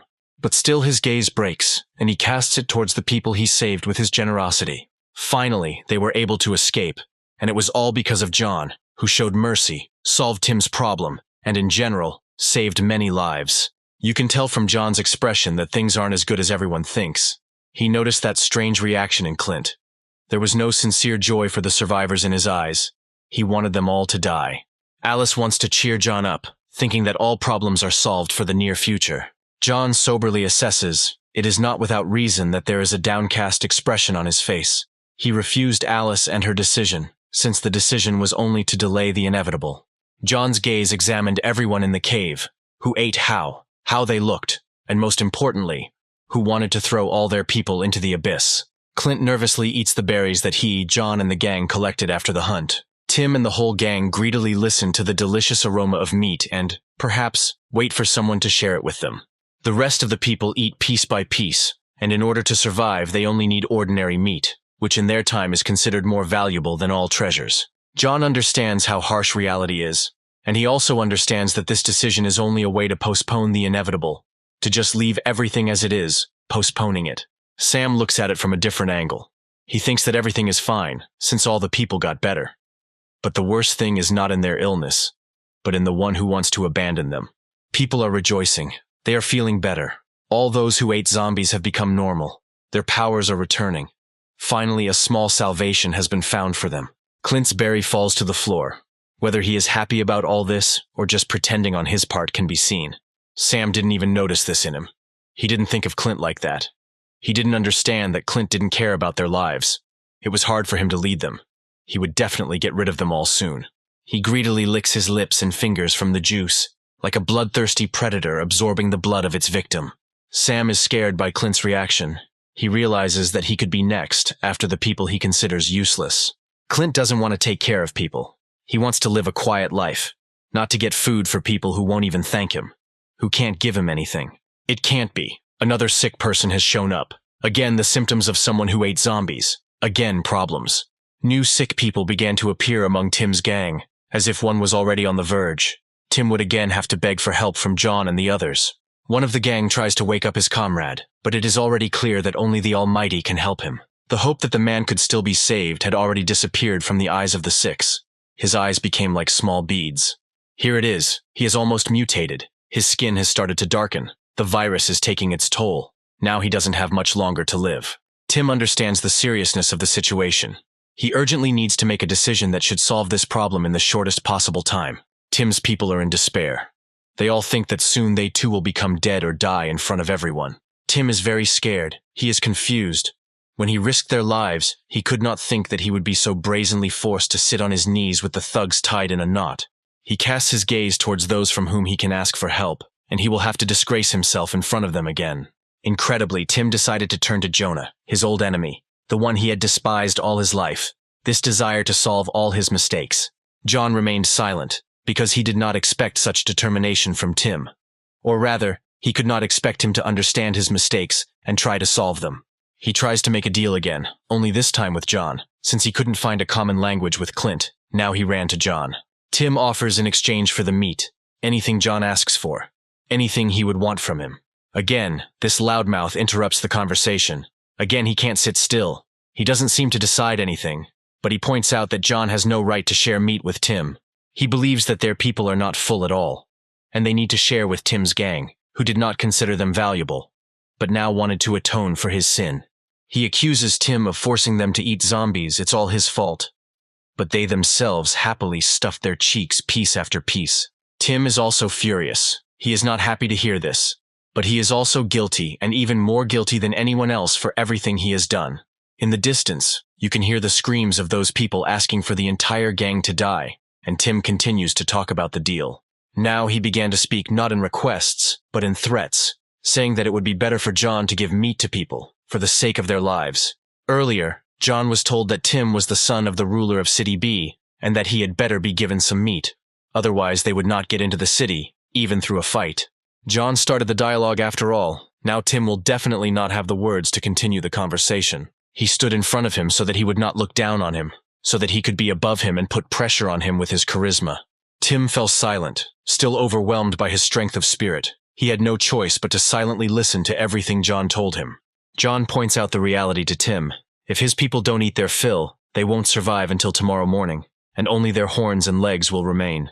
Will people care about City B if they don't know whether they will die, whether they will eat their fill today, whether they will live to see tomorrow? John says that there is no need to remember such things. Their priority is that they and their families live to see tomorrow, that their bellies remain full and do not need food. John walks away from Tim, not taking his eyes off him, showing him his strength and capabilities. Tim silently looks at John's back, since nothing he says will matter. Was John really going to negotiate with his captain to share some meat with them? Would he even show mercy to him? Tim continues to watch John go, thinking that he will give them some of the rarest medicine, meat, which will save the lives of many in the entire gang. Shaved is very worried about his elder, because last time everything went badly, and he cannot guarantee that everything will go well this time. Tim looks at him and understands the reason for his worries, since he himself is in this situation, and yet once he easily managed them. For some unknown reason, John asks Clint for his dagger, and Clint assumes that John needed it to kill the impudent Tim, who was brave enough to even threaten him. John orders them to prepare for the fact that after everyone has eaten, he will wait for them in the car, since they will be moving out soon. The people agree with their leader, and even the majority have already had something to eat. However, almost everyone is ready to move out. John decided to continue the conversation with Tim, and it was not without reason that he asked Clint for a knife. Something had crept into his head, but he certainly did not intend to kill him, since he had made a promise, and he keeps it. Tim became very tense. He was frightened by John's strange decisions. why he needed the dagger, who it was for. All these thoughts visited his head, and this is what frightened him. With every step John took, he got closer to Tim. So many times he pretended to kill him but didn't end his life. Now would he be so merciful? The knife is already in John's hands. He definitely means business. He doesn't care that he's someone's son. He'll deal with him like an adult. John has already approached Tim. He only needs to make one move and the life of the ruler's impudent son will end. Everything will become as meaningless for him as the lives of those people he dared to risk. Tim is already at his feet, trying to stop him with his screams, because he thinks that John will stoop so low that he will kill a defenseless person. John still doesn't change himself. He threw the knife on the floor to Tim so that he could decide everything himself, before they mutated, while they could still be killed. Tim's face was covered with a shadow. The shadow of his conscience. It would be hard for him to kill his people with his own hands, but throwing them around left and right was nothing to him. Otherwise, John will decide everything himself, and each of them will die tied up at the hands of the enemy. But this way they will die at the hands of the boss, who will give them a dignified death. Tim doesn't like John's decision, even if he is guilty of everything. He won't be able to come to terms with the murder of his people. John continues to put pressure on him. He knows how to press on a weak spot like no one else, even for someone as fearless as Tim. John remembered Tim trying to throw his little sister out to be eaten by zombies, back when the apocalypse had just begun, in that very store. What was it that scared him now? Tim is already in despair. He has no choice but to truly solve this problem in only one way. Only killing his subordinates will lead them to a dignified death, but not to anything good. John is extremely furious. He grabs Tim by the mouth and points out how he fed zombie meat to people, just for the sake of an experiment, putting so many lives at risk. John has put a lot of pressure on him. He is ready to kill him. Now he asks if he can raise his hand now. If he can kill his people, whom he has put at risk. John didn't leave Tim to save him, not because he was so kind and generous. Certainly not those were the decisions that haunted his head. Tim is more scared than ever. He has never felt such fear. He is an adult, which means he needs to solve problems in an adult way, and this is exactly what John teaches him, taking off his rose-colored glasses. He throws Tim on the floor so that he finally understands his place, so that he finally understands what he has done, and that John left him alive, so that he looks at his sins. John understood that all his sins would still come back to him. He just had to wait a little, and everything would definitely come back like a boomerang. He abruptly rips the ropes off him, freeing him from his shackles, and now he can finish off everyone who is sick. John orders him to pick up the dagger, which he will not like in any way. John shows all his superiority, all the superiority that Tim himself had shown over him before, when they were still students.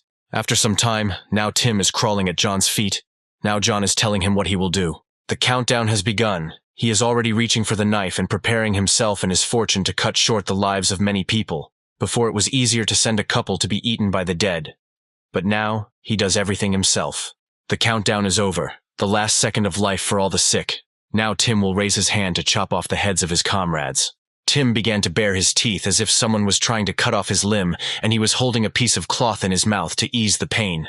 He is already making the first swing of the knife. Now one end for all. The eternal guide along the river of souls will prepare more places, since there will be many deaths. John orders not to waste time, but he has already stood up, and from his expression you can tell that he is dead inside. But he is obliged to kill them. John is rushing him into such a difficult decision. His lackeys are asking for alms so that he doesn't kill. But it's too late. One of them is already very ill, and John continues to point out that either he or he will kill. The man's eyes are already covered with dew. He does not want to die or become a bloodthirsty monster, but he can no longer be saved. Tim finds it very unpleasant to admit this. The man's tears made Tim's tears break through the layer of pride. Now he understands the price of his decisions. No one will help him, and his father is very far away. John never stops rushing him and never forgets to put pressure on him, while Tim orders him to shut up and remain completely silent. So he became a dead man, after all. He didn't have much time left. Now he's a dead man, and there's nothing good about that. Tim continues to tell him to shut up over and over again, but his face doesn't show any anger. John continues to humiliate him. Even when he has already made up his mind, John still wants to bring him to the point of absurdity. Tim couldn't stand it any longer, screaming at the top of his voice. He pointed the knife at his ally with the intention of killing. The horror for Tim is over. They have already set out, which means that the death of that man has already happened, and everyone else has gone on their way well fed. John looks around. Michael took over the controls of the bus. Tim is sitting in the farthest seat. The worst part of his life has clearly begun for him, and it's his own fault. He looks at his hand, which was covered in blood, which was shaking with fear. For him, this day will be a real lesson in life, and John has become a real mentor for him. The elder looked at his hand and could not tear his gaze away from it. He could only look at it endlessly and was afraid to encounter it again. Clint, without putting in his 2 cents, is not himself.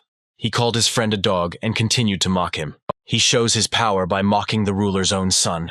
For Clint, Tim is a real coward, who lacks the strength and fearlessness to kill the dead man he himself made. For him, everyone was disposable. But here he was afraid to kill his subordinate. The Six tries to stand up for Tim, thereby only worsening the situation, as Tim again hides behind the backs of his allies. Clint confirms that he can only hide behind the backs of the Sixes. He remembers the death of Will, Tim's younger brother, who protected him. Tim is hurt by every word spoken to him, and Will's death pierces his heart even more. Six is very angry, or rather, he is furious. He is ready to cut off Clint's head so that he does not say anything unnecessary anymore. Suddenly, Tim stops him, as he is already depressed, and he definitely doesn't need any extra conflicts. The Six are in shock, but Tim has had enough that day and he's definitely had enough. He has no face, he is completely dejected, he doesn't even have the strength to fight. He was killed morally, even if he himself is to blame. Six is confused, as he has never seen the boss in such a state. Clint's mockery can be heard from the outside, but there's no way to avoid it. Even if you cut off his hands or tie his tongue in a knot, he'll continue to talk and mock. It's not for nothing that Tim sits behind everyone and opposite the aisle, all so that it would be easier for everyone to humiliate him, so that he would be an eyesore to everyone. Everyone hates Tim for what he did, but he understands that he won't be able to say a word, because it will only make things worse.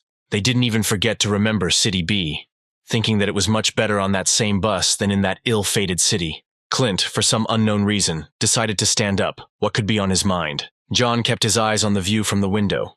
He watches everything to be prepared for anything. Clint is delighted with John, because he did not expect something like this from a dead man.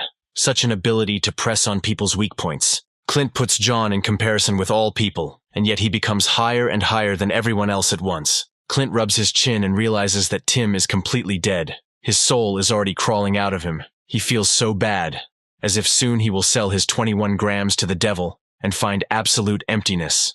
John believes that every person must pay a price for the desire to live. If you want to live, pay. And often it is not money or treasures. He casts his suspicious glance at Clint, as if he senses some immense self-interest in him. He smiles sincerely at him in response.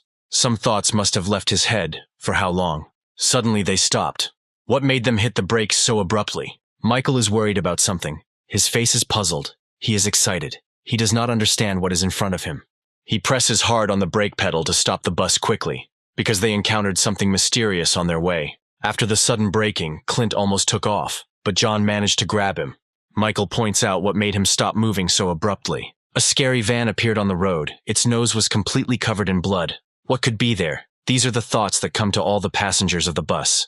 Michael is very surprised by this. Even according to him, the van appeared there out of nowhere. John's gaze was keenly interested in what might be in that van and who its owner was. John ordered the others to stay on the bus while he went to scout out the area. John's feet are already stepping towards the van.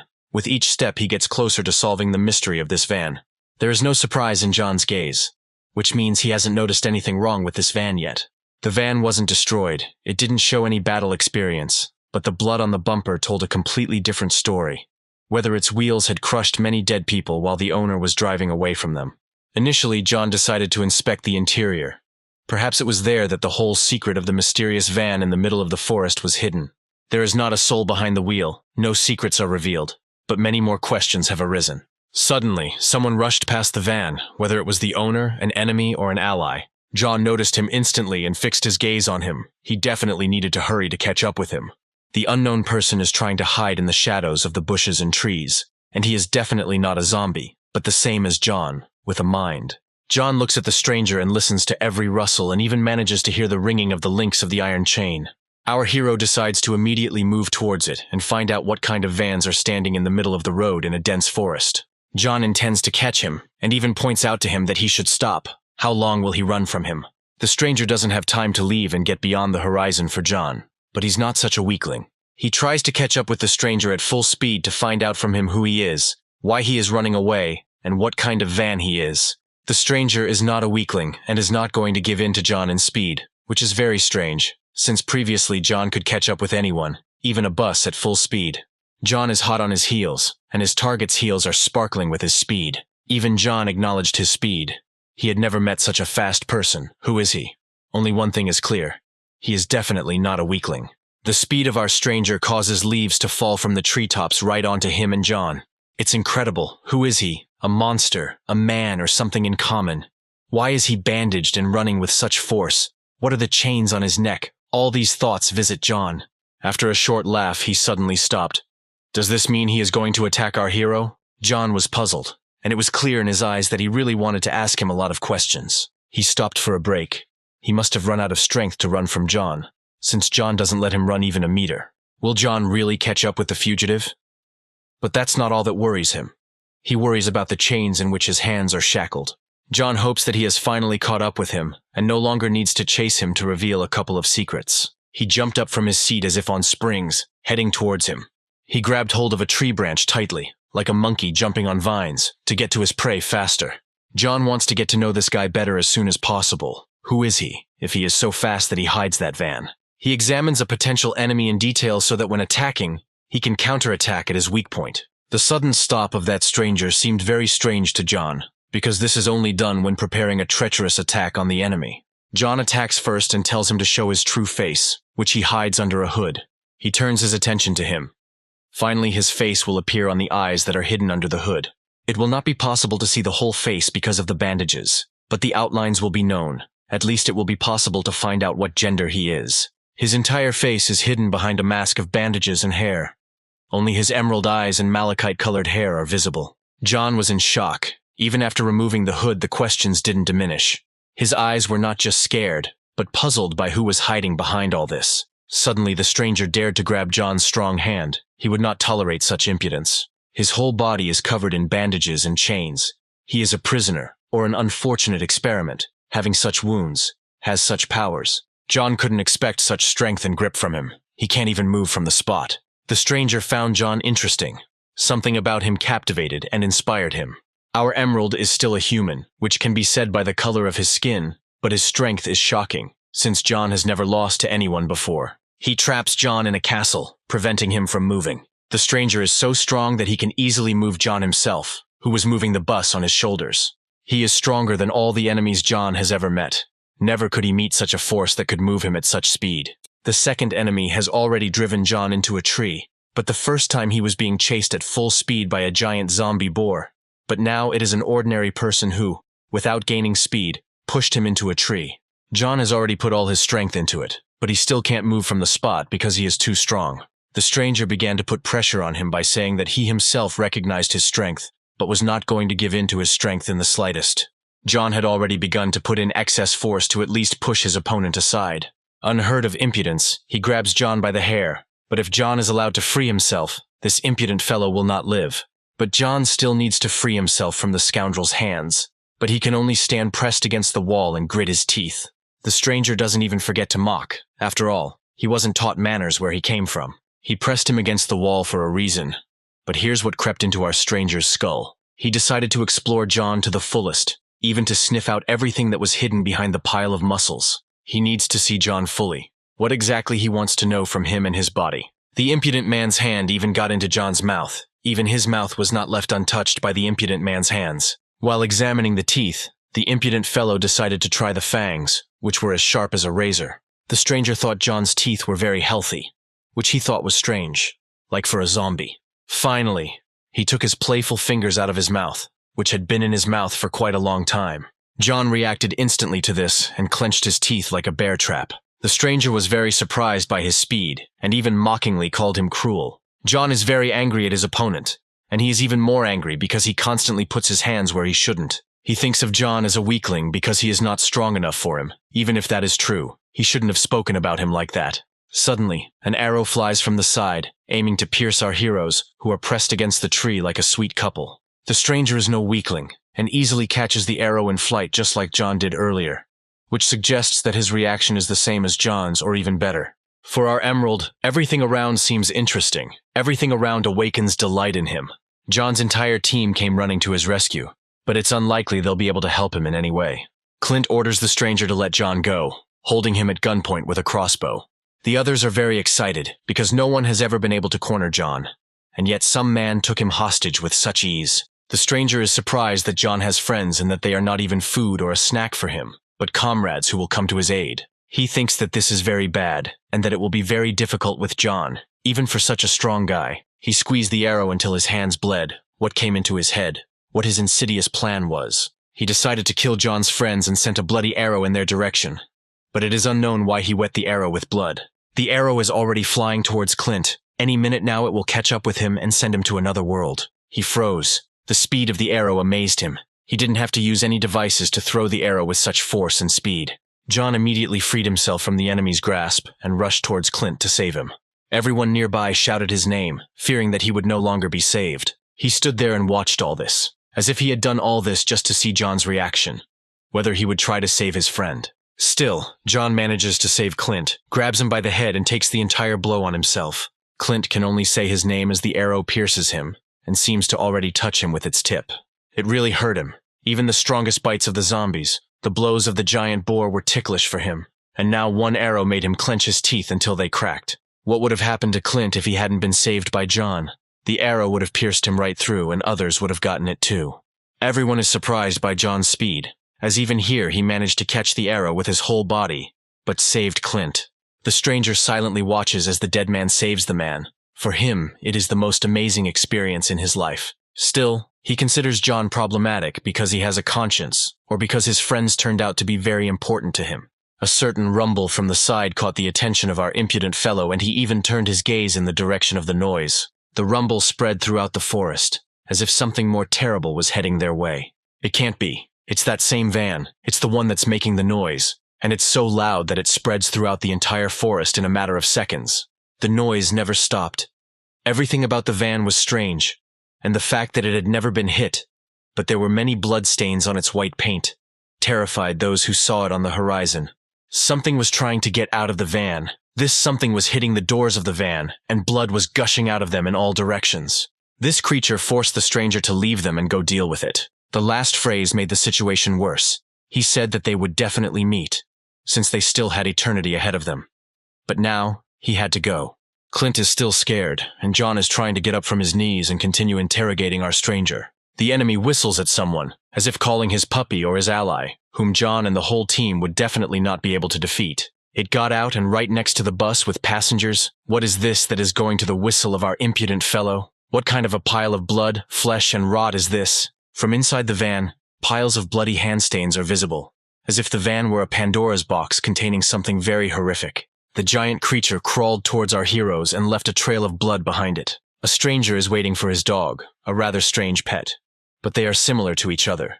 Two oddities in the middle of the forest. The monster was as fast as its owner and covered the entire distance in a couple of seconds. He is very dangerous. You rarely meet such a strong enemy in the middle of the forest, who also has such a strong pet. He points out that John can still enjoy his life, but he will definitely return later. He glances at them, making sure their connection is genuine. They leave with the creature and leave them all alone. John's blood was dripping from the wound the wanderer had left him with. That arrow had hurt him badly. John easily pulled the arrows out of his back, which was bleeding heavily even under John's strong regeneration. Everyone was very scared when John was pierced by that arrow, and even thought that he would never pull it out again. John rises with difficulty after such a battle, yet the strength of the new enemy is too great for the current John. Clint is most worried about John, since it was his fault that he was hit. John finds it hard to even breathe. That's how strong the enemy is that he will meet soon. He's still okay, he's all battered and badly injured, but he gives everyone hope that he's okay. Even now, John assesses the situation sensibly, and remembers the people and the bus, since that is where that terrible creature came running from.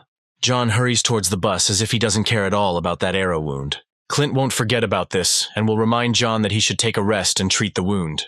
Suddenly, someone stops Clint, grabbing his hand, realizing that it's better not to stop John now. He turned his attention to the one who stopped him, and was surprised by the reaction, since it turned out to be his beloved, who should care about him the most. Something told Alice that she shouldn't stop John now and let him go in their direction. John is furious, his wound is bleeding, but something is bothering him. What was the catch in that attack? Why did that guy wet the arrowhead with his blood? He was uncomfortable with the wound, which was so serious that it was through and through that the wind could walk through it. Finally, they came back. Everything is fine. Everyone is alive and the bus was not damaged, as you could expect anything from such a pet and its owner. The passengers are jubilant. They have returned and everyone is only happy about it. Well, not without reason, since without them they will not survive even a week in this harsh world. John glanced to the side as if something very important had drawn his attention. Still, it was something much more important than a squirrel running past that attracted such attention from John. In the end, everyone was in shock, something incredibly dangerous or a new enemy. They were just emerging from the thicket of the forest and onto the road they were driving on when they came across a strange van. There it was. They were scared by the giant trail of blood that came from that very van that was smeared with the blood of that creature. The tracks were similar to human handprints, and the campaign acknowledged that they were indeed human-like. Leo stops them and asks them not to touch the trace of that creature for now. The doctor orders everyone to get on the bus so that everyone is on it at the same second. At the moment when the Wanderer called that creature, every single one of those who had ever eaten zombie meat began to behave strangely, and all showed some symptoms. The boy they had cured was sobbing and screaming at the top of his voice in pain, asking what could have happened to them. What was the strength of that Wanderer? The veins on the boy's neck were bulging, and his mother tried to calm him down, but she had no idea what was happening to him. John immediately tries to find out the reason and whether the boy will become a zombie. Leo points out that the boy will never become a zombie, it's just a temporary symptom.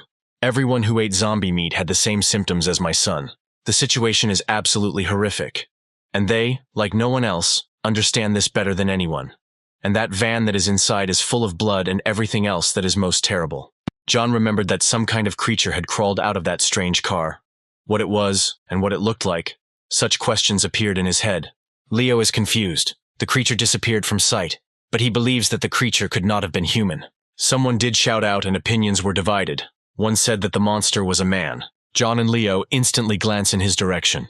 The screamer turned out to be our Tim. He grabbed his stomach with his hand and pointed out that that something was a person. Tim did not consider him a monster or a mutant. But still he was scared to the point of trembling all over his skin, and this is typical, since the creature, like a shadow, is dark and like a nightmare. Terrible. His eyes narrowed to quanta, and to see his pupils you had to look at them under multi-million magnification. That creature also smelled terribly, which blocked up your nose like barricades and killed you from the inside. Clint doesn't even think about making fun of Tim after he nearly squirted under himself. John has received the information he needs and goes to reconnoiter the van. And Leo says that Tim's fear is typical, and they could suffer the same fate. Clint followed John, asking if he had found anything that could solve a few secrets. John looked closely at the inside of the van and apparently noticed something. Despite Leo's orders, John still touched the substance, which was a mixture of rot, flesh, and blood. In general, everything that was left over from that creature. John understood that the creature was decomposing and bleeding. But how could it be human and not die with such problems? Everything contradicted each other. It was decomposing, bleeding, but it had inhuman strength and speed. This gave Clint some good food for thought, which makes him think carefully about how to defeat that creature and that Wanderer. Clint couldn't even imagine that apart from John, there were no people left in the world who had survived a zombie bite. Blood was pouring out of the van in streams, and the darkness inside made it clear in what conditions the creature had been kept. Clint realizes that the situation has gotten worse, and points out that John himself realizes this. John's gaze was empty. Understanding the seriousness of the situation, he was not given an easy choice. Clint insistently explains the strength of the Wanderer who cornered him and sniffed him out, putting his hands into his mouth as if he had seen a strange animal. John's mouth opened wide and he began to understand what Clint was trying to tell him. Suddenly, someone grabs him by the shoulder to call him or draw his attention to themselves. It turned out to be Leo, who pointed out that the boy was getting worse and worse and that he urgently needed help. His eyes became empty, he begged for help, and Leo asked to get some meat for him. However, Leo comes with bad news. The symptoms are getting worse, and even those people on the bus may not last more than a few days. That's it. Clint decided to start the conversation that he had been keeping inside for a long time. Keeping these thoughts inside for a long time. Keeping the conversation that John would definitely not like in any form. Clint points out the harsh reality that he can't be sure he'll live to see tomorrow, and the creatures they met today could come again. The Wanderer and his pet are like two shadows that leave the thicket of the forest, like guardians of the forest from whom permission must be obtained for further travel. Clint can't sit still. He tells merciful John that he can't carry so much responsibility on his back. He can't solve the problems of all those useless people. Leo tries to shut Clint up, even raising his voice at him, because you can't take responsibility for people and abandon them at the most difficult moment. Clint orders Leo to shut up right now. Clint has long since taken off his rose-colored glasses, but has not stopped being a child who will throw away an unnecessary toy when it is no longer needed, like a disabled person throwing off crutches after treatment. Clint grabs John by the collar and reminds him of Alice and Meg, who also need to be saved, and how he needs to keep track of everyone. Nothing can be more important than their lives, so why don't they just abandon those people to their fate? These are the thoughts that have been going through Clint's head for a long time. The child's mother ran out of the bus with tears in her eyes and asked them not to abandon them, as she herself understood her hopelessness. It was a mistake for her to butt in between the conversation between the furious Clint and John. She could definitely get into trouble, since Clint does whatever he wants when he's angry. She nevertheless approached them. They turned their attention to her, and soon she would drive Clint to the point of absurdity. She walked up to John, grabbed his hands and begged him not to leave them. She grabbed his arms very tightly, letting him know that her requests were sincere. She laid her head on his chest and continued to beg. But John couldn't even say a word. He had a very difficult choice, as if the captain's place was occupied by two people, Clint and John. Only Clint had already decided everything. She understands that they cannot watch their loved ones turn into dead people. John is immediately reminded of this situation, the moment from memory when his parents became dead, and each time these images pop up in his memory and lead him into darkness. Here it is, the grimace of fear on the fearless and valiant John, who cannot move his tongue after such an influx of problems. Unbelievably, now Clint is definitely furious. He is ready to tear and throw. He grabs his mother by the hair, and she is unlucky enough to fall under Clint's hot hand. He throws her to the floor, absolute fury. Even after his arm was injured, he wasn't this angry. The boy was already becoming a zombie, and his mother was being thrown to the floor before his eyes, and with such force. Clint grabs her by the collar and makes her understand why they want to leave them. They are weak and useless. That's what an enraged Clint thinks, full of rage. He points out that they can only cry without any help or gratitude. Clint's words scared even Alice and Meg. It was hard for them to hear such things, but it was much harder for the other passengers, since they were the ones who were going to be abandoned. Everyone started to leave the bus. All the passengers understood where this was all going and saw no point in being a burden to them. All the patients heard Clint well. Everyone began to leave their seats. The bus became lighter and lighter. This was exactly the kind of load that was too much for Clint to bear. Alice agreed with Clint, because even she, without a leg, protects John's sister and manages to bring him joy. Clint had already pulled out his dagger and was ready to chop down that impudent mother who dared to climb where she shouldn't have. Clint is pushing them hard, even if he is partially right, but he shouldn't get away with such madness. Clint is cruel to those who do nothing. Everyone is equal to him. Be she a mother with small children, be she a wise old woman, he will not take them into account and will put a knife to their neck. John remains silent. Something in his character doesn't add up. He would never allow Clint to do whatever comes into his head. Clint was determined to send every burden to the four winds, so that they would never cause trouble again. Mother prays for help, and wrinkles have appeared on her face from fear and pain. However, one of the passengers decided to show his character and hit Clint really hard to make him stop doing all this. Michael tries to catch the falling Clint, and his offender brazenly stands and watches as his enemy, and once his boss, falls from his blow from behind. They are real impudent people, doing nothing, demanding more than anyone else, like important people who are served everything on a platter, and they even dare to beat their defender. The man decided to mention some rescue, once upon a time when Clint saved them. Clint is also wrong, giving full protection. He himself taught them not to do anything, when he himself solved all their problems and allowed them to sit under his wing. The beginning of the apocalypse, the dead literally walked under the peepholes of doors and looked for their future victims behind every door. That man was very scared at that time. The trembling and sweat running down his face confirmed all this. It was as if he was a rooster whose head was about to be cut off.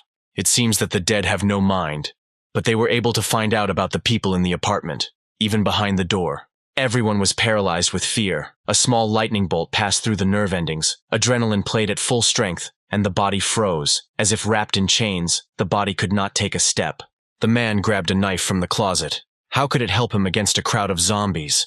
Just not to give in to them too easily. He was very weak in spirit, literally. Before he had even fought back, he decided to commit suicide, but his wife stopped him in time.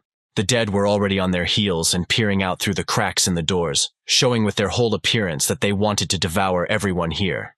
Suddenly, A dark silhouette appears behind him. Perhaps it was the shadow that saved all those little people from certain death within 4 walls. The corpse of a dead man falls face down into his own pool of blood. They are saved. This is the salvation this man was talking about. People still can't believe that they were saved. And it turns out that they even tried to find them. Clint pointed out to his people that there would be people in this house, and he was right. Clint didn't expect there to be so many people here, which made him very happy. He brought the pipe to the man and pointed it at him, which made him very scared. That's when Clint said they could follow him. There was no self-interest in his words. But now he's driving them away without even giving them a chance to show themselves. Clint made them a promise that they could be under his protection. And now people are pointing out to him that it was his fault that he saved them. Clint was furious at such impudence. He could not believe that such a useless burden began to contradict him and talk about justice. It's obvious. Clint slowly said the man's name, which means that something big is planned, so that man doesn't lose his life after such words. Clint says that he is too good, but he has never seen such impudent people who blame their breadwinner without doing anything for him. His veins bulged with anger, his fangs sharpened, and his gaze became frightening. He was ready to send every rebel to the next world so as not to meet them.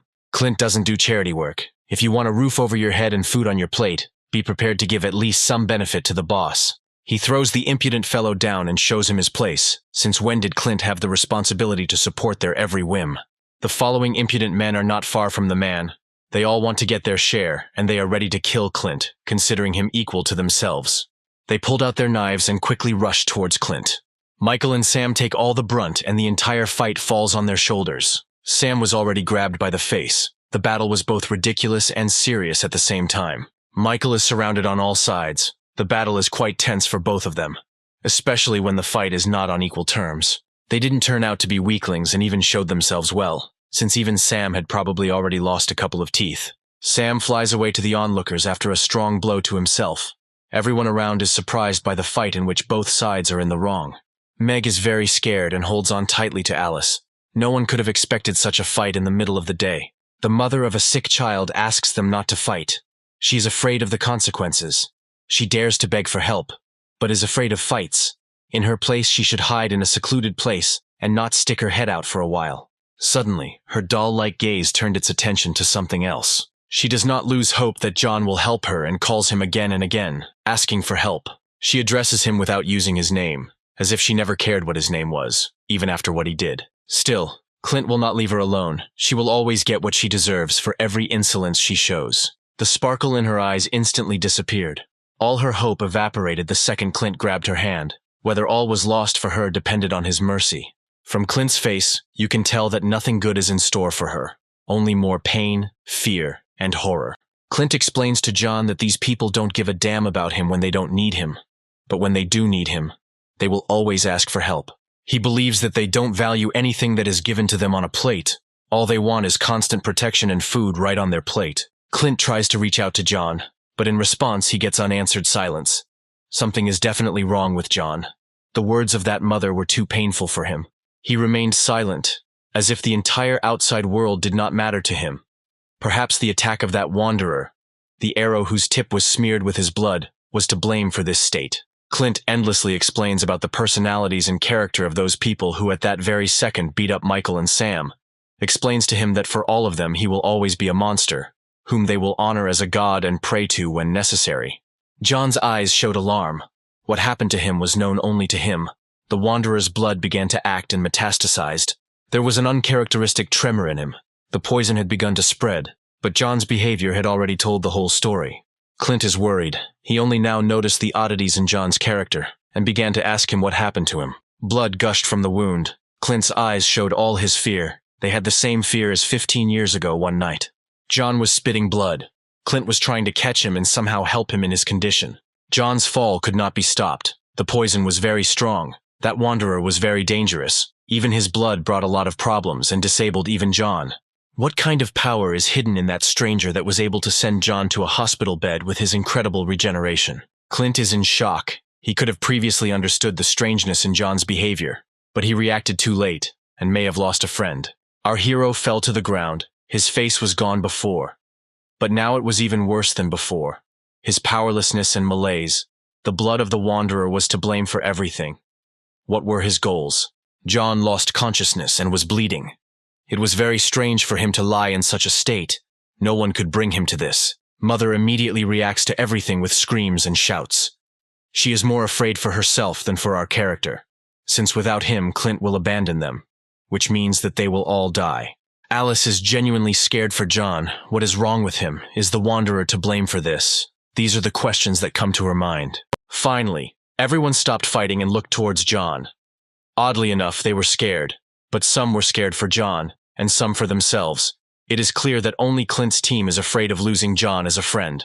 John didn't want to wake up. Nothing was written on his face, but the pain he was experiencing now was known only to him.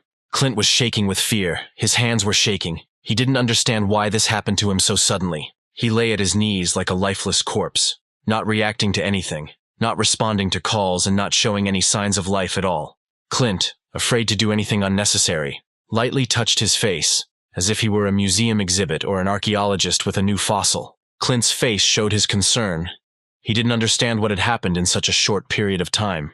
After a while, the situation became calmer. The countless fights ended, and all attention turned to John. Alice tore out pieces of gauze with her gentle hands to bandage John. They had already tied him up tightly, laid a mat under him. Everything was sterile and safe. John had been well taken care of, but it was too late. Clint scolds Leo for his negligence, since he did not notice the injury, even though he was a doctor. Clint scolded Leo completely, but Leo refused his words, since he was always there and was in the dark himself. Leo clearly indicated that he was a specialist in treating people, but he certainly had no experience treating the dead. Everyone was badly beaten and seemed to be placed in a corner nearby, but one man decided to leave without asking, silently, in an unknown direction. Clint responded to it immediately, and his only intention was to go to the bathroom to relieve himself. He immediately screamed and ordered them to sit still and be patient, while he mumbled something like an apology. Clint was very angry with them, and even any need did not bother him. Our boy calmed down instantly, since he can't scream in front of John, so as not to worsen his condition. Everyone gathered around John and closely monitored his condition, but now they would not miss anything. Clint put his hand to his forehead and realized that his temperature had jumped.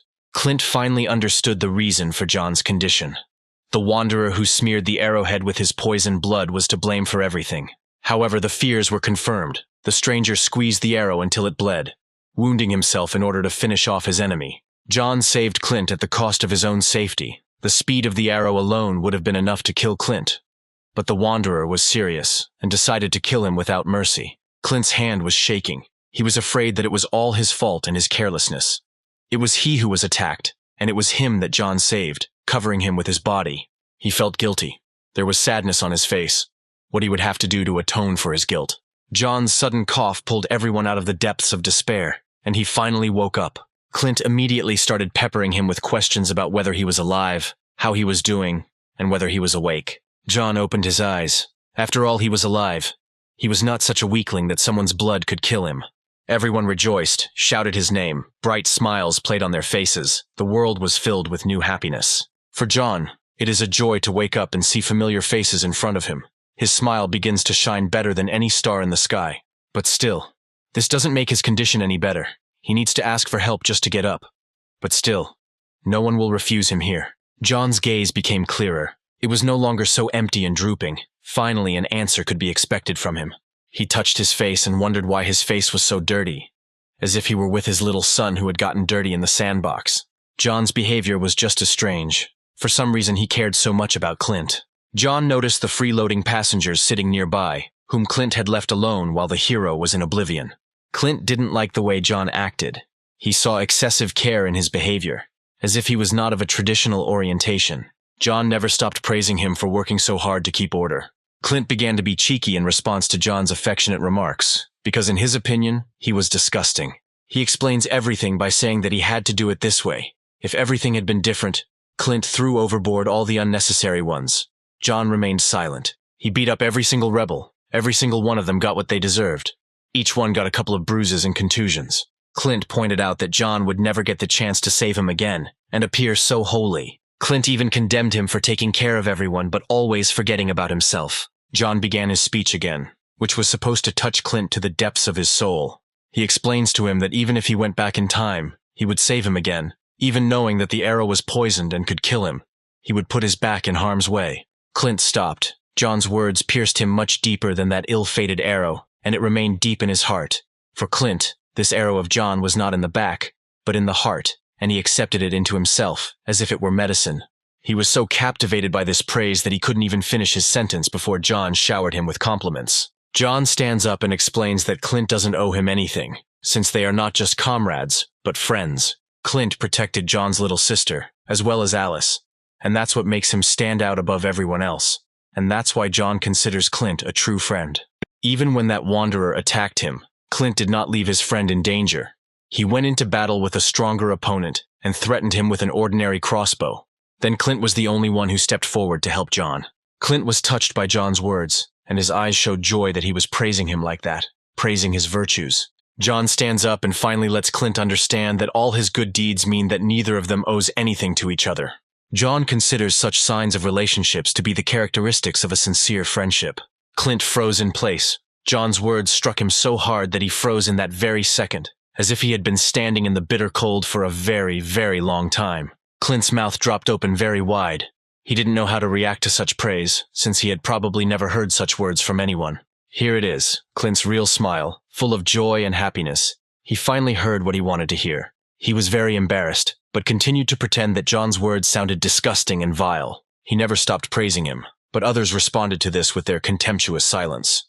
Alice was the most unhappy of all about this reunion, and there was no joy in her face, only obvious disgust. What good did that blood-stained t-shirt do for them, that made their hands shake just from looking at it? Clint's entire team can't even put on bloody clothes. But why would they need them? Sam wonders what's so special about these clothes, why they were smeared with blood from the van. Clint again listened to John and ordered them to do as he told them, because if he said so, then it must be right. One of them decided to express his dissatisfaction and explained that under no circumstances would he be able to even put it on himself. John coolly pointed out that if they did not put on these things, they would meet death much earlier than fate had predicted.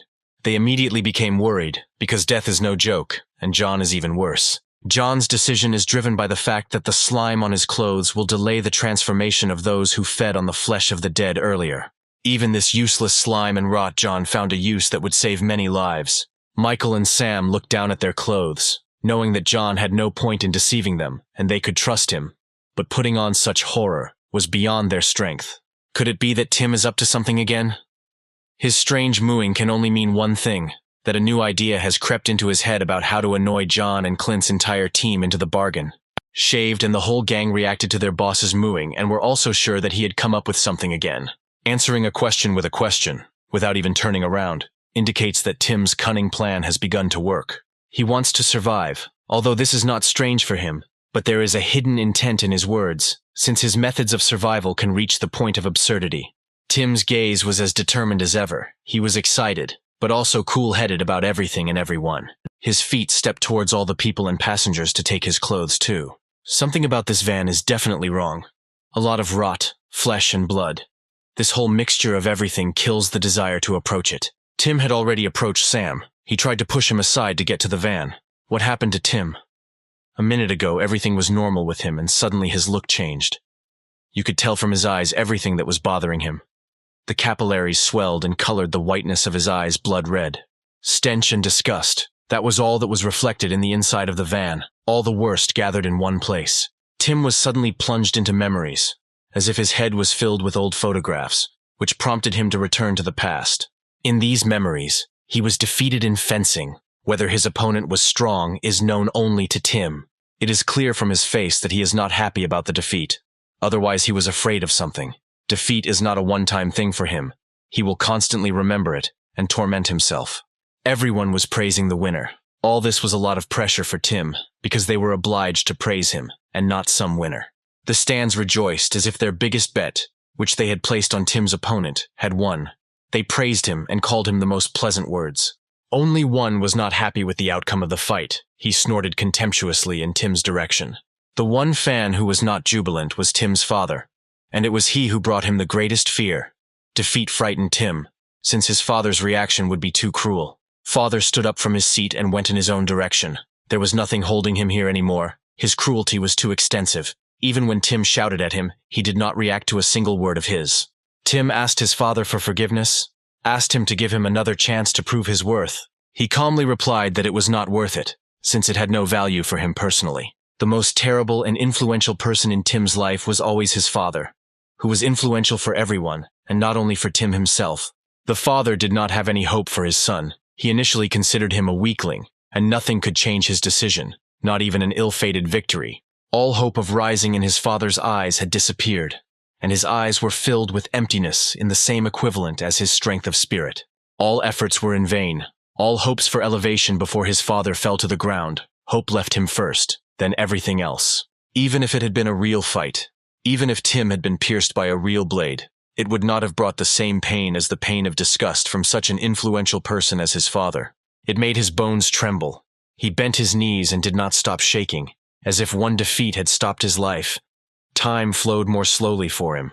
He suddenly shouted towards his opponent, as if winning would change anything. Behind the mask, the face of the opponent who had deprived Tim of such a good opportunity to rise at least a little in front of his father was not visible. He grabbed him by the collar of his suit and began to blame him for all his failures. Tim was furious. His opponent was his pillow to vent his anger. He was ready to chop off his head. Our lover of winning does not let his opponent enjoy his victory, and sends him to the floor with one blow. Tim is trying to improve himself so that his father would be happy, and this freak stood between him and his father and prevented him from achieving his goal. His opponent paid in full for his insolence, and got what he deserved. Tim has torn off his offender's protective mask, and continues to blame him for everything, like a real child. Screams, cries, attempts, everything came from Tim. He cannot accept defeat with dignity. He cannot achieve recognition from his father in any other way. For Tim, this is no longer just a dream, but a real nightmare. Since even in his memories, his main enemy turned out to be John, who does not give him peace even in oblivion. Tim's screams and fears were awakened again. The one he never wanted to see again appeared in his dream. The dream turned into a real absurdity. Now he, an adult, met an adult John.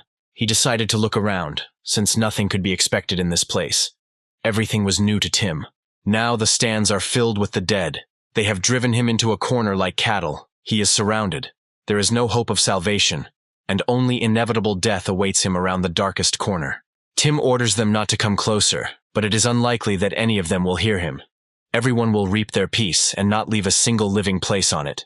The lifeless bodies of the dead whirled around in a circle, like a dance with the devil under the moon. Selling your soul weight, you receive temporary bliss. Tim was shaking all over. Fear had completely permeated him. What he saw horrified him. In his dream, John considered Tim only food. He saw only food in front of him. Pinch Tim already. Free him from this nightmare. Show him the way out, because no one can withstand such pressure. Tim tried to push everyone and everything away, but it was unlikely that the mindless dead, who furiously attacked and saw no obstacles in front of them, would listen to him.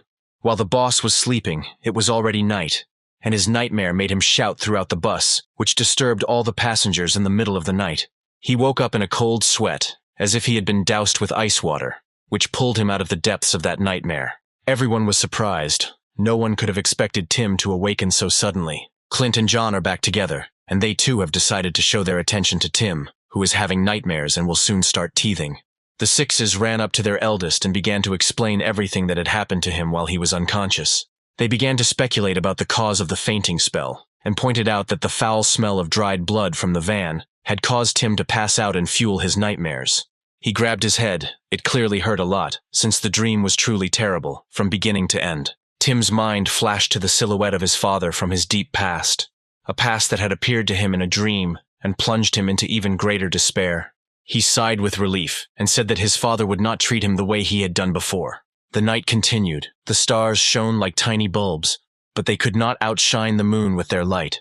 They suddenly stopped and were ordered to hurry up and vacate their places. Shaven continued to explain what had happened while Tim was unconscious, and he said that all the women and children were hidden in the washed van, as it was safer. They stopped here to wait out the night and live until tomorrow, and for complete comfort they lit fires and began to warm themselves.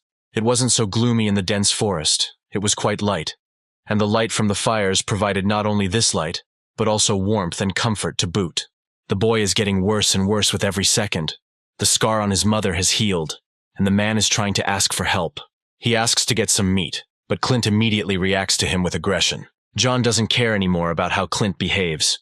He goes towards his goal with complete indifference and doesn't see any obstacles. Clint is absolutely right, as he orders them to find a way to get the meat themselves. rather than endlessly hoping for rescue from John and Clint. John's vision with Clint's blood gives him an incredible advantage. He is able to see the body heat of his victims and know their location in advance. John gathers everyone who is dressed in bloody clothes, and apparently he is going to teach everyone to hunt and get food on their own. They were very surprised. They were hoping for free help, and John is not a fool, and to prove that the men among the passengers are hunters, not cowards. John came up with the most correct solution, didn't throw anyone overboard, but found a method to train everyone and get rid of a lot of problems. It is unclear whether Clint is happy with such a fair decision. But John is right, as he gave them the opportunity to prove their worth. All the others were desperate, because they were heavily criticized. Even if they were wrong, they certainly did not want to hunt. Tim and the shaved man glared at John, but remained silent as they were given the opportunity to feast on the animal's meat. The boy was already coughing heavily. His condition was getting worse and worse with each passing minute. He urgently needed help. The man began to understand that his son urgently needed help, and he had better hurry to get meat for the family. Otherwise, he would lose his offspring. He gritted his teeth. There were many contradictions in his head. He could not decide to hunt in the dark forest. But at the same time, he really wanted to feed his son and cure him. Still, he pulled himself together, clenched his fists, and made up his mind to get some meat for the family. John clearly knows how to manipulate people. He is good at creating contradictions for them, putting pressure on them and making them dance to his tune. Everyone instantly gathered their courage, took their will into a fist, and headed after John. Clint, Michael, and Sam were very surprised by the activity of these hopeless people. They certainly could not expect such a reaction from them, but it was as if someone was holding them. Clint thinks their behavior is crazy, but Michael contradicts him, because he believes that they should stick together. Tim remained silent again. His intention to survive had disappeared somewhere, or it was a trick to show his desperation. He decided to go with everyone. The shaved one tries to call him, but he seems not to hear him. The meat will be given to those who took part in the hunt, and Tim's henchmen understand this well and also decide to follow the boss. One of the survivors noticed something strange on his clothes. Something vaguely resembling a sticker or a photograph was stuck to them. That picture caught Tim's attention. It reminded him of something familiar, as if he had seen it before. He decided to take her with him and check whether she really was familiar to him, or if it was just his imagination. The hero brought the bloody photo to his face. His reaction will tell him what is hidden on the other side. Still, the photo did not give him any pleasant emotions, but even scared him, shocked him. It covered his face with black silk. Another drop of sweat was running down his face. Nightmare after nightmare haunted Tim over and over again. Six noticed the boss's reaction. He decided to find out what had happened to him, and what kind of image in the photograph had changed Tim's face so much. This photo is from Tim's childhood. It completely reflects the horror of his entire youth. Incredibly, the photo shows the ruler of City B, Tim's father, and the pervert who caused that very terrible night in Clint's life, when because of him, Clint was crippled both mentally and physically.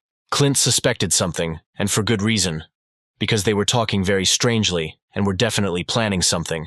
He snatched the photo from Tim's hands, which he didn't expect at all. Would Clint be happy to see his hater? It is not for nothing that the photograph is stained with blood, as it reflects all the pain of those who have ever come into contact with the person in the photograph. Still, what haunts me is that the photograph was in the van in which the frightening creature was hiding, and how it and the Wanderer are connected to the City B.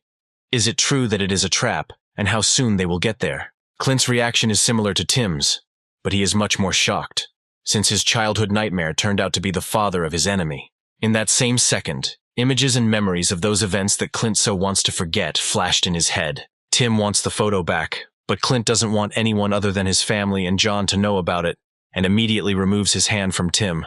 Tim was already furious. He bared his teeth. He also wanted to take that photo for himself. But his anger passed. Clint's reaction frightened him. Even his strength left him. When Clint realized that this pervert was his father, he changed. He became a completely different person. His aura became much more overwhelming than before.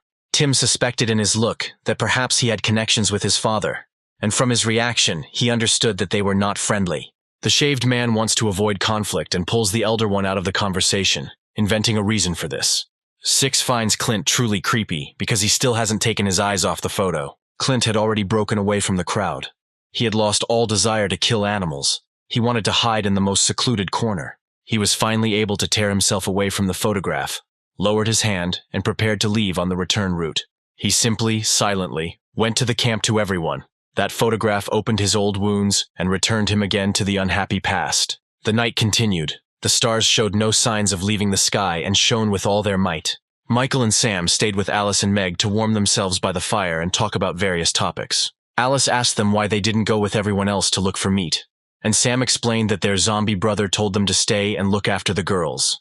Meg noticed that Alice had a new prosthesis and asked her if it hurt and what it felt like. John did a great job, so to speak, giving her the leg that Tim took from her. She smiled sweetly in response, and said something that was very convenient, and she was grateful to him for it with all her heart. Clint came back. His hunt was over. He found what he didn't want to find. Alice turned her attention to him, and decided to call him, since it was strange that he had distanced himself from John and the entire squad. Michael also asked him why he was not hunting. What made him leave there? It was clear to everyone that Clint was not telling them something. What kind of excitement was he talking about? What had happened to him? All these questions visited his head over and over again. Now he turned to Alice, asking what he needed from her, since previously he had never been able to exchange a word with her. Even greeting her was a burden for him. Clint started with a difficult topic for her, as if he already knew all her motives, and that she never wanted to go to B City. She was excited after all. Clint had hit the nail on the head when he asked such a tricky question. Clint understood one sad truth. John had to get along with people at the expense of hopelessness. Moreover, Alice herself understands that upon reaching the city, they will have to part ways, and this can only be avoided if they turn off the path. Clint knows how to push to get the truth out of a person, but it feels like he already knew it all. He smiled at her falsely and pointed out to her that it would be better for them to stick together. But she already knew the solution to this problem. He spoke in riddles that only Alice could understand, because even if all the problems were solved, John would not stop helping all these people. Clint said everything that was stored in her head. It was not for nothing that she agreed with Clint when he began to point out to all the passengers that they were a worthless burden. We returned to the forest at the height of the hunt, and, fortunately, everything around had already become lighter. All the conditions for a successful hunt. Tim's gang was chasing a deer with doll-like eyes, but they don't care about some eyes. They want meat and only meat.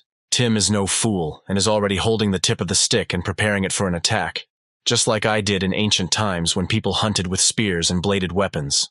His strength is incredible. Even if he trains and throws a spear every time to be ready for this very moment, it is not the smartest or the strongest that survives, but the fittest. The spear hit the target and pierced the deer in the center of the belly. Now all he could do was run into the hot broth. Such a spectacular throw and such an awkward fall. Tim failed immediately after such a pathetic attack. Everyone immediately forgot about their eldest and rushed at the deer, as if they had found a pot of gold under the rainbow. Still, the deer will kick until the end of its life and will do everything to save itself from these greedy people. Six shouts at Tim to get up quickly and run to help in order to finish off this animal. The hunt is not so easy for them. Tim falls, but as never before he gets back on his feet in time to get his piece of meat.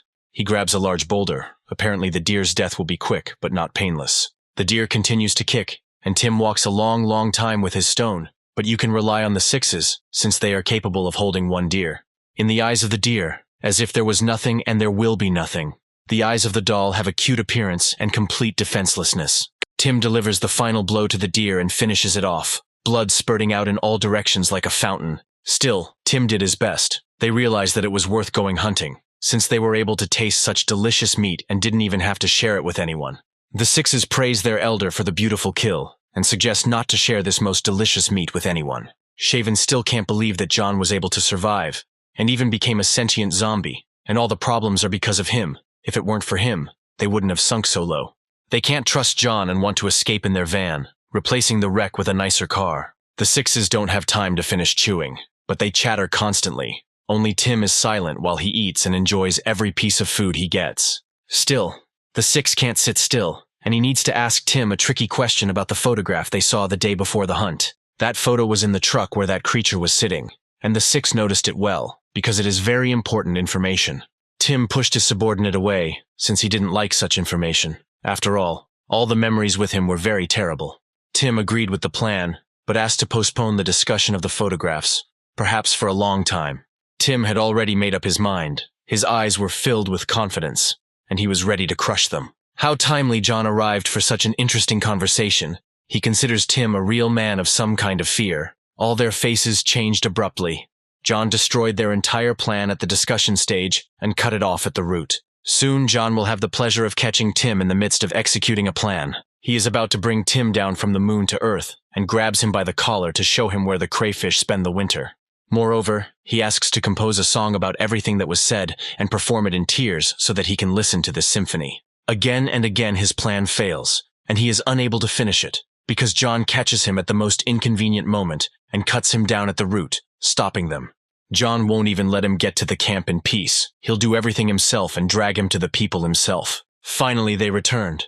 The entire fleet was in place. Every car was in place, just as it was. John throws Tim to the ground and clearly shows him his place. He must not leave the camp even a meter. He is distracted by shouts from the side. People are worried, and someone is trying to calm them down. What happened during the absence of John and the gang? Why is everyone so scared?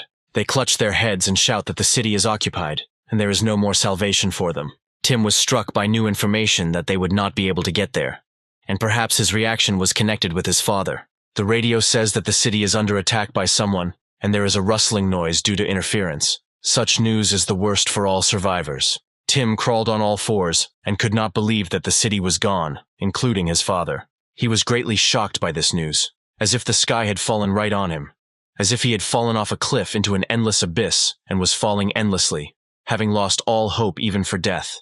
In his mind, the city was burning, and his father, along with the city, was like a log among the chips. He is very upset. He cannot believe that such an influential person as his father just took and allowed his own city to be occupied. Tim is in complete denial that his father could be dead. Even if he died in his arms, he would constantly refuse to accept it. The image of his father popped into his head more and more often, as if his father was next to him every day. Tim could not deny his father's power, and his thoughts made it clear that the ruler could never, ever allow his city to be occupied. People could not know about the power of that man, and had already completely lost hope of survival. Clint explains to everyone that it is too early to lose hope, and the problem is that the radio is working with interference, and they do not know the full information. Because it all happened so quickly, almost instantly, Clint was only able to record this. It turns out that Clint was not the only one who heard this information and remembered Alice, as if this was all their plan to not get into the city. Her reaction makes it clear that she is definitely connected to Clint's plan. But is it true that the city was occupied? The little sister had her say. She confirmed Clint's words. Her words were supposed to make John forget about his decision to get into the city. There was no joy in her. She was completely dejected, as if even such a sweet little girl had lost all hope. She jumped on John and told him to never think about going into the city again. John seemed to suspect something. Meg's reaction seemed strange to him, as if she was doing all this on purpose. The people's reactions were sincere, as they were already completely sure that the city no longer existed, and therefore the last salvation had left the horizon. Among the people, even a crybaby appeared. Someone was overcome with despair, which plunged him into the abyss. Fate hurts Tim time after time, whether it punishes him for what he has done over time, or whether unfortunate events have come together at the same time. He was incredibly angry about everything that was happening. His father's death and the destruction of the city. He became John's hostage. All the worst things happened at the most inconvenient time, and he would not be able to find a solution to this anytime soon. By this time, it was already night. Time for everyone to go to bed. But the news did not allow them to relax for a second. People can now easily obtain food, as if it had always been at hand. They just had to open their eyes. Still, the destruction of the city bore fruit. Such power gave Tim at least a chance to stay among the survivors. But now he became an outcast for them. The impudent people decided that the city no longer existed, which meant that Tim was now an entry ticket that had expired and had no value. Even a small crumb is very hard for Tim. Now he doesn't even have those connections. Now he's not even a nobody with a capital letter. He has completely run out of strength and is being thrown around like a ball on a football field. They decided to take even the last hair from Tim's hands, otherwise he would also be turned into soap. The only ones who remained on his side were his team and subordinates. Only they were always loyal to him. Only they were there from the very beginning and will be until the very end. They despair, but do not give up. It is not the first time for them to lose meat and give it to those impudent people. They understood the reason for this attitude, since the city was occupied, which meant Tim had lost his last trump card. And besides, Clint, who was standing nearby, heard the entire conversation. John, as always, was there and as timely as ever. He caught Clint spying on Tim, and it was no wonder he thought it was strange. Clint is not a liar and points out that John is a real spy since he approached without making a single sound. The blonde man understands that the situation is the worst. People are desperate, the city is destroyed, and the desire to find food is getting weaker and weaker each time. John still insists on continuing to follow the city, even if there is no hope left. John explains everything by the fact that with every kilometer of the path traveled, there are more zombies and less food. John's words are confirmed by the fact that children and adults were exhausted, and hoping that today they would be able to taste a piece of meat. The city is quite large, and you shouldn't miss the chance to visit it, as they have already come a long way, and stopping here would be a mistake. Clint is clearly not happy with his decision. His plan is not working. No matter how much he wants to tell John that he should stop, he does not hear a single word he says. Tim seemed to notice the strangers who had been hanging around for quite some time and listening to their entire conversation. Shaved and Tim noticed them, the two gangs conspiring around each other. Clint realized that it was too crowded here, and it was worth finding a secluded place to talk about important information, since an extra word and all further actions would be wasted. Clint points out the truth, that people can constantly circle around John with his abilities. This truth does not suit John, and he remains silent. He was able to squeeze those words out of John. He couldn't protect them forever. He meant Alice and Meg, who he would leave in Clint's care. Clint was shocked by John's words, as he knew the consequences that would happen after John left them. Nothing will influence John's decision. He will leave everything to Clint in any case, so to speak. Leave an inheritance. Clint is simply furious. He will not allow John to do whatever he wants, and began to yell at him at the top of his voice. He doesn't like the way John thinks. He thinks the consequences will be irreversible. Tim and his whole gang will not allow his girls to live in peace. They will always plot and pester them in any way possible. Now everything is clear. John did not try to bring up something fair in Tim. All his actions were only for profit, and he is alive only because there is still hope for the city. John is not so stupid as to give a potential killer free rein to kill everyone in his path and feed everyone the meat of the dead. Tim hears the whole conversation. Now all the cards are on the table for him. All he can do is run, since he is already digging his own grave by being here until now. Tim's father is the ruler of the city, and he can give them the opportunity to enter the city without any problems. He can't do without mistrust, but he has to use it as a free ticket to the city. Tim is terribly angry at John. His ostentatious justice and mercy were just a mask. In fact, John is hypocritical for the sake of gain. Tim is only an ace up John's sleeve as long as he is confident that the city still exists. Tim would be very valuable in the city and could easily be exchanged for a quiet life in his city. But Clint was as scared by John's words as Tim was. John is confident that Tim will always follow him and will not leave him alone even outside the city. He has the right to live only when the lives of people are in complete peace and protection. Just one deviation from the condition, he will not be able to reach an agreement, and something very bad will definitely not be avoided. John puts his hand on Clint's shoulder and makes him a real promise that he will definitely keep. He swears that he will end Tim's life with his own hands if there is anything in his agreement that does not suit him. Just one hitch, and he will cut off his neck and head. Tim was very scared, because his words were sincere. He was determined, and he believed in his justice. He believed that his life would be safe. The weather completely reflects Tim's state of health. Now all the elements are raging inside him. He has one foot in the grave, on the edge of a knife. Tim runs away from here as far as possible. He no longer has a purpose in staying here. His face was covered in shadow, as if a black veil was covering him, as if every second was killing him. Even the bumps and stones do not give him a chance to escape from this ill-fated place. Everything stands against him.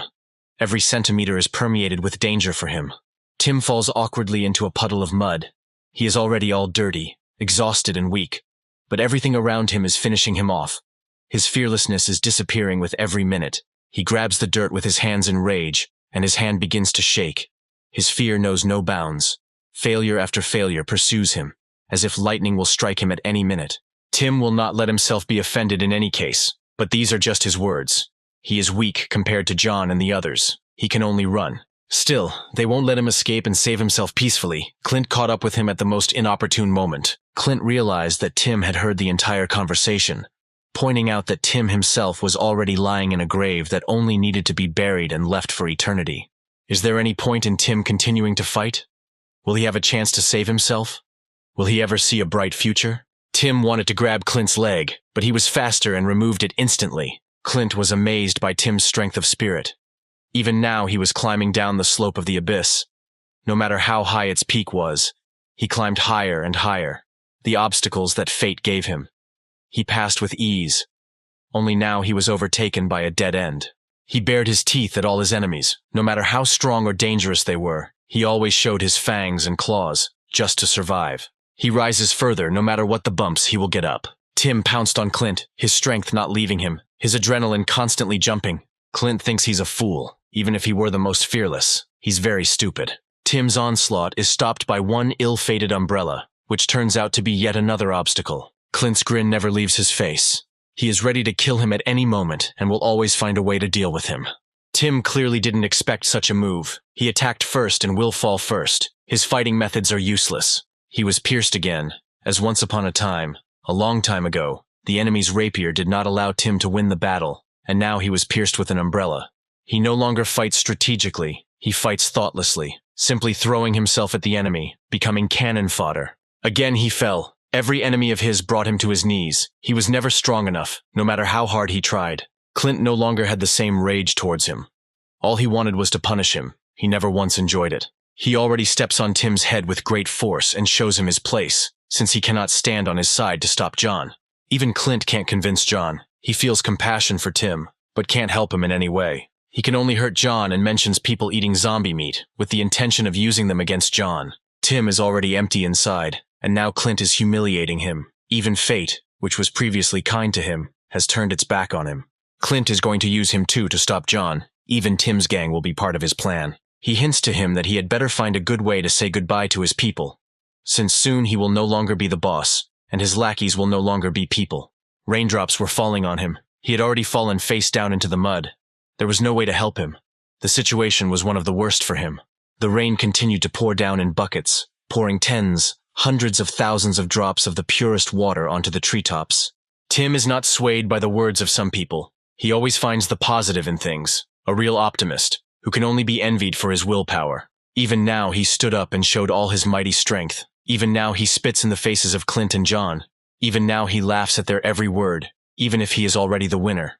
He's already laughing like a psycho who's determined to win. Even if he's not destined to survive, he'll take a dozen like John with him. If he dies, everyone will die after him. He is a suicide bomber who will take everyone with him to the Guardian of the Scales, and it is he who will decide who will go where. The rain ended along with Tim's madness. The sky became completely clear and reflected that everything had gotten a little better. John tries very hard to help his beloved, whether it is all for the sake of leaving without any regret, or out of genuine concern. The prosthesis is getting better and better. Now the bones will become a strong support. The prosthesis has become like a full-fledged leg. Clint pokes him with his umbrella and points out that he is fascinated with the prosthesis like a child with a toy, and spends the whole day with it. He asks him to fix the umbrella, since it has been broken for a long time, and he only does other things. Clint opened the umbrella and showed its condition. Now it was like a sieve, and let moisture through much better than before. The umbrella has become truly useless. You can see right through it, no need. John came up with something brilliant at that very second. He would not restore its previous properties. He would add new ones. So simple and brilliant, he took some bone and put it on the tip of the umbrella.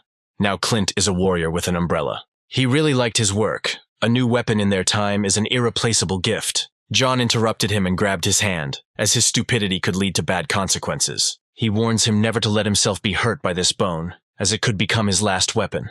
However, Clint was distracted by shouts from the side. Someone was very indignant about someone. A kind grandmother was sharing food with a young boy, and a man behind her was yelling at her as she handed out food. Clint finally realized that these people were also capable of helping each other. John points out that people become more expressive when they are going through hard times, even though they should have been given a chance. He is very glad that they are still human, and their humanity makes them much stronger than all the dead. Even Clint was curious about where this would lead. John did a good experiment and showed Clint what kind of people all these survivors could become. When Clint gets curious, he twirls his white silky hair and begins to wonder if he really is wrong sometimes. The eyes are filled with interest, as if every burden began to disappear, and useful people, capable of at least something, came to replace it. But the thought of what Tim would do haunted him, of where all this might lead. It's a clear sunny morning, the birds are soaring into the sky, but looking at the sky, you would never guess that the walking dead are wandering along the paths. The rain left a heap of dew on the grass. The ground was damp and there were small puddles on it, which were seas and oceans for the small inhabitants. And suddenly a zombie attack in the middle of the forest. Someone can no longer save their hand. The dead man has already sunk his sharp fangs under the skin. Baldy turned out to be the victim of another dead man, and someone is already ready to come to the rescue and cut off his hand before it's too late. The shovel pierced skin, flesh, and bone, and part of the arm ended up on the other side. The dead man was not left unattended, and they hit him on the head with a large stone so that he would not get up a second time. His head fell to the ground and created a large pool of scarlet blood. Finally, he was dead for good. Shaven is grateful to his comrades for being able to save him and cut off his hand in time. Six turned back with a questioning look, as if someone was walking behind him. That stranger became their elder. Tim returned to them and everything around them began to shine. Tim was glad to see them, as they were his only brothers to whom he could always say whatever he wanted. They are always ready to come up with a new plan to escape. They are definitely positive. Tim grabs the fat man by the cheeks and asks his brothers to calm down, since his plan will not lead to their survival, but will take all the offenders with it. After arriving, they would no longer be afraid of John. He was completely confident in his words. What gave him such confidence? His plans include becoming hundreds of times stronger than that rotten creature that is capable of fighting without reason. John is just a toy for Tim, whose head they will cut off at any convenient opportunity. The others did not understand Tim's intentions. He seemed to have gone mad, and this made them wary. He laughed terribly, like a real villain before thinking about a new evil plan. At the same time, John is eating delicious meat, which is quite surprising for him. Clint was also surprised when he caught him doing this. It is not known whether he was happy or disappointed, but he was definitely stunned. He enjoyed the food, licking his fingers as if he was eating some delicacy. Even if there is little food, they will continue their journey as soon as everyone is gathered and ready to move. Michael shouts to everyone that someone is coming back. Apparently, John has already warned him and made him watch for everyone to arrive. Silhouettes like shadows made their way through the thicket of the forest, and apparently everyone was gathered, ready to set off. They were carrying raw meat, which would soon be eaten, as many of the survivors were hungry. Tim and the whole gang returned to camp last and delayed everyone greatly. No one was happy to see them, as they were more hopeful that they had already died and left this world long ago. That same impudent fellow again shows his greedy nature. Even now he wants to take the last piece of meat. But will he be very surprised to find out whose meat it is? Everyone decided to support the man and suggested that they give up the meat and quietly, sadly depart to the next world, since there was nothing to eat anyway. Tim didn't care what these people said. His goal was to end all of this, even at the cost of his own life. Tim's indifference seemed impudent to the man, and he immediately rushed into battle for a piece of the dead man's flesh. Tim grabbed him by the collar and made it clear that he should get out before it was too late. There was not a drop of fear in him, only a mad thirst to kill everyone here, to take each one's life and gnaw their bones. The man immediately learned the lesson, like the smartest student, and stopped being rude to just anyone. John noticed this and immediately decided to stop him. But Clint was faster and stopped John. Clint pointed out to him the bigger problem that was lurking in that part of the forest, and that was where there was a lot of zombie activity, which could become an even bigger problem. Still, we'll have to go through there, and it would be better to solve this problem. And in the meantime, Tim and the whole gang got into the van with zombie meat and their plan began to work. Tim looked around and must have suspected something in Clint's behavior. He clearly pointed out the location of the problem and gave instructions for him to use his eye. John refused such help and decided to go himself and find out everything. John then ordered them to stay here until he returned, and then they would go to the city. Clint thought with some misgiving that his eye had become worse. What did he mean by that? Everyone was already gathering and taking their places, and John was heading off to explore the forest and solve the problem. The rest were already returning to camp, and from their running it was clear that they had brought back a large haul. They brought a lot of meat to the camp, and for Clint, this means only one thing, that he can begin his plan. Those who returned said that something was wrong with their condition, and that they should hurry to the bus and get to their seats. The voices of the sixes could be heard from the van, and this gave them away. Tim peered through the crack in the door, keeping an eye out to make sure no one came in or saw what they were doing. The six touched Tim's shoulder, and apparently they had already come to terms with what they would have to do for their boss. They did not want to suffer anymore and came to only one way out of this situation.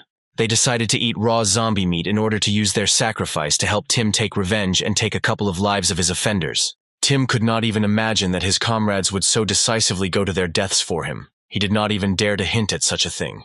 Such devotion was even able to move him to his feelings, and he was able to say that they were not obliged to eat this meat for his sake. Shaved was already more determined than ever. Nothing would stop him. He grabbed his boss's shoulder and gave him the opportunity to trust. For him, everything was fine. This is probably how he wanted to die for his boss, for his senior. Even if from the outside they look like a gang of hooligan students, their members are the most loyal and honest with each other. He clenched his fist so hard that his whole hand began to shake, because every word from his mouth was the truth, a dogma that must be believed simply because it was there. They understood why Tim became such a cruel and evil person. Tears broke through the shaved Tim. He was in shock, as he did not expect such strength of spirit from all of them. Tim became so evil because he wanted to save them, save his reliable people, and he did not dare to lose them, since even the best family could not replace their devotion. Everyone in the car started crying like children, but each one made a grown-up, male decision, which they came to the same second they came to think it over. Suddenly, even now, Tim was plunged into memories of winter, of a cold white blanket, of strong storms and the terrible beginning of the apocalypse. To get food in such cold, you had to try very hard and even climb the slopes for one berry. Back then, Tim wasn't so long-haired. He was shivering from the cold and got food with blood and sweat. Still, one wrong move and all efforts are in vain, as if you lost more strength than you gained. That same scar across his entire face appeared after such an unexpected blow to the icy slope. He exposed himself to mortal danger, just to get a little food, and give himself and others a chance to survive. He fell back into the cold snow, the attempt futile, the hope of survival smoldering like the last cigarette for a smoker. There was nothing left for him to do but die among the ice and become an ice statue. They were so hungry that they couldn't even move. But Tim didn't give up and fought equally with fate. Even now, he did not allow others to give up. But hunger had completely stifled them, and the eternal frost left no chance to rise and warm up.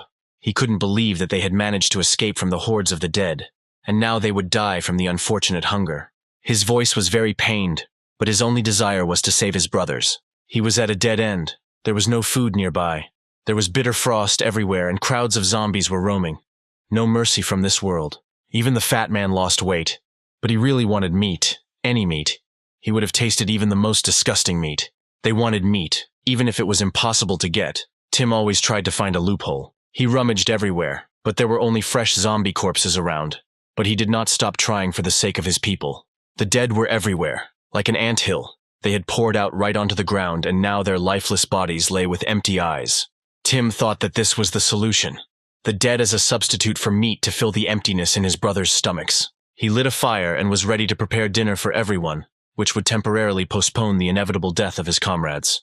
Everyone greedily devoured the meat and could not believe that Tim was able to find the only salvation for them, meat, which was once in abundance, and now they have to fight just to get a bite. Shaven with distrust, decided to ask Tim about the meat, which he had not even tasted. Tim understood his guilt, but he simply could not act differently, because he would have lost his comrades that same day. The most important thing now is survival. And then we can discuss this meat. They cried like children, but they proved their loyalty by this. So they are Tim's true friends, and the only ones. Warm feelings awakened in Tim. He was touched to the very depths, as if a ray of sunshine had broken through the deepest hollow. They freed Tim and decided not to bother him with eating the meat. After all, at that time he breathed life into them and allowed them to see even more bright moments. The first bite of fresh dead meat will lead to a lot of problems. Now nothing can be returned. Everyone thanked Tim at once and began to greedily eat the meat, as this was the last thing they would eat before the transformation. He felt enormous guilt for everything he had done. He didn't know how to atone for it all. Even his death would not cost as much as he owed. Back then, he only pretended to eat zombie meat to convince them that the meat was safe. He clearly wanted to say something. It was on the tip of his tongue, but the lump in his throat prevented him from saying a word. Then he could not tell them about that meat, since they would have died of hunger and would not have even lived to see these days. He is a complete liar. He lied to them constantly, and they were always sincere with him. Here it is, the beginning of Clint's plan. He locks everyone inside along with Tim, so that he will be eaten into the bargain. He closes them from the inside so that the last ticket into the city perishes among the dead. Tim noticed a strange clicking sound outside. Now even he has no hope of survival. Before their death, Clint even remembers to laugh at them and calls their actions cute. These dogs are ready to give their lives for their stupid owner. That's how Clint described them.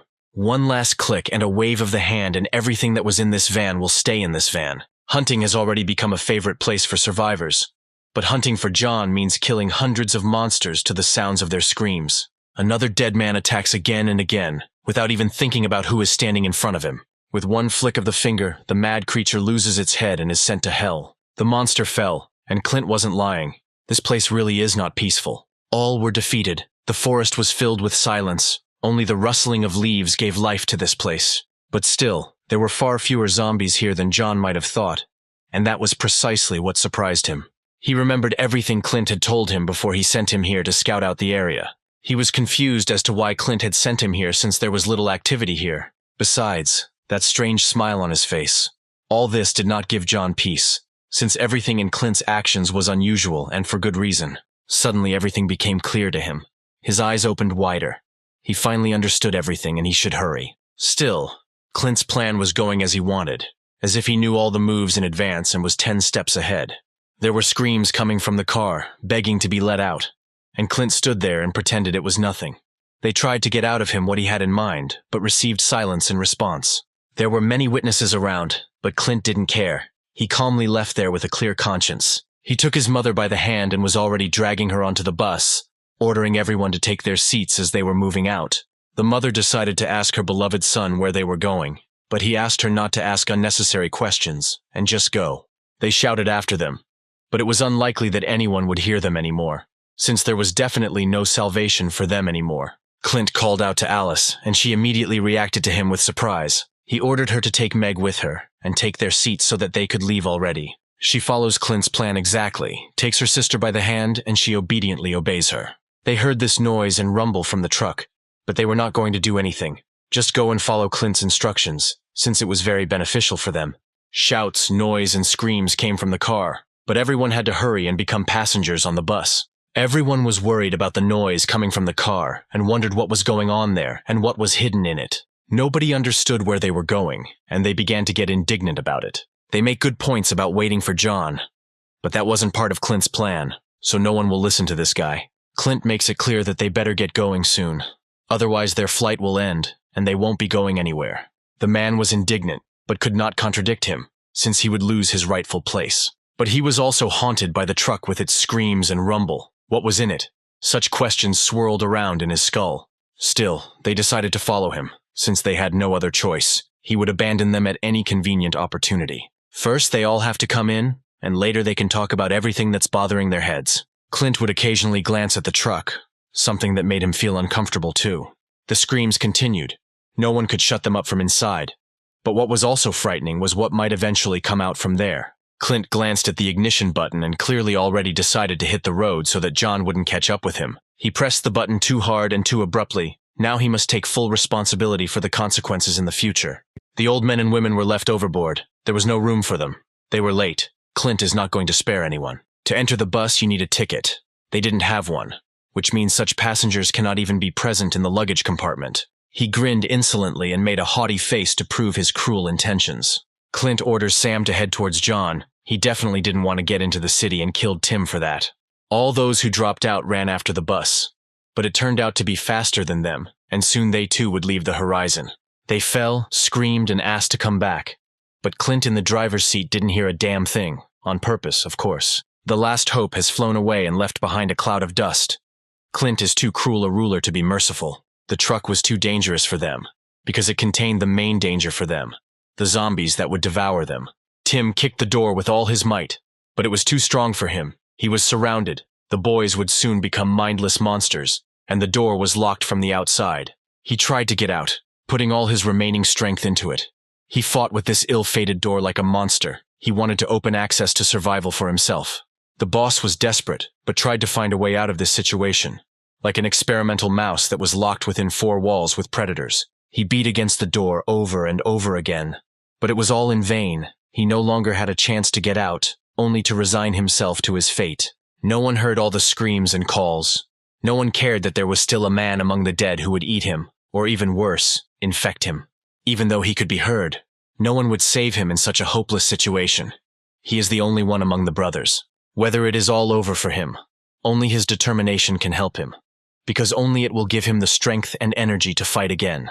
Tim was shaking with fear, but he knew that he couldn't die, and he would definitely prove it. At the same time, the guys had already transformed. Their eyes were shining like candles in a temple with a grin like the devil. They were already ready to kill Tim. Fear filled Tim with adrenaline, but froze his body, as behind him stood incredibly dangerous creatures from whom nothing could be expected. But he couldn't die today. He had to take revenge and grabbed the handle of the knife to finish off his boys. They had already gone wild. All that was left was to kill them, since it was either him or him.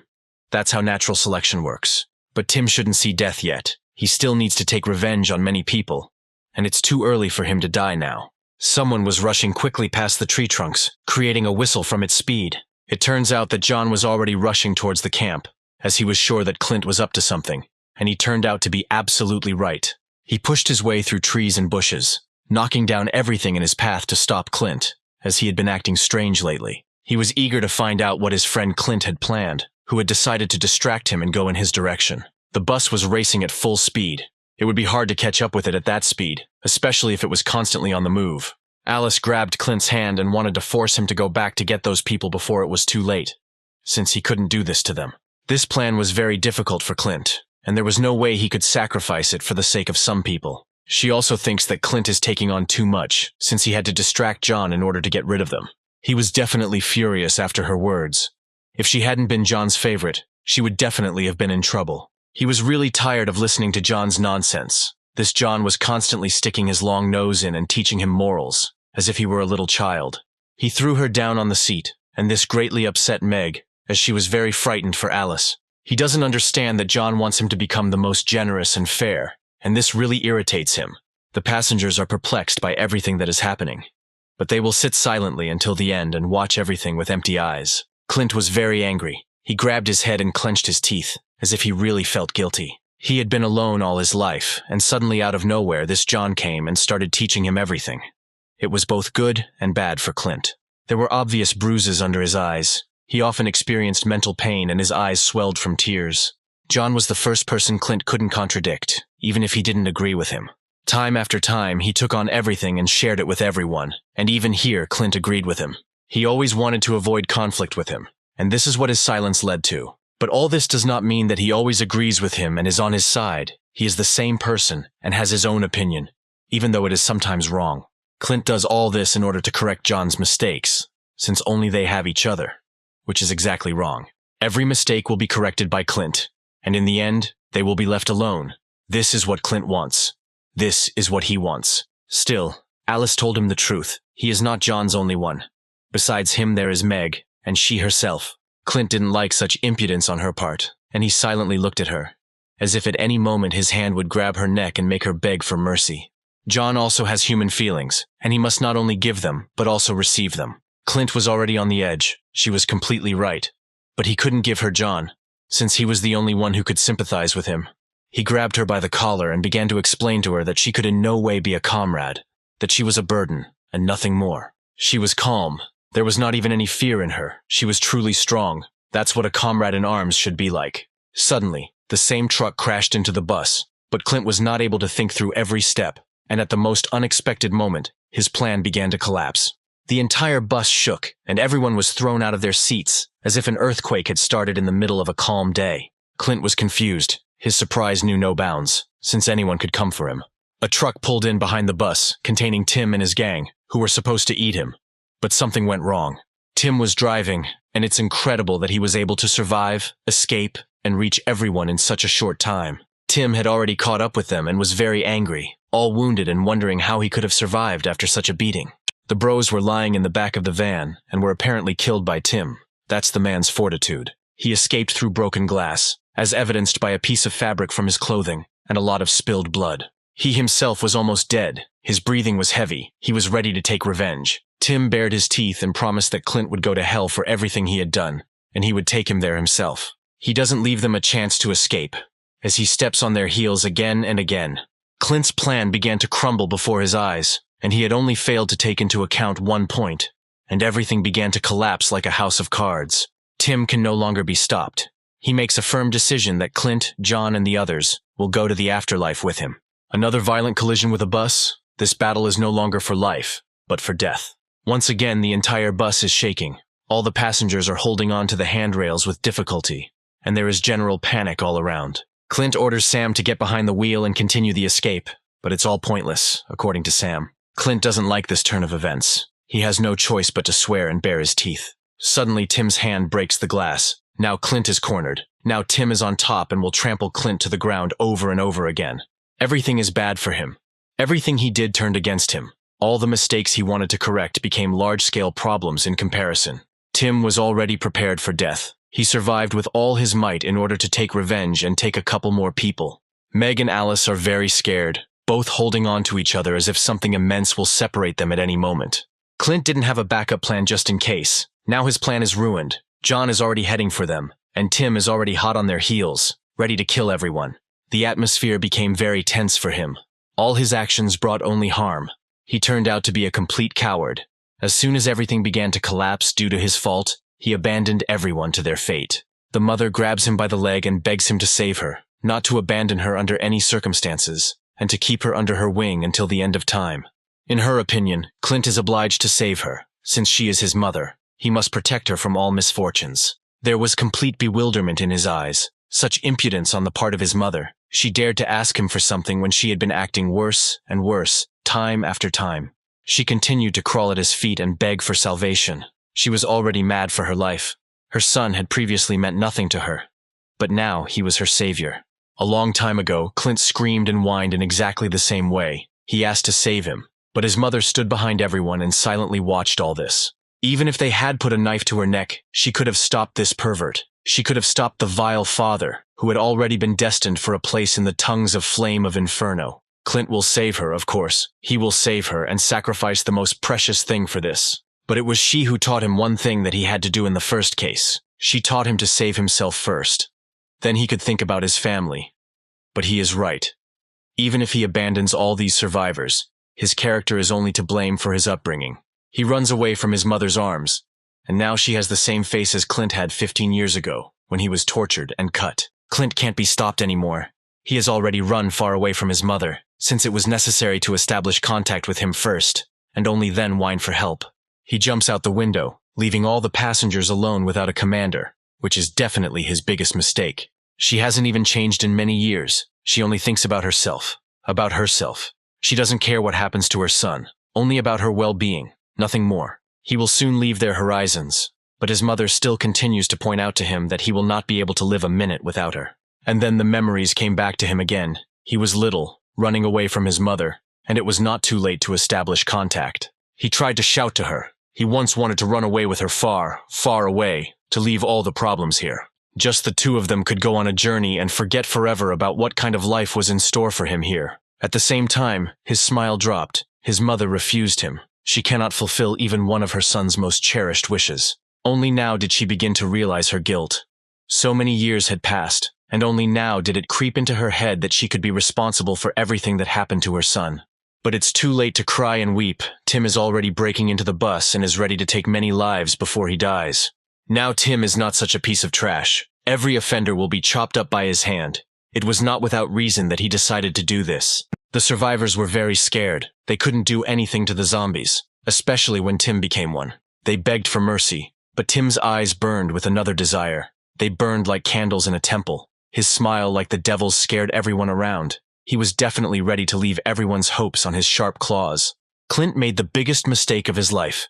He left John's girls right in Tim's hands, and if even a hair falls from them, John will destroy each one. Alice protected Meg with all her might. She covered her with her whole body, so that he would definitely not touch her. Tim was already very close. He looked into their frightened eyes. John had to hurry before it was too late. She broke out in a cold sweat. Her fear knew no bounds. No one could have expected what would come into Tim's head. Tim finally found himself happy after a long time. Even when he knows about his death, he is happy to take revenge on everyone who has harmed him in his life. Clint was already running as fast as he could. He had no idea where to run or how far. He ran where his legs carried him. But suddenly he is stopped by someone's dead hand, whose it may not matter anymore. Everyone with that skin color wants to kill Clint. It turned out to be John, and if he found out about everything that had happened during this time, Clint would be in big trouble. He was very angry with him. John was ready to drill his angry gaze all over Clint, in order to finally pierce his lying heart. He was still curious about what had happened during all this time, and how such a plan had crept into his head to distract John and escape far and for a long time.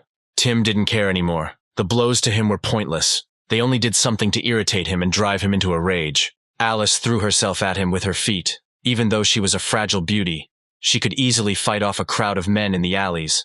But Tim will definitely not fall for such naive attacks. He easily catches her by the leg with the intention of depriving her of the second one, so that she cannot kick as before. He squeezed her leg harder, grabbed it with such force that it would crack any minute. It won't be easy for Alice to get out of his shackles, and she understands it well. Tim is no longer the same as before.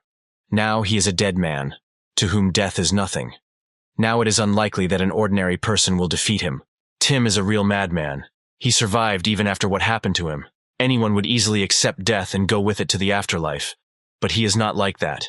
He laughs in the face of death and escapes the swing of its scythe time and again. But Tim completely forgot that John had added a good accessory to her. Not only did he become stronger, now she, having 2 legs, could give good blows. Still, such blows would be a trifle for Tim, like a mosquito bite. Now even a pistol bullet wouldn't hurt him. She was amazed by his strength. No matter what blow she tried to strike, he always reflected it. Tim believes that Alice can only be taught something by force, and all because she tries to fight him on equal terms. Her willpower is the envy of everyone. Even when her neck is squeezed, she bares her teeth at her opponent. Even if her legs are cut off, she will not stop kicking. Tim is truly cruel. It's not for nothing that he got out of that truck alive. It's not for nothing that he's trying to take revenge. The last breaths of air were gone. She couldn't even say a word. John was too far away. It was unlikely that anyone would help her. Her hands were shaking, but not at all from fear. She was shaking from malaise due to lack of air. Death was not scary to her. Tim wanted to turn her into a dead person, and only then they could be together. Only then he could win her over. But she contradicted him. Tim was shocked by such impudence. Alice grabbed his cheek while he was strangling her, and brazenly said that he would not dare to do this. The elder did not understand why he could not do it, why she thought so, why she was so unsure of him. She smiled back at him. Even in such a difficult situation, she did not despair, and only because she knew him well. No matter how cruel he is, he has one weakness that she will tell him straight to his face. The mask slips from her kind and naive look, and she is now the most furious warrior who puts pressure on her enemies with her charisma alone. He's a weakling. Tim has once again let his guard down along with his head in a completely different place, and lost an eye. Fragile as crystal and strong as steel, it is she who is credited with the phrase that beauty saves the world. It is she who remains strong and beautiful, smart and sensible, the best woman for the best man. Tim was left in the clown's shoes again. Alice ridiculed him, and he continued to kneel and prove his helplessness. This is not the first time that the beauty has saved her little sister. Even now she manages to do the impossible. Even now she does not fail at the most inconvenient moment. She orders Meg to save herself and run away from here while her little sister holds off this madman. But the most important thing is that the youngest Jonah runs away and quickly. Meg didn't want to leave her friend alone with this monster, but she was categorically against it. She tells her to forget about her and run without looking back. The little sister wiped the tears from her cheeks and ran as fast as she could to carry out the order of her commander so as not to let her down at the most inconvenient moment. Alice watched her go to make sure that she was already out of sight, that she was already so far away that no one could track her down. The battle is still not over. She turns her gaze to Tim and prepares to take another blow. This monster tells her to stop, but now she is unlikely to find a new weak spot for him. With one wave of his hand, Tim is able to cut off the elephant's head, leaving hope in its claws. Tim's claw swipe was so powerful that it sent Alice flying and off the bus. Tim was already bursting with anger. He was exhaling steam from his mouth like a steam engine. The impact with the ground was not weak. Her back took the full impact. This picture is very tragic. A young girl lying in front of a bus, an incredible tragedy. A mistake by the driver who hit the sweet beauty. She fought to the end, but now she doesn't even have that fire in her eyes. He didn't have that life. She doesn't even have the strength to get up and fight back against Tim. Once upon a time it lay exactly the same way. When the end of the world had just come. When the whole world was suddenly filled with the dead and left no chance for humanity to develop. That time Tim was very scared. His whole face was smeared with blood. But it is already unknown what would have happened to Alice if he had not cut off her leg before it was too late. She was so shocked that she didn't even have the strength to scream. She quietly said that it hurt. She didn't complain and didn't interfere with her rescue. All this suggests that she is incredibly strong. Tim was very scared for Alice. She could die in his arms, and he certainly did not survive the death of his beloved. Tim ordered his sidekick to take off his shirt to help stop the beauty's bleeding. He instantly snatched the shirt from his subject's hands, his hands shaking from fear of loss. He bandaged her bleeding leg, but it was unknown whether such first aid would save her or whether it was all in vain. He sincerely hoped that she would be able to recover. He took care of her as if she were the rarest jewel. He touched her face and said that her leg had finally stopped bleeding. It was real luck, even a miracle. He promised her that it was with him that she would always be safe, no matter who stood before him. Now Tim was in complete madness. His mind was clouded. He could not even utter rational words, but it was clear that he wanted to kill her. He grabbed her artificial leg and squeezed it tighter and tighter. Tim tears and destroys everything to smithereens. Even Alice's prosthesis is destroyed into the smallest pieces. Like a wild beast, he rushes at Alice. He is ready to die with her on the same day and take her with him to the afterlife. The willpower has run out. Now she has lost the strength to survive. All hope remains in the savior who will arrive from time to time. She has already said goodbye to her beloved, to the chosen one, with whom fate has brought her together twice already. But now she is ready to meet him only in the other world. How harsh this world is. Even such a beauty is taken away by this cruel fate, which initially gave her all that was most valuable and took her away for no reason. Her whole face was stained with blood. It was unclear whether she would live on and delight everyone with her beauty and strength. It's incredible. She opened her eyes. She survived, yet fate was kind to her. John, as always, is on time. Always comes when the situation is already on the brink, when hope disappears. But his silhouette calls her back to him. It pierced Tim's belly through and through. He was bleeding, but he didn't scream in pain like a madman. Tim, even after becoming a zombie, did not become immortal. He is mortal. As before, only the power to fight, as a warrior with several lives, intoxicates his mind, and he does not see the danger in front of him. Seeing the target, he goes to kill it. John doesn't care who he is anymore. He doesn't care that he is the ruler's son. John can treat him however he wants. Tim can no longer escape from the angry John, as he is more angry than ever. There is no longer mercy in his intentions, only the murder of his longtime offender. The long-haired man wants to pronounce the name of his enemy. He wants to whine at him. But the virus that has already enslaved his mind has filled his head with fog, and his tongue has become tangled time after time. Everyone was already gathered. They were standing behind John and watching Tim's execution. Clint was with everyone, and it was unclear what John would do to him for his independent actions. An ideal warrior, without fear of death, not feeling pain. He is not afraid of the enemy's attacks. He will always attack the enemy until he becomes a corpse. Tim rushes at John again. No blow will teach him that John is much stronger than any dead man. Every dead man can only strive for his strength. John was well aware of his own strength, and grunted at every overconfident attack Tim made to mock him. He starts his showy speech again, which sincerely will never mean anything to him. Everything is decided for Tim. He would have taken his life in any case, even if he had not become dead. Tim's rage knew no bounds. He had experienced too much in such a short time to leave this world without taking with him a single one of his offenders. Even here, John tries to humiliate Tim. He cannot send Tim to the next world without further ado as a righteous warrior who did not die for the sake of revenge before his brothers. John's words plunged Tim into memories again. Again, he sees the old silhouette of his main enemy. Then for Tim, the time was golden. He could do with John whatever he wanted. Tim did all this to prove his superiority. He beat John to show his power and strength, as if everything was under his control. If he said so, it would be done in the near future. John fell over and over again, but he got up and continued to mock Tim's strength, as he understood what drove Tim when he did such things. Whether Tim was angry, he would beat John. Whether he was cheerful and happy, he would beat John. He had no particular mood. The main thing was that John's face was ready to take a few more blows. All this so that John would independently recognize his strength in order to assert himself in front of others and rise above John. But John is no simpleton. He grabs his impudent hand and squeezes it rather weakly, but his intentions to break it were too strong. He called Tim a weakling, and the bastard's face immediately changed. He literally froze from such impudence, since hardly anyone had dared to say such a thing to him before. The hero acknowledged his strength. He believed that Tim was strong and in excellent health.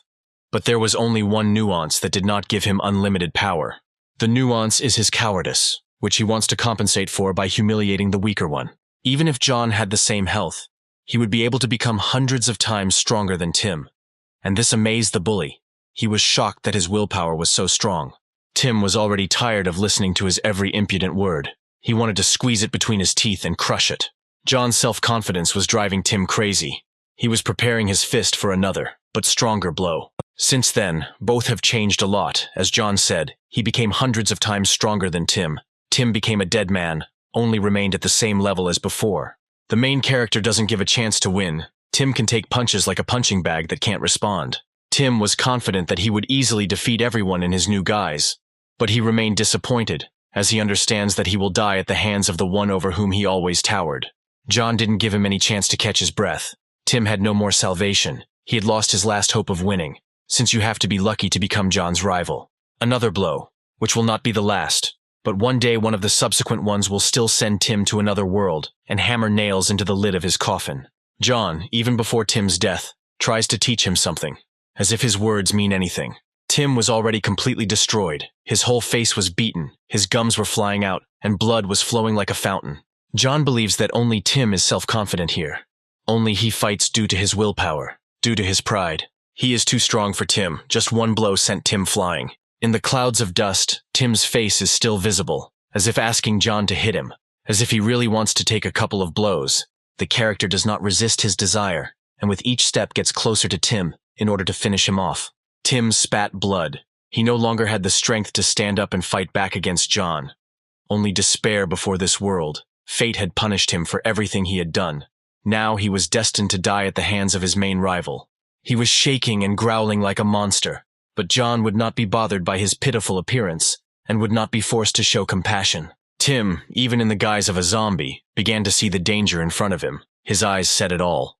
John said that Tim was very tired. He was tired because it was quite hard to get, but he had already taken a person's life. Tim can't come to terms with all this. John understood all this well, but spoke with some mockery in order to finish off all the moral readiness to fight in him. John slammed Tim hard into the front of the car, and he was already trying to get up and prepare to fight back. He growled back at John. He was very angry at him, but now he was fighting for territory more like an animal. John doesn't even allow Tim to stand up. Even getting to his feet is beyond Tim's strength. John remembered everything that happened to him, how all the survivors treated him. When he beat John, John remembered all this, and it really ate away at Tim's heart. John explains to Tim that despite having so many good friends, the one he loves, and kind parents, he received nothing but hatred. His beloved, who always refused him, called him arrogant, which is precisely why she didn't like him. Meg always hides behind the back of our beauty and her friend. For her, she is not a criminal back and for good reason. He received no warmth from all those who praised him, all his faithful friends, loving parents, and so on. Tim ordered John to shut up. He was ready to kill him, but John's foot pinned him hard against the car. In Tim's opinion, John doesn't understand anything. Everything he says is complete nonsense to him. But he is right. Since John doesn't know his life as a whole, he doesn't know what kind of life fate has in store for Tim. Yes, he had a loving mother who played with him constantly during his childhood, and he received the warmth that John spoke of. And Tim had sunny days of his life, and he could feel all of this, and his smile shone brighter than the sun in the sky. But no matter how hard Tim tried to hold on to these feelings, they left and closed the door with a bang. All the good memories were shattered like a photo in a frame. All these memories meant only pain to Tim, as if these pieces of glass were lodged deep in his head. So in the end, everything he tried to protect, everything he tried to hold on to, was leaving him. It was all meaningless. A leaf fell, an important document that could mean a lot, but there was nothing good about it. Tim's mother was crying. That paper had brought a lot of grief into her life. Tim understood that well. He approached his mother, collected all her tears with his finger. He tried to calm her down and keep her closer to him, so that she would not be completely desperate. She hugged him. Everything seemed to be fine. He tried to calm her down and she reciprocated, and tears from her cheeks flowed onto his shoulders. But what she said completely killed Tim. She regretted that he was born, and these words hurt the most. That's exactly why Tim became so cruel. John will never understand the pain of betrayal. He is nothing like Tim. Even if his family was influential, there was nothing good about it. Tim makes it clear that John will never be able to find common ground with him. Since he was not betrayed, even the pain of loss will be weaker than betrayal. But even John could envy Tim in some way. Yet even John lacked something and had to resort to envy. Tim was shocked by his words. He could not believe that John did not have what he had. As unbearable as Tim was, he had real best friends who became real brothers to him. John's words don't make Tim feel any better. Before he dies, he has to remember the silhouettes of his brothers. They shone against the glittering background. Their smiles were warmer than any feeling Tim could have received in his entire life. Will, who was the first to give his life for his elder brother, his younger brother, who made a promise that they would always be brothers. Tim was bursting. He was shaking after such warm memories, because he had lost everyone, and all because of a harsh fate that took away a lot of valuable things from many people, from millions of people. John kept reminding Tim about his friends. He wanted to teach him something a second before his death, but John tried to convey to him that he himself killed his friends. All his brothers died because of him, but also because of him they survived to this day. He destroyed his brothers. Now his brothers will destroy him. He is destined to die on the same day as them, and apparently, he cannot avoid it. They attacked him without any thought. They were ready to kill, even if he was their best friend, older brother, and boss. The whole gang pounced on Tim with shouts and screams. No one saw their own brother in front of them. Everyone saw prey that needed to be killed immediately. Tim tried to push them away, but the three of them could easily take on one exhausted dead man. It sends him back to memories of warm days, carefree times when they could do anything until their youth ended. One of the sixes was not progressing and was receiving friendly ridicule from his friends. Their smiles shone brighter than the garlands on the Christmas tree. That was the warmth that warmed Tim and gave him hope. They always smiled at him, were always glad to see him, and even when he was angry with them, the brothers tried to please him. But Tim didn't hesitate to smile either, and was happy to smile back at his gang of hooligans. They promised each other that they would become stronger in their hobby. But Tim was worried about one thing. He thought that they hated him. Each of them made smiles in which even then fangs were visible. There was a lot of misfortune around Tim too. Even the rich and wealthy can be unhappy. That's how harsh this world is. Tim's mother was sobbing and bowing to something. She complained that only the poor and the weak can be unhappy. But it turned out to be completely different. While she bowed before the majestic statue, Tim silently looked at all this. Everything around him was betraying Tim. His loyal friends were now devouring him. He was hiding behind their backs all the time, and now they were devouring him from behind. Pain enveloped Tim's eyes. He couldn't do anything with his emotions. Nothing. Everyone around him left him alone, no matter how hard he tried to protect him. The girl he loved, whom he compared to a spring field, the beauty he was drawn to, also turned away from him. His eyes closed, but from Alice he received only cold. Even the frosty winter did not bring him such frost burns. Tim admired her. He always tried to get her attention.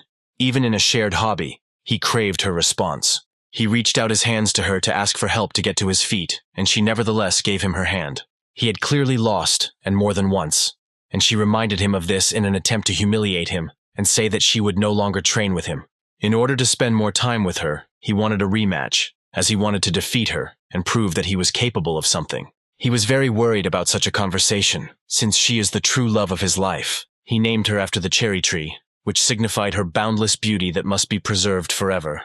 Tim asked Alice to be his girlfriend until he defeated her, and all because he was devoted to his beloved with all his heart. His heart was captivated by her beauty, but also her thorns did not let him near her. Alice was outraged. She didn't like Tim's proposal, and she definitely didn't agree with it. Tim was very embarrassed. He expected her to be responsive, but his chances were clearly very, very slim. As expected from a non-criminal beauty, she asked him to be smarter and not ask such stupid questions anymore. He was afraid of being rejected, but time after time he tried to find a way to get close to her. But for him, it was all in vain. But she was too cruel to him. Her gaze cut deep holes in him, which were imprinted on his soul. Her latest refusal struck him straight in the heart, as if lightning had touched him and sent millions of volts through him. Alice left him without even saying goodbye. That's how harsh love can be. Because a loved one can heal any wound, but also make it open up even more. She watched as Tim was devoured, and it was unknown if she felt guilty for her actions. Her gaze was empty. She may have been shocked by the cruelty with which they ate him, but she could not come up and help. Tim's pain knew no bounds. His mother betrayed him. His friends ate him up, and his beloved didn't even give him a chance to show himself. Tim was initially pushed into a corner. He was always alone and he lost all the loved ones to whom he devoted his soul. Now he too had fallen. Blood was dripping from his hands. He was guilty of what he had done, but he could not act otherwise. Everything around him was against him. Everyone watched this spectacle.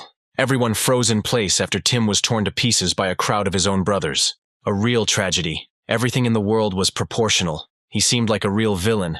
But what led him to this? Did he want it? Or was fate so cruel that it did this to him? John put his arms around Alice. He wanted to calm her down, as he probably felt her anxiety. He suggested that she get out of here and get ready to leave this damn place. She had no expression, as if she was hiding something, and she simply nodded her head in agreement. Clint was about to climb inside the bus, but decided to turn his gaze in their direction. While he was glaring at them, someone's growl came from the entrance, which couldn't mean anything good. Clint turned towards the source of the sound.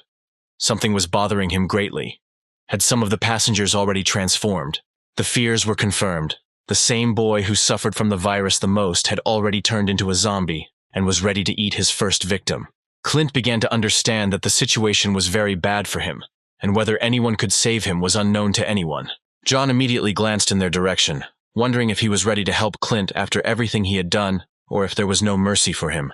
A couple more centimeters, and Clint is destined to die in the form of a zombie. The little monster is already flying at Clint, and he can only fall down. There was nothing but fear in his gaze. Sweat was pouring down his face and a terrifying atmosphere of hopelessness that surrounded Clint. It's incredible. But the mother still decides to help her son. After so much time, her maternal instinct and conscience have awakened in her. She grabs the kid by the shirt and his short flight towards Clint ends in failure. Clint fell down. His mother managed to save him. At least once she somehow helped her son, pulled him out of trouble and put herself at risk of death. He was shaking, opening his eyes with difficulty, and turned his attention to his mother, who had saved his life for the first time. Clint was very surprised that no one except his mother rushed to his aid. Even John, who took the arrow on himself, stood aside. Mother held this little demon with all her might. It is unknown what could have happened to Clint if his mother. Even the boy was amazed that someone could stop him. He opened his mouth wide and drooled as his mind went blank. A real nightmare in the body of a child. He turned his head the other way, and with his smile instilled horror in his mother. His eyes burned with the flame of death and nightmare. He is no longer the baby he once was. He is now a mad machine for killing and spreading the virus. There is no humanity left in him. It finally dawned on her. She saved him at the cost of her life. She was able to prove her love for her son. She tried to reach him with her bloody hand in order to get his approval. She said Clint's name, her hand reaching out to him. But the shock had enslaved Clint and could not release him from his shackles and leave him alone. Contradictions played in his head. He could not believe that his mother could save him. But before his eyes, everything was completely different. The mother reached out to him, but the boy hanging on her neck prevented her and Clint from getting close to each other. Blood flew in all directions. John tore the child from her neck, but it was unlikely that she could be saved. She fell right onto the cold ground, and she didn't even have time to say goodbye to her son and apologize for everything she didn't have time to do. John grabbed the child's neck tightly, and he whined and struggled, but he had no chance against John. John began to press harder to prevent this little monster from infecting even bigger people. Clint helped his mother, but it's unlikely that anyone will help her anymore. Only sending her off to the next world with all the honors would be real help. She tried to say something to Clint, but he couldn't understand a word and stood silently in front of his mother's future corpse, and now he was very afraid for her death. Mother apologized to him. It took her a long time to prove her love and care. It was not easy for her when her son was wounded before her eyes, when they tried to cut out his dignity. Clint wasn't cold or scared, but his trembling was due to the misunderstanding of how his mother saved him. When she became so kind, all these questions were going through his head. Clint made the biggest mistake, and he wanted to correct John's mistakes. But now he will have to carry the burden of guilt on his irresponsible shoulders until the end of time.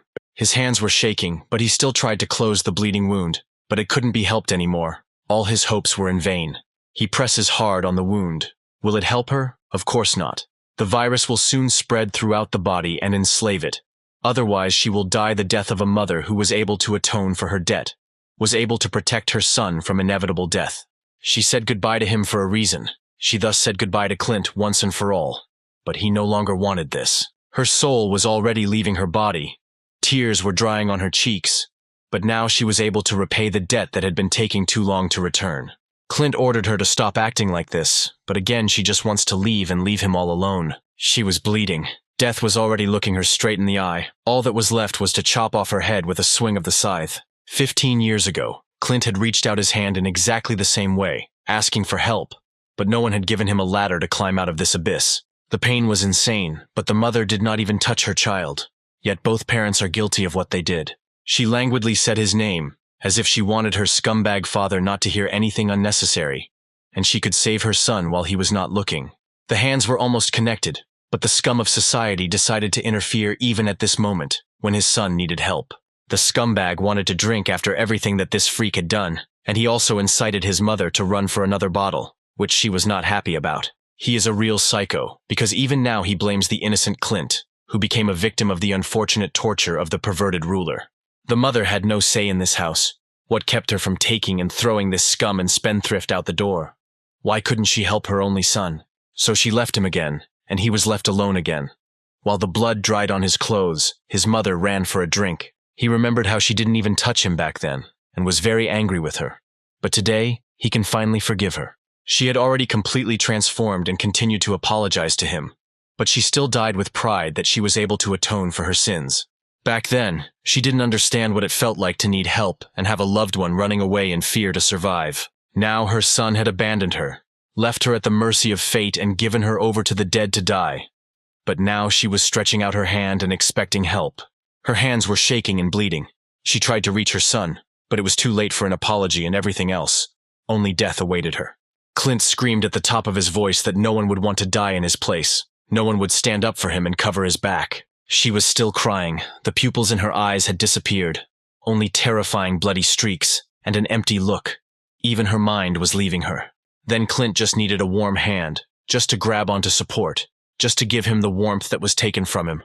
But even then, he didn't get it. Clint's tears flowed like a river. It was impossible to describe the emptiness in his soul. How many seas of tears he had accumulated. He could cry for days and nights to pour out every drop. He wanted her to simply learn from other mothers, to become like them, so that he could brag to his friends about what a good mother he had. Now he can't let her die. His heart won't allow him to. He can't lose the one with whom he's just established contact. He couldn't say goodbye to the one who saved his life in exchange for hers. John sees how much misfortune Clint has experienced. His character is only the fault of his parents. They not only did not give him enough, they shed his blood before his eyes. They left the image of his parents as maniacs in his head. The boy was really annoying John. Even his size didn't scare the boy. As he attacked thoughtlessly, all his actions were laid down by the virus. Strong aggression and insane rage. The virus was to blame for everything. John had already decided to kill him, but otherwise his recovery would not be achieved. There was no way to save him. He finally squeezed his neck. The boy is dead. Now his soul can calmly go to the heavenly nursery. It can't be. There was more than one dead man on the bus. Apparently, all the passengers had already turned into zombies and become slaves to the virus. John threw the imp at another dead man, and he should do something before everything reached the point of absurdity. He ordered everyone not to come near and to stay away from the bus. John was very angry about the whole situation, and was ready to vent his anger on everyone. He ripped the bumper off the bus and was probably preparing it for a serious beating from the Walking Dead. The others shouted after him, but John was so angry that he couldn't even hear a single voice. No one would be able to get through to him. A plan crept into John's head on how to finish them all off at once, so that the dead would not have a chance to get out of the bus alive. Fuel and short circuit. Everything is ready for mass arson. The genocide of a full bus of dead people is ready for action. The flames flared up, and now all the sinners who sold their souls for a piece of dead man's flesh are burning in the hellish flames of inferno. Everyone looked at the fire and felt sorry for the fact that they had relatives and friends there, whom they all treasured very much. John's resourcefulness can only be envied, but they still lost 2 transports, and they still need to get to the city. Some saw their mothers burn before their eyes. Others saw their wives and acquaintances burn. It's quite a terrible sight when your mother burns alive in agony. They shouted the names of the dead, and in the fire only their ashen silhouettes were visible, burning before the eyes of their loved ones, relatives and significant others. John was accused of burning their relatives. The survivors considered him a madman who decided to commit genocide. But they did not understand one thing. They were to blame for all this. John pointed out to them that they were the ones who were crazy, that they didn't understand what they had done, since the entire bus was filled with dead people, and John's only way out was to burn everyone in flames. It seems he understood what John was talking about. He understood his guilt, which was hidden precisely within him.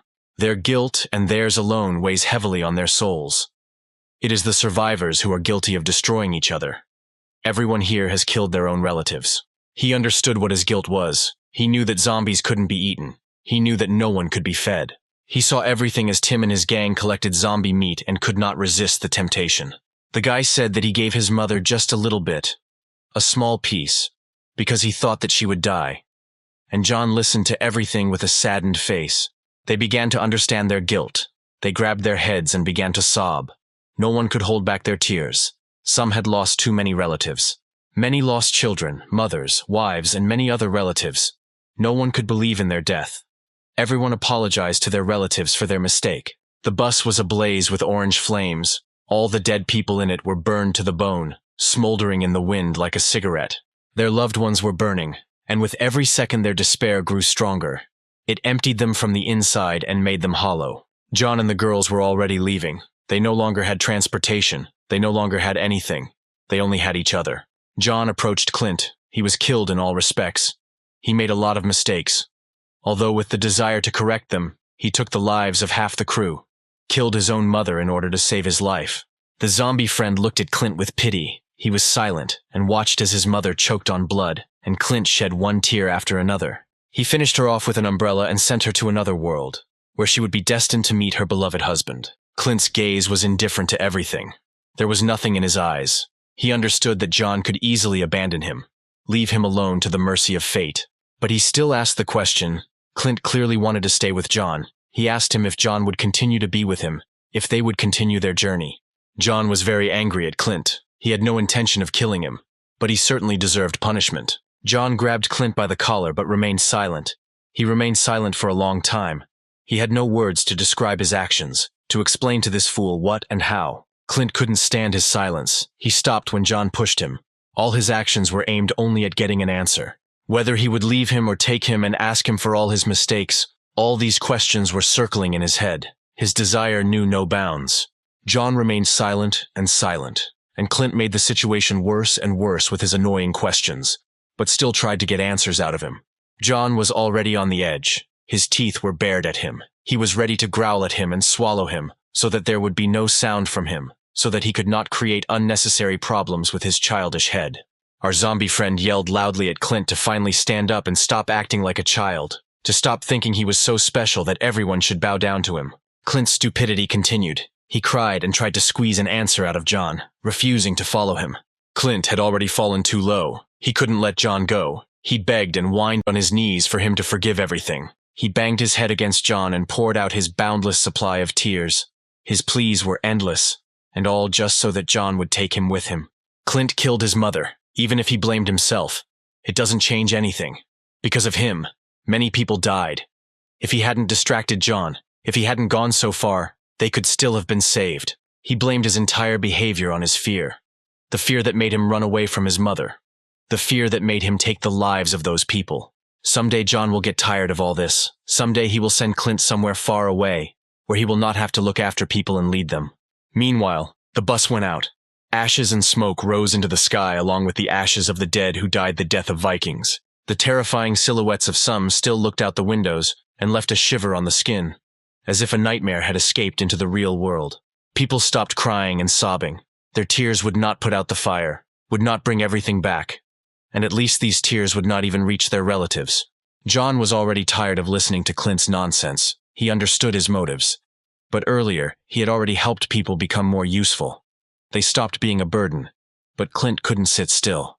John had no expression, no reason to be happy. What hurt him most was losing so many people, because he had sacrificed too much to save them. He pulled his hand away from Clint. He had become a real burden to him today. All of John's efforts had been in vain, all because of one mistake by Clint. The zombie friend explains to Clint that no matter how hard he tries to understand him, they are completely different. No matter how much effort John puts in, Clint doesn't give a damn about them. He was very angry. He knew that Clint didn't trust him, but he didn't understand why. Why couldn't he trust? Why couldn't he be patient? Now John's patience was at an end. He was already at the limit, because Clint only talked about his problems. Only they worried him. Everything around him had no meaning for him. He didn't understand why Clint was doing all this. John had promised that he would protect everyone. He had promised that he would take them to the city. But why did he have to ruin everything after going such a long way? And then Alice entered the conversation. Now it is clear why she was silent when Clint conceived this plan, and all because the city did not exist in the first place. Alice's words finally killed Clint. She clearly said too much. She began to reveal Clint's real intentions. She began to show the dark side of Clint's coin. Alice told John everything, all her hidden intentions. He had thought it all up in advance that he would take everyone to the city, but it was all misinformation. John was shocked by Alice's words. He could not have expected this from Clint, since he trusted him with all his heart, and he had already beaten him twice, and everyone at once. His reaction made everything clear. She was saying everything straight to the point, and he himself trusted her and told her all his intentions. And he planned all this in order to take everyone not to the city, but to the enemy's lair, so that more people would gather around him who could cover him. Alice made him so angry that he said everything he thought about her. He ridiculed her mother, and even brought up her family in conversation, which John definitely will not tolerate. Clint is not going to remain silent either. He pointed out that Alice behaved in exactly the same way. She was silent in order to stay with John more often. Even his beloved fell for this proposal. Even her greed took over her mind and forced her to go for it, to go for the falsehood and carry out Clint's plan. She also began to feel guilty. Clint revealed her intentions, and everyone around her turned out to be liars. Clint hadn't expected such a betrayal, as they were both at a disadvantage to speak of their intentions. But Alice was still quicker than him. He's already crossing the line, and soon John will join the conversation and throw in a few sweet words to Clint to keep his mouth shut. However, John couldn't stand it, and now Clint will also get it in the neck for the merits he's already accumulated quite a bit. Could Brother Zombie really give Clint one easy answer? One punch and silence? What could be better? John's blow hit Clint with a force he had never received from his only friend. But still, without force, he understands nothing. John's slap was so powerful that it sent Clint flying and gave him a less than soft landing. John understood that he had also used too much force in his anger, and he didn't even seem to want to create a conflict, but Clint had already forced it. The brother did not stand aside. He felt guilty and decided to help Clint, because he was truly wrong. Clint threw away his helping hand. Now after that, he doesn't need anyone. John means nothing to him anymore. The slap was really hard. Blood was flowing from his mouth, and there was a noticeable dent on his cheek. Who is this impudence? Clint can boast of his fearlessness to anyone, since no one dared to spit in John's face in the guise of a dead man. Clint now speaks completely differently. He already hates him more than anyone else. What is the parallel in his attitude towards people? When he whines and begs to stay, and when he spits in the face and hates with all his heart. He cried, but laughed in response to John. From the outside, Clint is two-faced. All his actions are unpredictable. He constantly does whatever he wants. In Clint's opinion, John has achieved nothing except a loving woman and a child to look after. He spitefully tells John that he has nothing to talk about with him. He believes that no one would ever want to deal with John. Clint thinks correctly, but skeptically. He believes that everyone in this world is trying to get ahead of the other. In pursuit of the dead, you just need to be faster than your friend. John didn't like Clint's thoughts, but he remained silent. He didn't interrupt Clint, since he probably already had his answer prepared. But still, Clint didn't understand why he hung out with weaklings. Having such strength, why didn't he abandon everyone to their fate? John's answer was short and to the point. Everything he does is because his parents were ordinary people. Clint was struck by the answer, but he didn't fully understand what John meant, what family he was talking about, what it meant to him. John's parents were ordinary people, like the answer of a small child, but what that answer contains has real value. Clint will never understand what John tells him about his family, ordinary people who had genuine love, genuine warmth and joy. And Alice was hurt by these words. For John, the death of his parents was a turning point in his life, and she understood this well. Yet John's parents became zombies before his eyes. They ate him while he could feel everything. But once they smiled brighter than the sun, he could feel their warmth. And the younger sister is also ordinary. How can he abandon such a cutie? Even if she is ordinary, how will his conscience allow him to deprive her of attention? Alice, his beloved, is also an ordinary person, so what could make John leave her halfway? All those people he has protected so far are also ordinary people.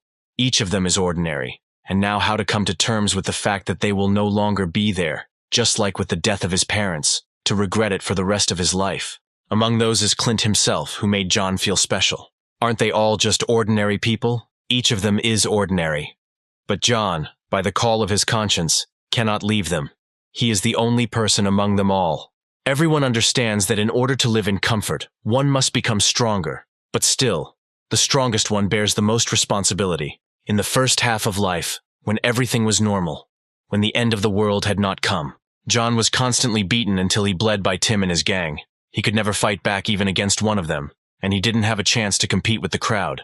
While he was being beaten, he could not respond in any way, and the only way to emerge victorious was through a cunning move. His eyelids opened with difficulty. His strength left him, and at any moment he could find himself in the world of dreams. Tim and his minions were truly cruel, as they beat him until his fists bled, and it was clear that they got incomparable pleasure from it. Tim's smile was very sinister, but John couldn't do anything to him. It was all because of his connections and his father. Even Tim himself said that John shouldn't make up anything unnecessary and should keep his mouth shut. Otherwise, his family would be in big trouble. John understood the situation he was in. He couldn't answer anything, since his parents were ordinary people who couldn't protect themselves in any way. Brother Zombie points out to Clint that he can't even begin to contemplate the idea of leaving someone. It is not that he can live in complete peace, not that he is destined for an easy and measured life alone. Throughout John's life there were bright moments, there was happiness and joy, but there were also grief, despair, and tragedy. John suppresses his anger for a reason. His whole character has its own catch. He endures all this not in vain, but with one goal. The reason for all this is incredibly simple. There is nothing difficult to understand that John does everything for a brighter future. After yet another abuse, interrogations awaited him at home. His parents were eager to find an answer. His little sister constantly looked at all his wounds. They were worried about him, but he couldn't tell the truth. He had to constantly lie and avoid answering so that Tim wouldn't bother him. He always remained silent in response to them. But at some point they would have suspected something, and would have definitely gone out to investigate. Still, they decided to go to the school to find out if he was being beaten there, which is exactly true. The parents smiled again and wished John all the best, even offering him dinner like real parents. He always wanted to protect them. His lies were a way to protect them. He always did everything for their benefit. John wanted to protect their warm smiles, their joy and happiness, to look at and even admire their sincere kindness and humanity. All John needs is to protect ordinary and inconspicuous people who, all together, like a puzzle, assembled a harmonious picture. His words struck everyone. Everyone was touched by these words. Since the survivors could not hear anything better, everyone expected John to demand a benefit from them. These are the values that drive John. This is what John was trying to get into the head of Clint, who always wants to be alone. These bright images were the most valuable thing in the zombie brother's life, and they are truly beautiful. Every smile warmed him more than the hot sun. John simply has to see all this again. Those bright smiles that warm him to the depths of his soul must flash before him again. Even if he can't go back to the past, even if everything can't be returned to the way it was before, there will be happy people who will walk along the alleys and give sunny smiles to this world. Every survivor burst into tears at John's words. No matter how simple they were, they truly touched and warmed everyone around them. John still has hope that there will be a person like him in the world who can find true happiness. People survive only so that the world is ruled not by the dead, but by ordinary people. There is no choice for John, since wandering around the world in complete solitude is not something he even considers. John points out that his mother's death was very hard for Clint, as they only just managed to make peace. It kills you inside. Clint won't be able to come to terms with his mother's death after what she did. Finally, Clint's memories began to bring him warmth, and his mother's smile was no exception. It was already impossible for him to hold back his tears, since he was wrong from the start, and John should have explained this much earlier. Brother fell silent. He was finally able to convey to Clint about real values. Clint refused to accept his words, but his face said something completely different. He was crying and understood his guilt before everyone. Even if John's words are true, the truth, dogma, it's all meaningless in Clint's opinion. After her death, Mother did not think that she would be able to repent for everything she had done. What is the value of such a rescue when you die, having only recently atoned for your debt to your son? John now listened to Clint talk about how he was alone all the time and never felt any warmth from someone. Throughout his thorny path, Clint had never experienced such precious happiness. He wiped away his tears and said that it would not be difficult for him to continue to remain alone, without any happiness. John grabbed Clint's head between his hair and prepared him for a manly embrace to soothe his soul. It was a manly thing for John to do, even after all he had done, to go and forgive him for his mistakes. Even the men were moved to tears. Each one poured out streams, rivers, seas of salt water, and yet it was only one serious conversation. Even Leo, an adult doctor, did not stand aside, and could not help but shed a tear from such warm words towards all people from one intelligent zombie, who has much more humanity. But something suddenly distracted him from all the misfortunes, from everything that had happened and from all the warm words. It's incredible. A military helicopter flew over the mountaintops. Does this mean that the city is very close? Leo's expression immediately changed. He was very surprised by the sudden appearance of a helicopter on the horizon. Clint and John also paid attention to him. Apparently salvation had overtaken them. Finally, they would be able to avoid the next bad weather. No zombie could fly the military helicopter. Only a human could save them. The helicopter driver reported to his headquarters that no people were found within a radius of 10 kilometers. Is there really a real person who can pull everyone out of this abyss of failure? He asked headquarters for permission to take off again in order to return to the city. John watched him to find out in which direction the city was, and the people who had been saved in the same way. There was no joy visible on the brother, as if he was already prepared for this. He just calmly dragged his beloved towards the helicopter flight. The survivors immediately forgot about their business. They hurried towards the city in order to finally escape. They had traveled too long to get here, lost too many people, and finally got here. This is what happiness looks like for survivors of the apocalypse. an oasis in the middle of the desert, a real civilization. All roads led to it, and the helicopter's air route even more so. And now we can breathe a sigh of relief. Everyone got to the road and was already running headlong in order to quickly get protection from the city. Everyone was jubilant. Everyone was able to go through this difficult path of blood and sweat. Many left behind the lives of their loved ones and significant others, but were still able to get closer to salvation. They decided to settle down in a clearing before heading into the city and began preparing to enter it. Sam pointed to something that struck him so much, he just beamed, because in front of him was something that could only bring joy. He saw survivors making their way into the city through crowds of soldiers, and everyone was allowed inside. They were screened by the military before entering to ensure they were not infected. Everything around began to shine. All the misfortunes were behind us, which means we can celebrate and rejoice with all our hearts. Only Clint was not happy about the arrival, and there was only one reason that made him uncomfortable. The ruler of the city was a real freak, and nothing could be expected from him. For some unknown reason, they lit a torch. What motivated them, even if night had fallen, a better source of light could always be found. Now everything is clear. A torch is different from a dead person. Zombies are afraid of fire, and this makes it easier for the military to understand who is a dead person and who is a human. And the connection worked. You can see right away that we are not far from civilization, which means that salvation is not far away. The phone caught a signal, and it was not even a momentary joy, since a smartphone is already an irreplaceable thing in the world. Everything in this world is not just a coincidence. It was not just like that he was able to find the phone, and it helped him a lot. The guy changed the SIM card in it, and it worked like a Swiss watch again. Since the boy didn't save anything and deleted the photos altogether, he didn't have a single photo or memory left. This upset him greatly, since he had lost everyone and could not remember anything. The zombie brother could understand the survivor, since relatives and memories of them are the most valuable things. Joy gave way to sadness. What a fine line there is between these states, and how terrible is the pain of the absence of memories. John doesn't know why he needs this boy's phone number. He has no one to call, and all his relatives are right at his fingertips. The boy could not expect such a request from him, but his conscience would not allow him to refuse. John was ashamed to ask him for something, although he could ask anyone here, but his sense of justice did not allow him to do so. But the young man is not so pitiful, and without any pity and greed, here is sincere gratitude. John didn't even expect such a kind reaction from him, as he was sure that it would be much more difficult to beg a smartphone from him.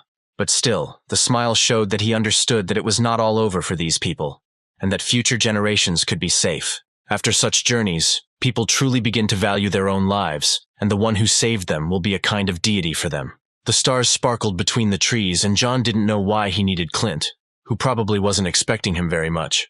Finally, Clint noticed his presence and was able to pay attention to him.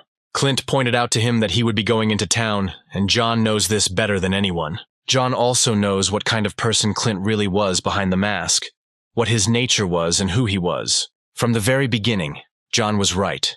He was almost always right in any situation. Every word of his meant the truth, which must be believed without evidence. Clint made it clear to John that he realized that they were completely different, that there was nothing similar about them from the start, and that was not at all encouraging. But John doesn't need boring conversations now. In the middle of the conversation, he called Clint's number, and here's why he needs that guy's phone number. Clint was surprised by John's suddenness. Maybe he couldn't expect that John knew his phone number. He asked him to save the number, since now he had a phone, and he could call him at any time or inform him of danger. Something about the city was alarming John. He asked to contact him if something suddenly happened, and this city was a real lair of the main enemy. If Clint ever forgets the number, he can ask the person he was traveling with for it. Clint kept shouting at John's back, but he was unlikely to react to even one shout. Clint wasn't sure if the city existed, and he couldn't be sure of the safety of all the survivors while they were in the city. He asked to leave him alone and never appear in his life again, but all his emotions said otherwise. He thought completely differently. He understood that John would never want to see a man like Clint again, would never want to have anything to do with him under any circumstances. Alice and Meg were waiting for John and wanted to get away from here as soon as possible, so as not to meet this pathetic child in an adult's body again. Alice felt partly guilty, and that she was also to blame for their separation, since it would be hard for John to recover from such a betrayal. Clint screamed and screamed, but John ignored him, like a parent who, when offended, begins to remain silent, giving the child the opportunity to understand his own guilt. John was about to leave without exchanging a few words with Clint. He picked up Alice in order to carry her away from here. Clint kept shouting to attract attention, which he could no longer win in any way. The brother took his little sister by the arm, carried Alice in his arms, and silently walked away, leaving the horizon.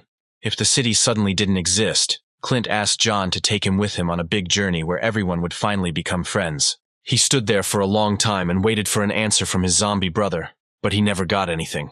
With each step, they got closer to the horizon and left Clint's horizon without saying anything. Alice decided to turn her gaze to Clint. He was filled with curiosity about what she wanted to see there. Suddenly, John stopped. Did he really decide to find the strength to reciprocate Clint's feelings? Which means only one thing: they can have many new adventures. Incredibly, John swallowed his pride and allowed himself to give Clint a chance. But will everything be as bad as they think? There was some fear in Alice. She turned to him, but it was unknown what was troubling her so. John smiled sweetly back at her and said that they would go look for a new home, which meant only a happy future for their entire little family. Those words touched Alice very much. Salty water flowed down her cheeks. They did not stop flowing down, like a waterfall, the most beautiful waterfall of tears of happiness. She wiped away her tears and sweetly agreed to such a great decision, as she was very scared that he might leave her at the end of this path. Meg's joy knew no bounds, and Alice didn't know where to go after such a sweet confession. The beautiful moon shed its pale light on the people, but the fact that it was full indicated that unexpected events awaited our heroes. That same wanderer whom John still has to meet, and the one who is somehow connected with the city, and most importantly, with the ruler, with Tim's father. That creature was truly terrifying, and it was exactly what Tim called a human. According to the stranger, this monster was very tired, and was also badly damaged after some work for some family. The wanderer was looking for someone, and this search brought him a lot of problems, because he would be very angry if he did not find his goal. That creature had human faces on it. That's what scared Tim so much then. It was this monster that was hiding in that mysterious truck. The wanderer could talk to this monster and even responded to its aggression with laughter. If this creature is a side effect of the city's experiments, then what might await our heroes at the entrance inside? The wanderer noticed nearby that the dead were greedily devouring someone, but it took him a long time to realize what was happening under his nose. He decided to give them careful attention, and even got up from his corpse machine and rushed towards the zombies. It can't be. How lucky was he to have met the gang once and even Tim himself, whom they absorbed. The wanderer once again shows his gigantic strength, and it amazes again, as he throws two of them into the air with one kick. Still, he found what he had been looking for so long. Everything was written before his eyes, like an open book. You can read everything about him. It's not for nothing that the eyes are the mirror of the soul. It seemed that even signs of intelligence were able to be preserved in Tim. Since his eyes were not empty like those of the dead, he could still think. The wanderer looked at him clearly and examined him completely from head to toe.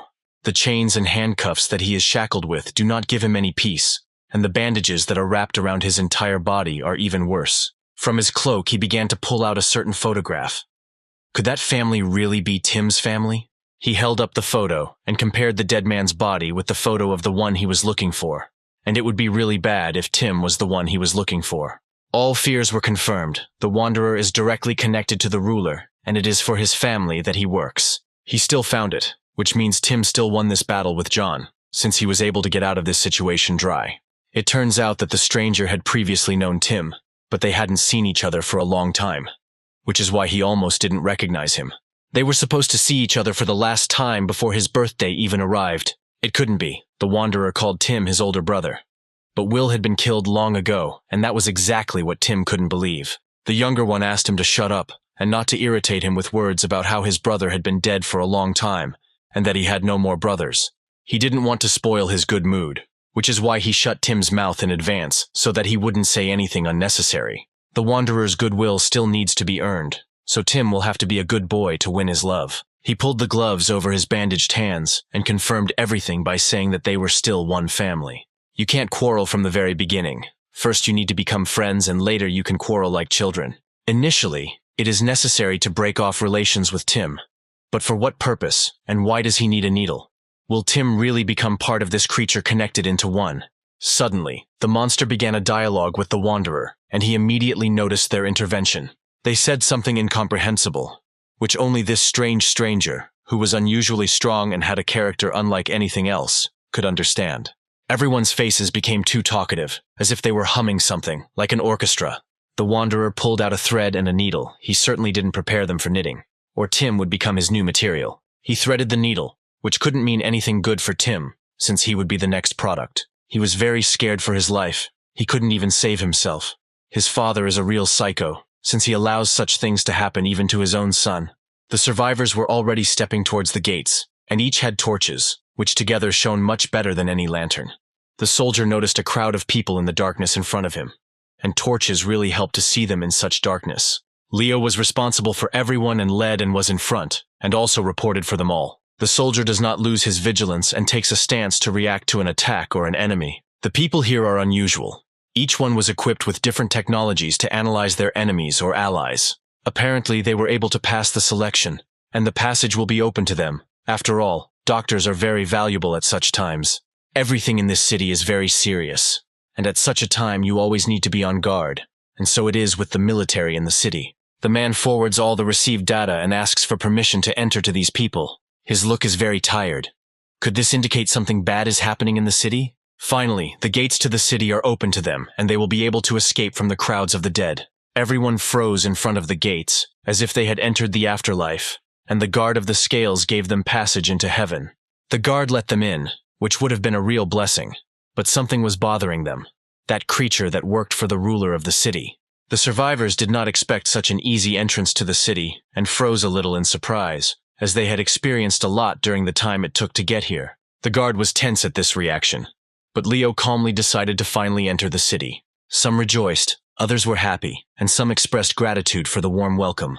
Clint felt uneasy entering the city of the one who had bullied him 15 years ago, and brought everything to a terrible absurdity. No matter how hard his legs moved, with every step he was getting closer and closer to the entrance. Still, he couldn't go without one zombie friend and kept turning around to see him. The others called for Clint to hurry up and enter the gate faster, otherwise it might be too late. Still, he hoped that he and John would be able to meet again. But would everything be so bright and colorful in such a civilization?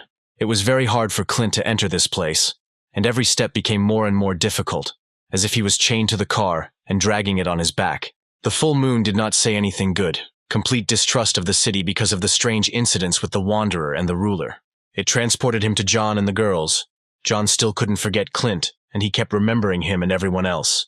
Alice made the right point. If Clint doesn't write, it means everything is fine, for now. Meg knew that John was lonely without Clint, and she asked him a question about it. There was never a drop of self-interest in her eyes, and her smile was always the most sincere. She hit the nail on the head with her question. John was really missing Clint, his whining and everything that was in him. Even if the question was tricky, John was not angry with Meg. If it had been another person in her place, he would have reacted in exactly the same way. He pointed out that Clint had already chosen his future path, and this meant only one thing: everything would be fine. Our zombie brother was worried that he might have taken his girls with him in vain, since things could have been much better in the city. And suddenly John turned his attention to Alice, and yet he understood that she had no other choice but to lie, so that John would not leave them in the city. Alice won't let John leave them, even if he doesn't want to take them with him. They won't care about his decision, or who he is.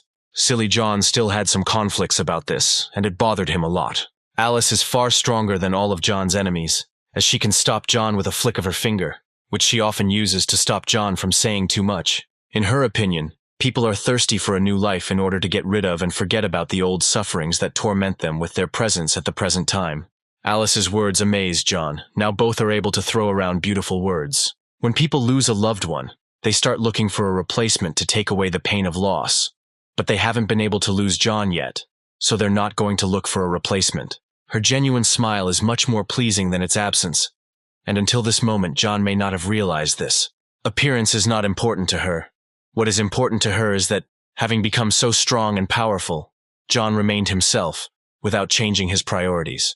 She pointed out to him that he couldn't forget the past, so why should they forget about it? They should continue to cherish the happy moments, and come to terms with the bad ones, and throw them out of their heads as far as possible, so that they don't interfere with their life now. Our brother couldn't say a word. He was amazed by Alice's kindness. He froze like a stone, and she caressed him so that he would calm down and live as he was. Eli was confident in her abilities, and could definitely protect him from all dangers. John was behind a stone wall. They made plans together to raise Meg as if she were their daughter, which made her very, very happy. Even if they can't have children because of John's body, our beauty doesn't see anything wrong with that. John was confident in his abilities, and everything would work out for him. and everyone believed in him anyway. She will definitely laugh with all her soul, like a child, any minute now. As expected, John became himself. She is good at calming him down and distracting him from unnecessary thoughts. After such a disgrace, John felt ashamed for a long time, and the girls added fuel to the fire with their laughter. Yet we were transported to a majestic city with an ill-fated ruler. The survivors were stepping somewhere, and nothing foreshadowed trouble. Everything even turned out very well. Someone was watching them, though, and it turned out that 2 people were missing from that crowd, and they were Alice and Meg. Incredibly, the ruler and his subordinate discuss all this and recall that those people will be food for some cattle. Everything was terrible. Tim's father is a real madman and his son is not far behind. Even such a businesslike person was forced by something to get up from his chair and go to the cameras to take a look at one handsome man whom they had not seen for a long time.